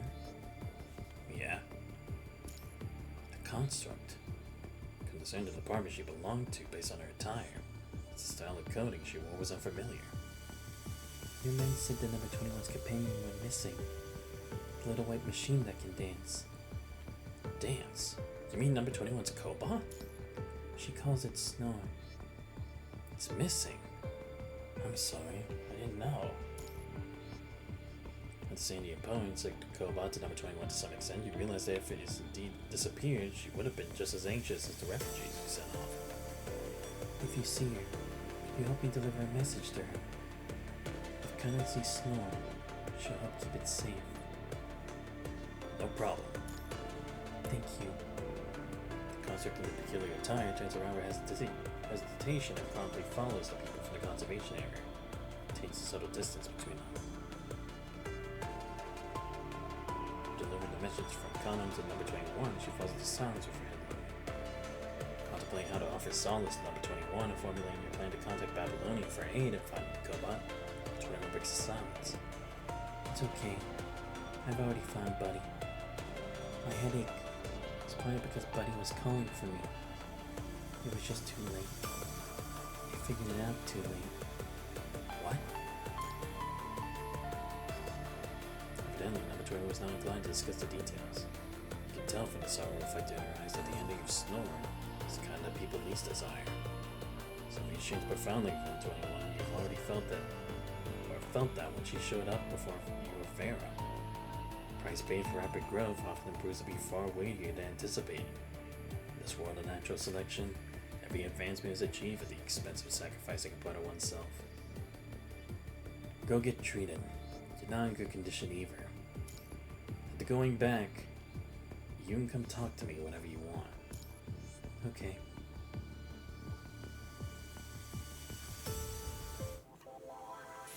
Damn, I was so close to getting that first try, but like I said, it's like, it took me way too long just to get there, so it's like, I'm not gonna bother doing that. The freedom defined by yourself. A few days later, the confidential Babylonia meeting. The task force is still monitoring the situation and investigating the heterozone even now. The projection in the conference room switched between several of the satellite images tainted purplish red. We deployed several sets of Omega weapons since we were contacted. News from the front line this morning suggested that we would need to double the deployment at the very least. Double the deployment? We almost ran out of Omega weapons after the Copperfield Aquarium. Some of our current stock is recycled. The weapons we sent over the past few days have already pushed their supplies and resources way below the safety threshold. To double it? I don't imagine anyone here wants to find themselves empty-handed during an emergency, right? Are we not discussing the emergency now? But I believe the construction department is worried about the confidentiality of this information. And of course, we're hoping to receive an analysis report that proves that the clean zone will not be affected. The data will certainly explain everything. Confidentiality. Are you suggesting not to announce our reports openly and honestly? What are you talking about? Of course not. I'm just worried that this incident will cause panic. Ladies and gentlemen, please stop. We're here to discuss how to handle this disaster and information discovered by our frontline squads. Although dialogues around the construction of the clean zone might be closely related to the heterozone, I believe we can table that discussion until later. I'm sure I don't have to repeat how crucial the constructions and cleanliness of the clean zone are, right? Naturally, the publicity department has also spent a lot of work on it. The Grey River Commandant sitting there also contributed to the publicity work significantly. You understand, President Hassan? Since you mentioned Xanthos, let's hear what the Grey River Commandant has to report. I recommend saving your thoughts and opinions until after the Commandant is done. Perhaps you'll see the situation differently afterward. Being so far away from the center that it takes you much longer to reach the podium, get to enjoy extended gaze from everyone. Not wearing your uniform since you were sworn in. It's really uncomfortable. You Xanthos, the Grey River Commandant. Or I am Xanthos, the Grey River Commandant. The following analysis and theories are made based on the experience of Cerberus, squad involved in the encounter, and the investigation made by Grey Raven on the strange behaviors of the hetero creatures. Dude, seriously, I look so fly. hurrying discussions begin to quiet down as the data model Lee helped made spits it into projection. First of all, Grey Raven found the hetero creatures demonstrating group behavior during our investigation, which has never been seen before. The conference room that just quieted down erupts into discussions again, as Johnny knocks his table, hoping the council will keep listening. We used to classify the aggression of hetero creatures as instinctive behavior in the past. It means they don't come up with a plan of attack. They follow their senses to attack their targets with the simplest, most straightforward strikes. That was the only pattern of behavior they would follow. At the location where the abnormal behaviors appeared, Grey Raven observed that some hetero creatures were performing strategic maneuvers to allow other hetero creatures to attack successfully. For example, when a trench appeared between the hetero creatures and their targets, some of them began to form a bridge. Even when forming a bridge would stop them from accomplishing their goal of attacking. Maybe you were overthinking it. In your example, the hetero creatures walking in front would fall into the trench, obviously. Their bodies piled up and the ones in the back could walk on it, like a bridge. Fundamentally, they were still trying to approach their targets. While the behaviors were similar, the key was whether they gained the consciousness to actively abandon their individual instincts and targets in order to help the group accomplish a goal. What Grey Raven discovered was that some hetero creatures were giving their lives to pave the way for other hetero creatures. It's hard to explain this phenomenon with coincidence when the price was their lives. The councilman frowns when he looks at you. Stuck as wise, he grasped the horror of what you said. During our investigation, Grey Raven discovered an area where many dead bodies of similar hetero creatures were amassed, but we didn't find a source that could deal with that amount of damage. We assumed those hetero creatures took their own lives. What did they become a bridge for? Hold on. Indeed, my theory is that these strange behaviors are somewhat connected to the appearance of the hetero zone. Grey Raven's mission didn't just take place near the hetero zone. What was the point of building a bridge that far away? How did they contribute to the hetero zone by dying? The Cerberus members mentioned that the biofluids of the dead hetero creatures inside the hetero zone quickly seeped into the ground before hatching as if being born again. I remember a myth about a god creating humans with clay. The god created a humanoid shaped with the clay, and the clay came to life. If the clay wasn't shaped to the god's satisfaction, it would get thrown back into the mud before being remade. Is that what's happening now? What about the electromagnetic disruption? The report mentioned that the squads encountered several signal disruptions during battles. The Science Council believes that the source of the disruption is akin to some kind of bioelectromagnetic signals, and it's related to the activities of rapid proliferation at the heterozone. The disruption drastically decreased after Cerberus defeated the core enemies of the heterozone and escaped the parameter, which could prove this theory. Individual hetero creatures still don't have the ability to disrupt signals.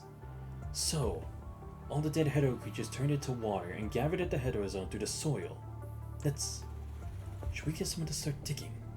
Squads on the front line have been excavating, but nothing unusual was discovered apart from the higher than average punishing virus concentration.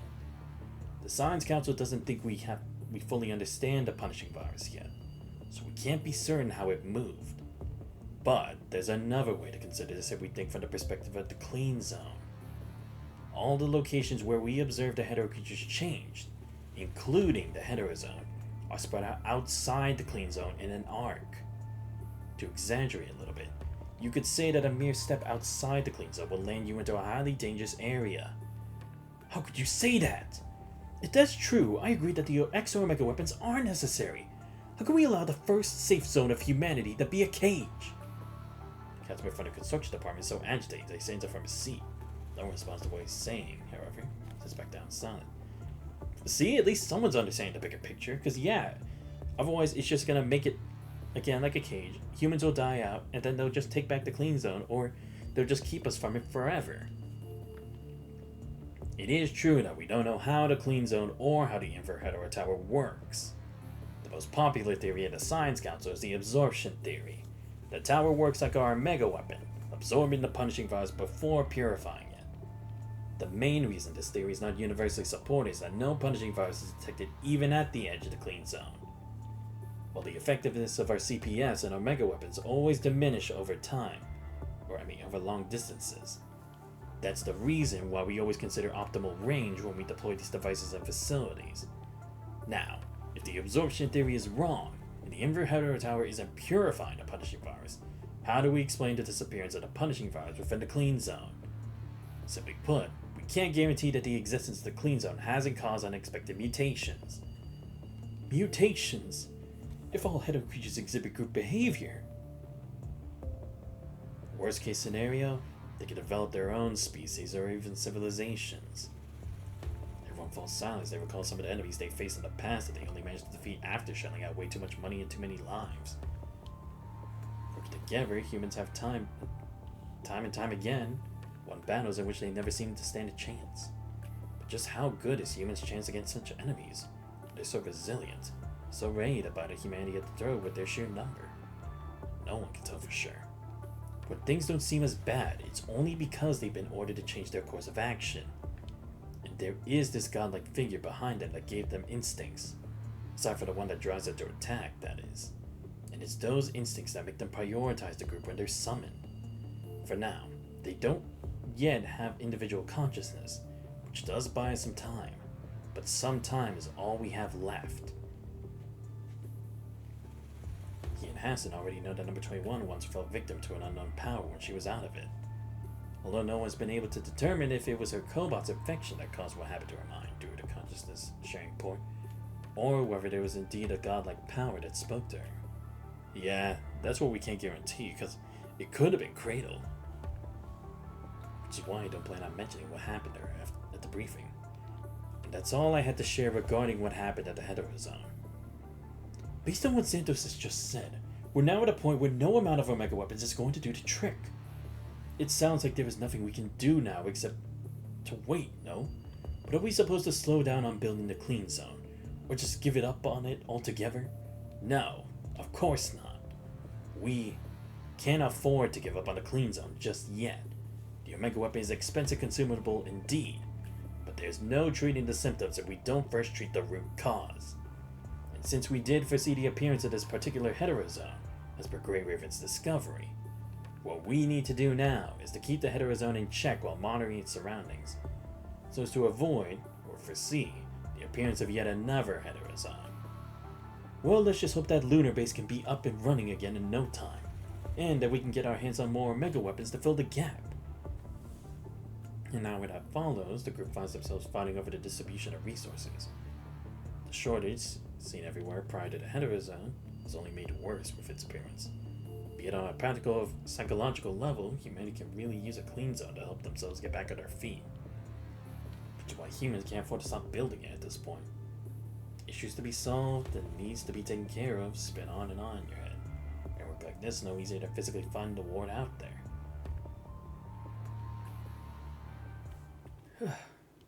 Man, I hate meetings like this. Turn the hallway outside, which you're more familiar with than you are with the meeting hall, before you start doing anything again. You know you want to head straight back to the lounge to get yourself a clean set of outfits. Stepping out of the elevator, you see Sika. In a rush to fully focus on reading what's on her terminal, she takes no notice of you. Hey, gotta watch out there. Right. Of course, Commander Xanthos. Don't sweat it. Just thought you should probably keep your eyes on where you're going, just to be safe. Right, of course. Thank you. Turning off her terminal, Sika now wears her usual smile. Her face from just moments ago nowhere to be seen. For the screen on her terminal went completely black though, saw what was on it. Witness report on a certain construct that had gone missing.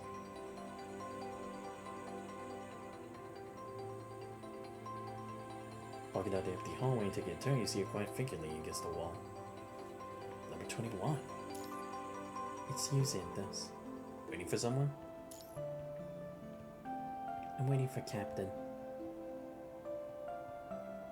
You wanted me to give you some more time. I beg your pardon? In my head before, you want me to give you some more time when we're back. Why do you need more time?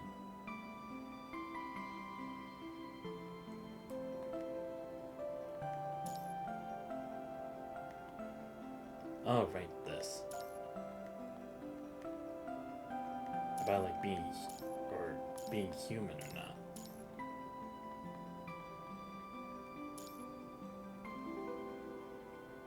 I was hoping that you come back home safe first.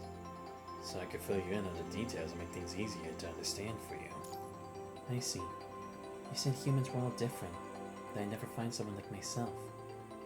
Other than myself, that is. Which is why I don't need to smell like a human anymore. I have my own smell. I should just set myself free, like what Captain said. Freedom? Huh? But what's your freedom like then? When I get to decide what I don't need to do, don't want to do, don't like to do. It's basically the freedom to reject things, then. Well, sounds fitting coming from you. So I guess you found what you were looking for.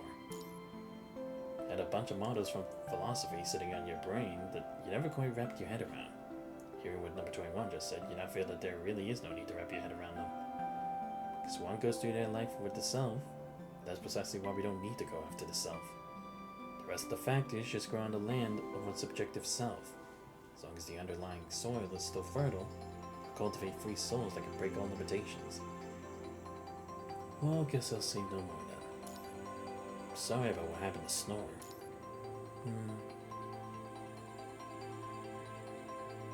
I beat them all. Those guys that tried to take away Buddy. I beat them all before they took Captain from me. But I know I wasn't being responsible toward Buddy. Which is why I'm letting Buddy sleep right here as a punishment to myself. Forever and ever. I'm not letting anyone else take away my Haruka ever again. Haruka? Ganon taught me that. She's our friend. About to ask number 21 to elaborate when you hear a loud clank from inside. Wait, what the hell? Oops, apologies. As he picks up the terminal lying flat on the table and gives it a few nonchalant brushes. A little slip of the hand right there, but boy, that was loud, wasn't it? We're moving on to the section if we're all feeling okay with this part then. Would you ever conduct the inquiry yourself, Ishmael? See, Vera? We only came down here because we've been put on the task. As far as the inquiry goes, both parties are actually equally vulnerable to stress. So I'm hoping that takes some of the hostility out of the air here. Right, and I can prove that Ishmael seldom agrees to this kind of request. Ishmael's gaze, accompanied by her usual composed smile, as she herself claimed, indeed doesn't show any interrogating attention from higher up. Our Vera can shake the lingering sensation that she's being meticulously inspected. Stress? I'm afraid I can't really relate. But if this is causing you stress, just spit it out and get it done quickly. To put it simply, based on the information we gathered so far, it's evident that as the captain of Cerberus, you allowed a supervised construct to access a restricted device without proper authorization, which is deemed a serious dereliction of duty. That's how it's written in the report. Information we've gathered. It begins to ponder contemplating who might be the mastermind behind the scenes orchestrating the current turmoil. So it's still because of the uniqueness of number 21. If someone wants to take over the control of 21, she would undoubtedly stand as the stumbling block that can cause quite some trouble. So after 21 submits her frame combat duty, they'll remove her from service with any excuse they can find. Is the military aware of this? For that person, Vera needs to remain in her role as the captain of Cerberus to help him deal with those off-the-record matters. Or this is a trap set for those who want to reach Vera.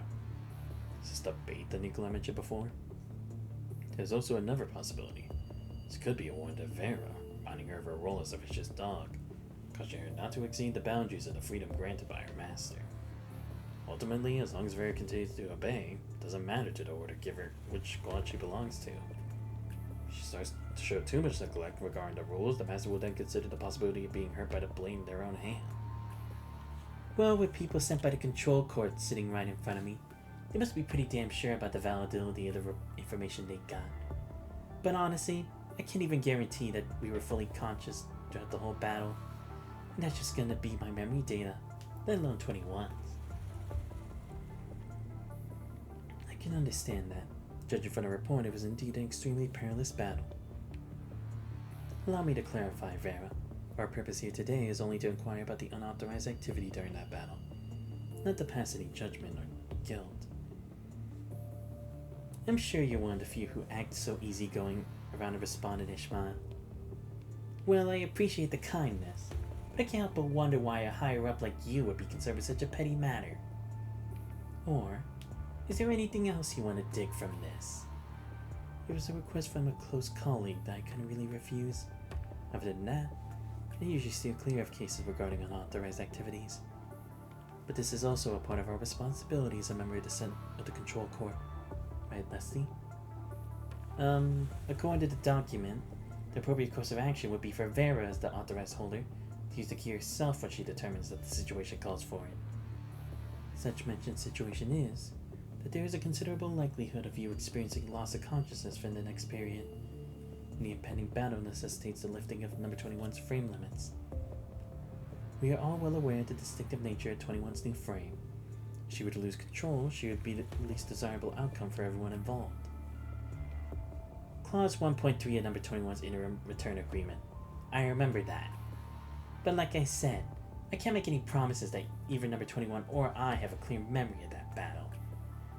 The respondent continues to assert the presumption of innocence. Is this what she means, Ishmael? I think we now have a general grasp of the ground you were holding, Vera. However, as Leslie mentioned earlier, the Control Corps does possess certain information. Based on your demeanor, it is likely that we will initiate a comprehensive investigation to verify the ambiguous evidence. I hope we can expediently uncover the truth, one that is acceptable to all parties involved. As you wish. I've got a question for you if you don't mind. Let's say the higher-up suspicions about the activity turn out to be true. What kind of punishment are we looking at here? If the responsibility lies with 21, she'll likely be suspended from the squad pending further investigation. However, if it falls on you, it will be necessary to relieve you of your captain position. So well disciplined, don't you agree?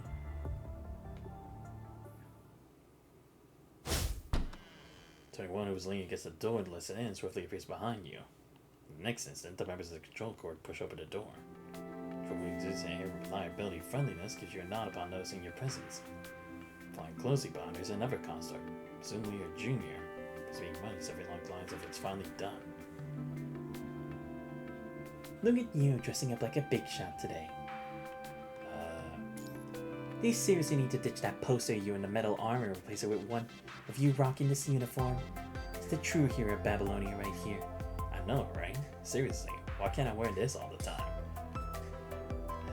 Please spare me.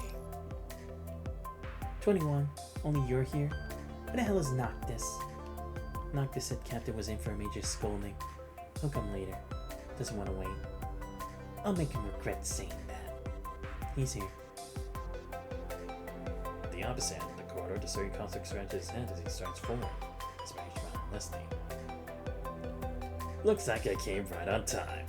Yo, Grey Raven, brings you here today. On your way to grab a drink too? Why don't you join us then? Gotta let more people witness the magnificent side of the legendary Grey Raven Commander looking all heroic and badass. I don't think I'll pass. Santos, you really not going? Noctis is paying. Wait, what? I thought it was on you, 21. Whoever's a blockhead pays. Then it's Noctis. The hell? Fuck, I'm not going. Are you disobeying me again? 21, beat his ass. Glad to see service though the same old team. This is your punishment for disobeying your captain. If everyone ever asks, make sure you own up to your mistake and let them know you got a serious smackdown as a consequence. Who'd ask that kind of silly question? Get off from me, 21. Blockhead Noctis. I warned you, I'm gonna take this seriously. Not unless you buy me that electrolyte. Mango flavoring, 20 glasses. Cut it out. Fine, I'll give you that. But just so you know, I'm gonna be watching you drink them all today. Or I'll teach you a good lesson. The three of them continue walking away, and the boisterous corridor gradually returns to its usual state of tranquility. Seeing the genius smile adoring number 21's face, suddenly recalled the smile she used to wear, what she made from intimidating others. From imitating them. Is she aware that she can show a genius smile? Or probably genuine is probably what they meant to say. Not taking to imitation or analysis, a smile that truly belongs to 21.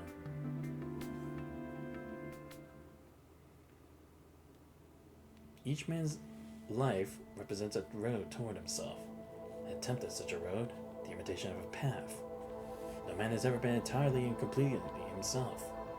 Yet each one strives to become that, one in an awkward, the other in a more intelligent way, each as best he can. Each man carries the vestiges of his birth, the slime and eggshells of his removal past, for him to the end of his days. Some never become human, remaining frog, lizard, ant. Some are human about the waste, fish below. Each represents a gamble on the part of nature and creation of the human. We all share the same origin, our lovers. All of us come in the same door. Each of us experiments of the depths to head toward his own destiny.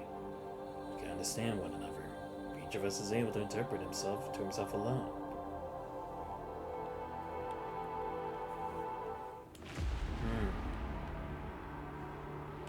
Alright.